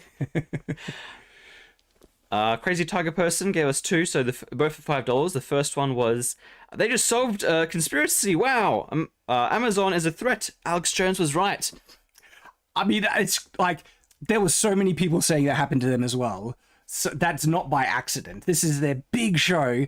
Like, they would not let that get by. Well, they let so much incompetence by with the production of the show. So they say, don't ascribe to malice what can be answered with stupidity. Yeah. I don't know, because they've been doing shady stuff. They knowingly stop people doing reviews, deleted reviews and things. It's very in line. And the other one from Crazy Tiger Person for $10, sorry. Have you guys heard of The Lord of the Rings, The War of Rohirrim? Rohirrim? I don't know. Is that a show, a game? I don't know. Clearly we haven't. Familiar, but I don't think so. The Tech Crisis for $10 US says, this may be strange, but listening to you lambast this show may be making me a better writer. Unironically, I hope it does. I actually, one of the reasons I do love to listen to really good, insightful critics like Mauler, he does a tremendous job where he goes so in depth, is because it does help illustrate what not to do. Okay, look out for potholes like this. Look out for for places in which you can be consistent, everything. And one of the points of focus that I did want to do was horrible sentence construction and dialogue. If there's something bad that I can add insight on as a writer, I wanted to do, because I think there is some benefit to be gained by showing when it's done bad, and you could do it better. Because I also try and give examples of how to do it better in other cases. So that's great. I hope if it does, awesome. That'd be wonderful. Kajal Doots tweet donates $1, but then he goes on to do another super chat. So he must have missed on the first one. Still, thank you for the second super chat to get your message through. And I think it's Gel Dutweed. Oh, sorry, I can't pronounce it. What's worse, Rings of Power or seasons 7 and 8 of Game of Thrones? Rings of Power by a country mile. Is that the term? Yeah, at least you had, 6 other seasons before that? But even just on those seasons alone, Rings of Power is worse. It is so much worse. This is one of the worst shows I've ever watched. Wow. Okay. All right. Maggie Chan for $5 says, I'm sorry, I'll not be able to afford your book, but please accept this as a token of my support. May the Lord bless you. Thank you very much, and I very happily and graciously accept that donation. Really do appreciate it. Thank you very much. Lucky Star says the Rohirrim movie is an anime taking place in Jackson's movies about the invasion of the Easterlings in Rohan. Hey, cool. So it's not done yet by the sound of it. That sounds cool. Okay, hopefully it'll be good. Who's making it? It's made by Amazon. I give up all hope. Although, I mean, the animated stuff hasn't been bad. Yeah, it depends which animation studio is actually heading it. If it's made by Amazon, no hope. But sometimes they just are the publisher for studios. That's the same with Cyberpunk and with Arcane on Netflix. Yeah. Not made by Netflix, just, distributed. So therefore, sometimes good things do get made. Next one's from Diego. Yeah? Yes. Diego Roll. For €5, Sauron knew that since he's a man, Wanda Gladriel would have done the exact opposite of whatever he suggested. His plan was flawless. But then he actively worked against his plan, and if Gladriel didn't manipulate him against it, and she just said, okay, I agree, so you do your thing. His plan would have... So the whole this is his master plan thing just falls apart. It's just that's what they wanted, but they didn't have the competence to pull it off, and they just had random crap events happened in between, and at the end they're like, he meant everything all along, and then you're like, give it 2 seconds of thought, you're like, but then that wouldn't work, and that wouldn't work, and just... Everything falls apart. Yeah, so stupid.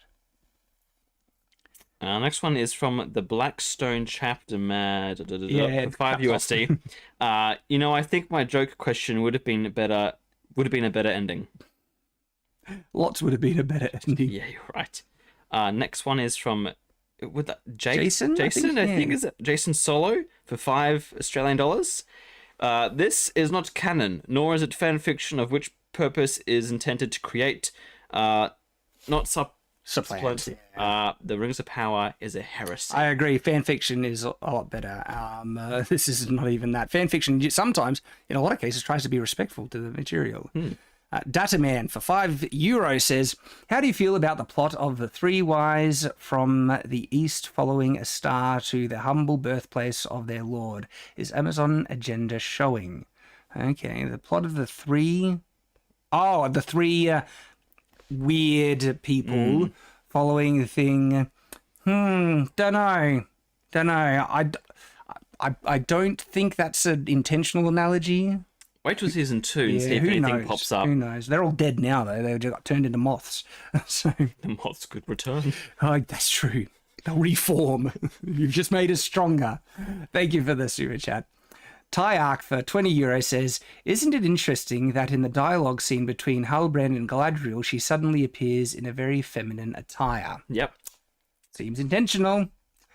Martin S for 100 SEK, thank you very much, says, just came back from watching it. I had kind of hoped Halbrand would not be Sauron, too obvious and too unsubtly presented.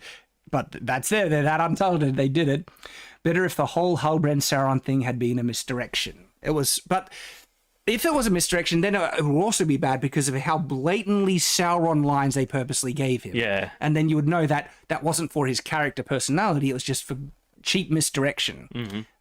So they shot themselves in the foot. It was obvious from the very introduction. Looks can be deceiving. Thanks, Sauron. Thank you for the super chat, though. And yeah, it was awful. Gorbs for 10 GBP says, it is funny to me that the elves had a detailed history of the Southlands royalty, but no map of the area. Good point. Yeah, they said that there wasn't much history of... And then they had enough history for what she needed. Convenient, that. Owa 8X for €10.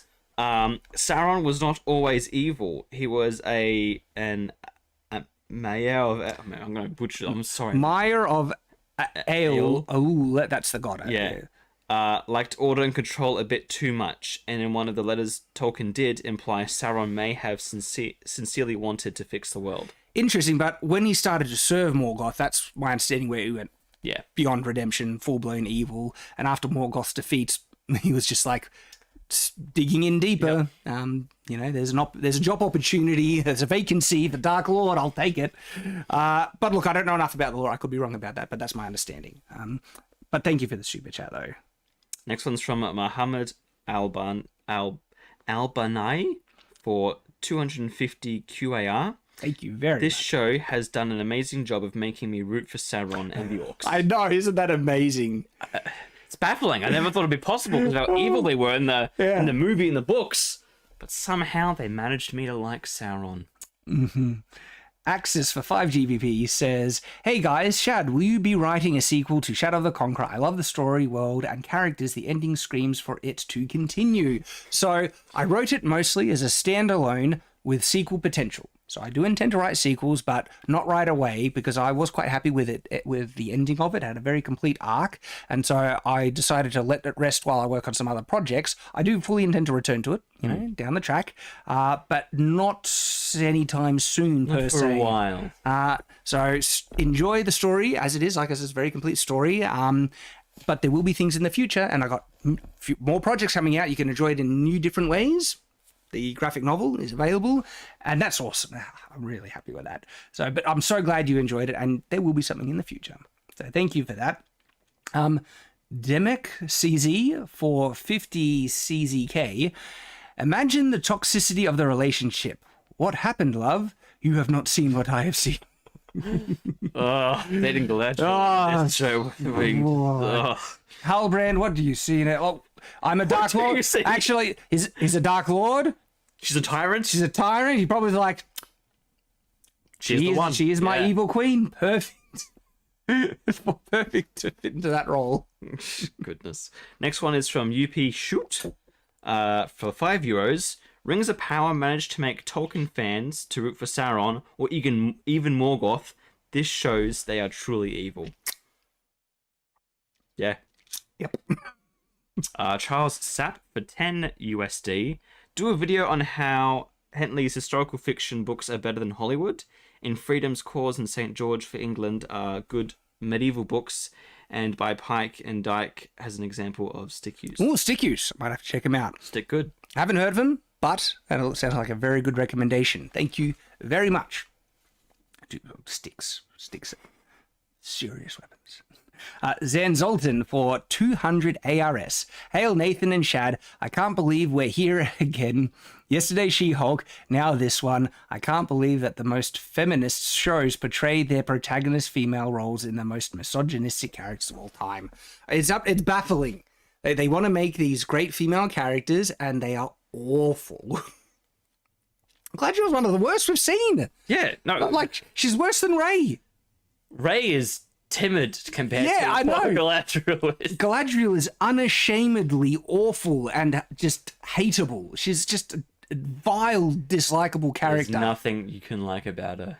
And they unironically think that she's an awesome protagonist, and the writers think this is girl power excellence. But I mean, when you see those really, like, you know, crazy feminists and everything like that, they're very unlikable as well. And if they're basing them on, you know, that archetype, Very clear portrayal. well, they're getting that correct, aren't they? Yes. Next one's from Dragon Drakage for 5 USD. She could have lied and gotten close to let his guard down and kill him. I know. Yeah, That would have been a smart thing to baby, do. let's do it. And then, But no, that's too intelligent for this show. Charles Sapp for 5 USD. If Gimli met this Galadriel, he wouldn't have asked for her hair. He would have asked the same thing that he said to the warg. Bring your pretty face to my axe. And the next one, again from Dragon Drakage for 2 USD.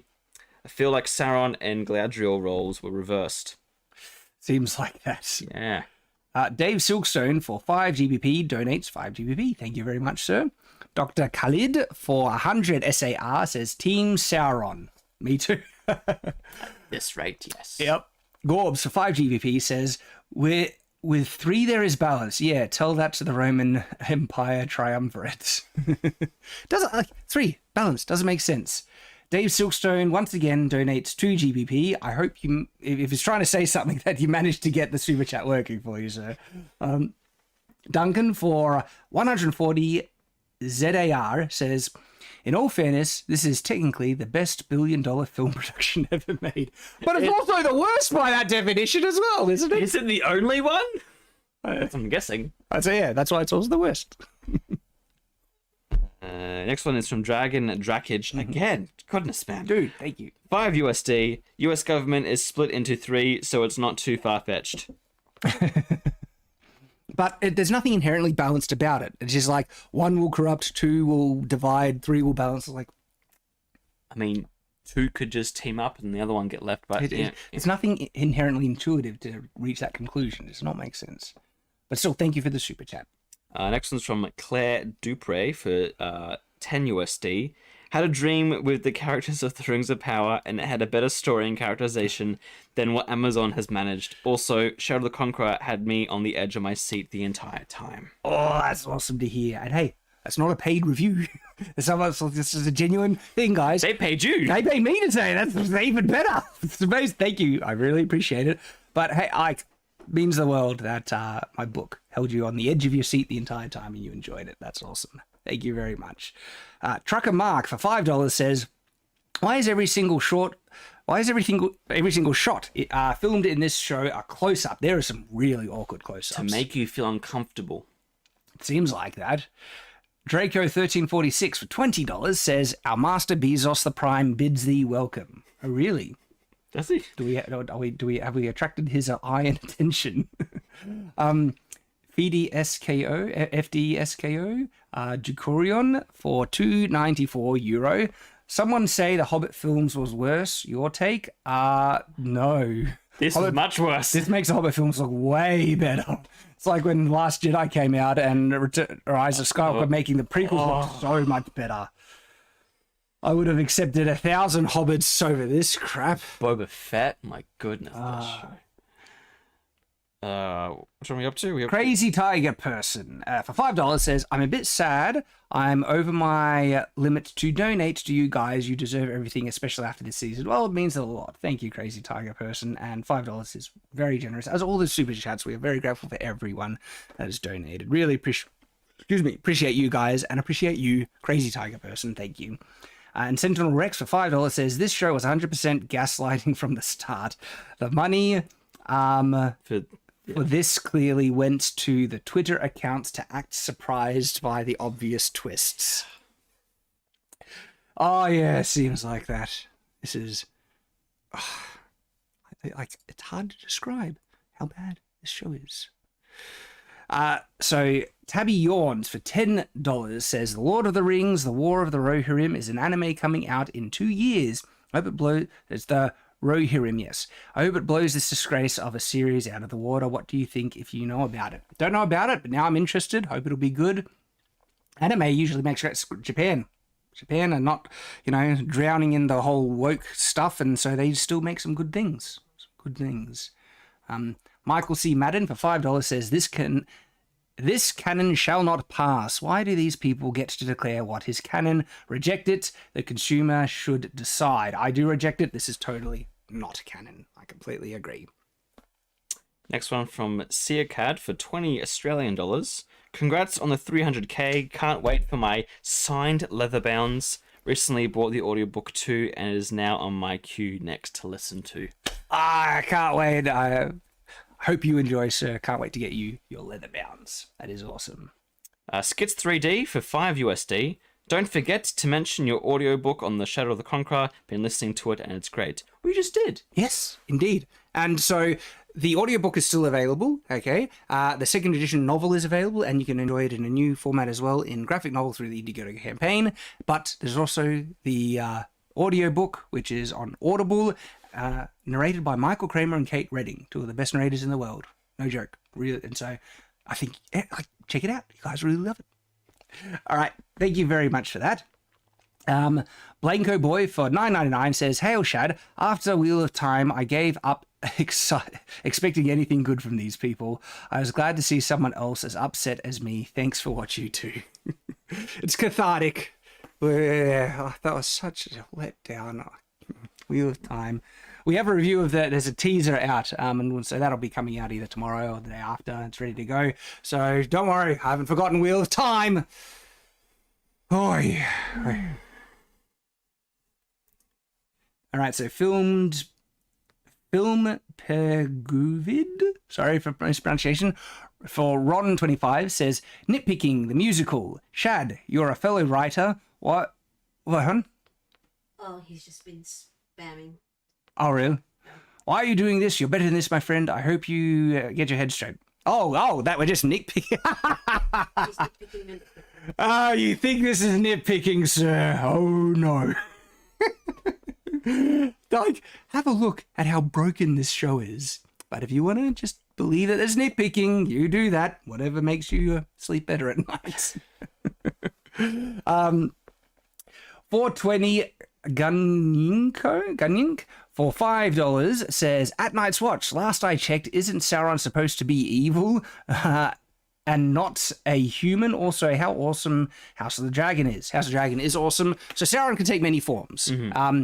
And he actually is, he was supposed to appear the elves and Celebrimbor as their bringer of gifts. I forget his name. It might come up to me later. Anatar, I think his name was. He appears as Anatar, the bringer of gifts. And he probably will appear as Anatar next season. Probably different actor as well. So whoever played Halbrand, but it looked like he was still Halbrand in the end of the season, so I don't know. Maybe he'll have his transformation at the beginning of the next one. We have another secret reveal of there's this new character. He's not Sauron, guys.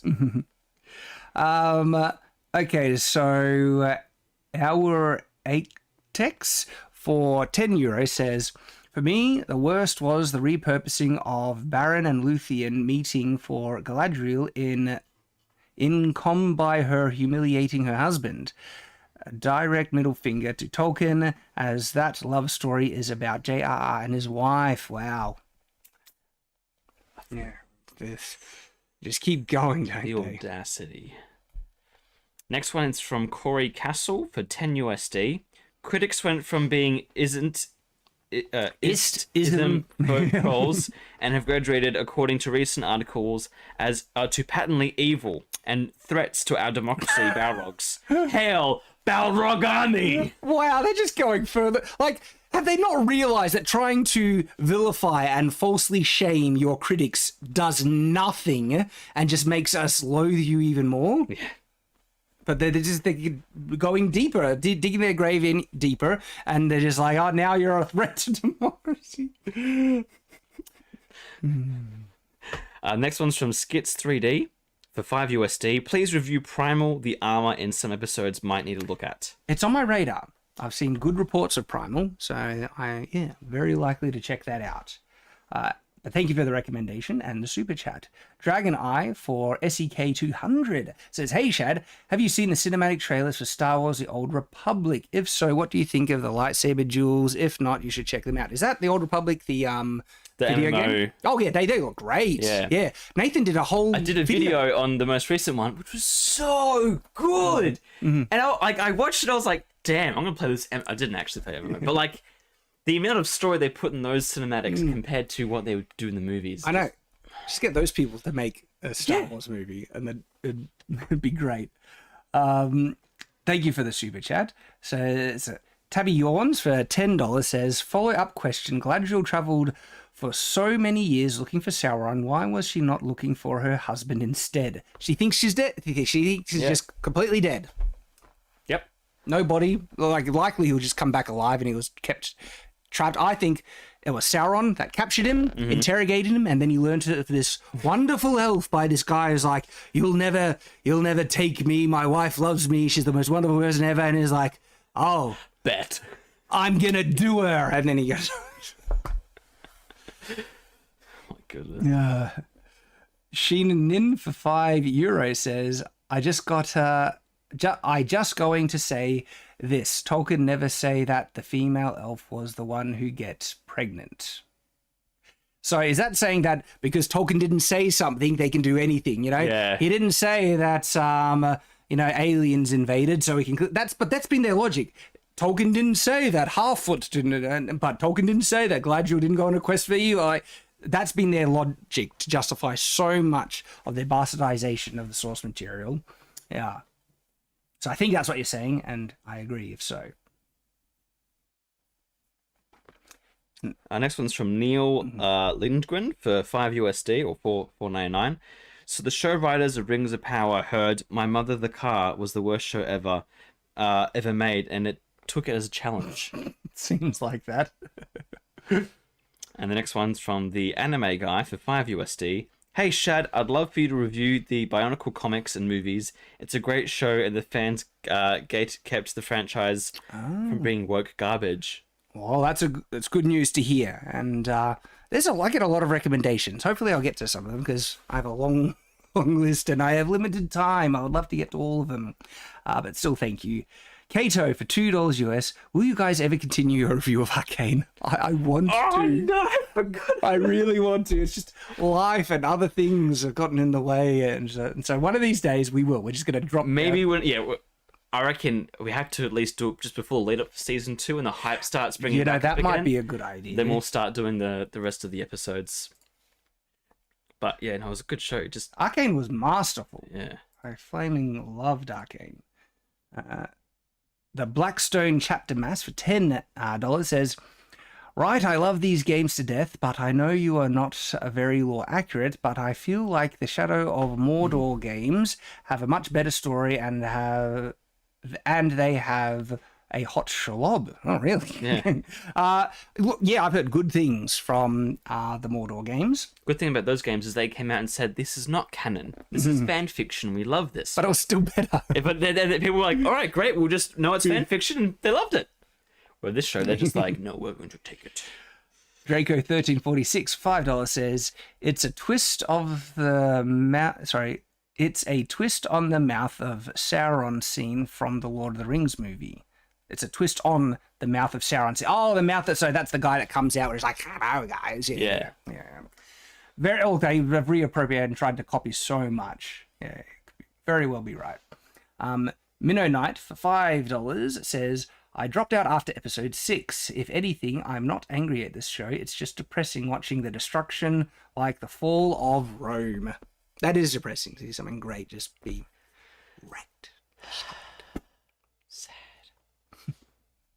Anyways, the Ginger Ninja. Oh, you missed one. There was one from The Blue Balls 88. At least it wasn't 69. For $2 Australian, said... You sneak these things in now and then, Nathan. It's just... You think I'm innocent? Yeah. I'm not.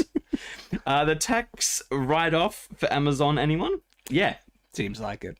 I mean, if they cancel one, I reckon that's going to be a tax write-off for them as well. But yeah, then the Ginger Ninja for 500 JPY said, just want to support another independent creator like myself and give money and support to the people who really deserve it. Hail the katana. Hey, the katana is a beautiful sword. I love it. And thank you very much for your donation as well. The X-Store for $2 said, and it's Australian. Hey, how are ya? Watch Better Call Saul, guys. It's great. I've heard good things from Better Call Saul.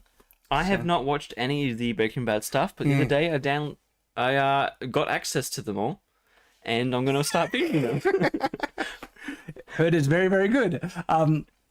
Thank you for the suggestion and super chat. Catarincia Reloaded for Ron25 said, Sauron was a victim of circumstance. It wasn't his fault. He wanted to be peaceful blacksmith. Yeah, and it was Galadriel that made him the Dark Lord. Yeah, pushed him to it. Oh, Over the edge. can't believe it. Paladin Poppy for $5 USD. Those 3 female cultists look like they turned out to be Nazgul before they were banished. What are your thoughts about them making such a huge change? Nazgul before they banished, really? Before they turned to moths, they looked like the wraith. Yeah, they did. That's what I said. They look like ring wraiths now, but I thought that was just their true form that he was revealing, not that he was turning them into it. Not sure. Yeah, I do not know. But then the Sentinel Rex for 10 USD said, the only remedy to harm shows like this have done is to make our own worlds and stories in the spirit of Tolkien. Let us honor the grandfather of modern fantasy with new great works. Yep, the book I'm currently writing, I'm actually taking a lot of inspiration from the kind of mythological nature of world building that they did in Lord of the Rings. And so it's a medieval fantasy, but a lot of the world building really been deeply inspired by that kind of approach to medieval fantasy. And it's not just elves, dwarves, no, that's the methodological nature of the creation of the world and the concepts and the grand kind of events that happened in the skies and stuff. And so yeah, I've had a real lot of fun tweaking and refining the world building and that. But we got a couple more. So we just did. So yeah, that's not done yet. Kato, Kato for $5 says, as a follow-up on my Avatar comment, would you guys ever review it or other older shows and compare them to trash like Rings of Power? I'd like to. We've done the occasional old show like Robin Hood, Prince of Thieves, and we do need to do things that, will get interest and stuff. But yeah, definitely open to doing stuff like that, and we just need to see how much you guys are interested in it. FDSKO Decurian says, Shadow of War has your kind of two-handed scabbard. It has a back scabbard that is made to be able to be drawn from the back. It's not exactly the same as my design, but at least they had the thought to do something functional, which is really good. Lamarin Swift for $5 says, little worrying that you said Brandon Sanders is one of the best writers. He gave high praise for Rings of Power. Look, he's just a very nice guy, okay? And he always likes to focus on the positive as well. He is a tremendously good writer. And if you think he is not aware of the failings in this show, you are sorely mistaken. I think he does. He just doesn't have a critical bone in his He's body. just so nice, and he likes to focus. And he says he doesn't like criticizing, and so even in because he was talking about Rise of Return last year that one of the three Last Jedi that. He didn't like it, but he likes to focus on the positive, and he did look for things that he could complement in it. And that's just what he likes to do. And so even in stuff that he knows is bad and is even acknowledges bad, like Rise of Skywalker, he likes to try and focus on the positive. And look, I think that's a very fair, friendly way to go about it. It's funny. The way I compare our approaches in that, I get informed by my religion. I'm a religious guy. And in the Book of Mormon, there are kind of two approaches to warfare that are both seen as righteous. There's a group of people that have a completely pacifistic approach where they do not want to raise any weapon against their enemy, and they're willing to sacrifice their lives so they are not forced to shed the life of another person, and also counted unto them for righteousness. But to prevent them being destroyed, their children and their other allies, the Nephites, come in and protect them, showing that sometimes fighting even aggressively against evil is also needed as well, and both are seen. And so I kind of see myself as the one willing to be a bit more critical, be a bit it's almost like it's the dirty work, but someone needs to call out this crap. And I fully respect people that they don't want to get caught up in this. It's a culture war. They call it a culture war. And it's also, look, I don't like that I have to be that critical. It's actually not fun, guys. But it is cathartic. I will admit that. All right. But I always try and focus on negative. I get relief when I can focus on the positive, like House of the Dragons and stuff. But that's my approach, and I do it because I think, yeah, it does need to be called out. And I actually really respect Brandon's approach to media and not being critical and judgmental and stuff. And like, it's interesting in terms of the judgment approach because I need to hold myself to the same standard, and I do my best. But yeah, so I appreciate what you're saying, hear what you're saying. But Brandon is a very good writer. There's absolutely no doubt about that. And he's a genuinely good guy. And I've worked with him, and we've also just chatted and emailed back and forth, and he's just a genuinely great guy. Okay, so still thank you for the chat, and I get what you're saying. Kenny Justice for $5 says, I love fantasy. This is garbage. Overlord and Shield Hero are so much better. I've heard good things about, I think it's Rising of the Shield Hero. Cantarina Reloaded donates 5 RON. And Happy Face donates 5 New Zealand. Can't wait for the Amazon Fallout show. Not. It's going to look pretty, which I'm very worried because I'm very easily deceived by pretty video game. Like Sonic, I love it because they got it right. And so Fallout will be like, oh, yeah! Coke caps or whatever. But the story, they're going to workify it.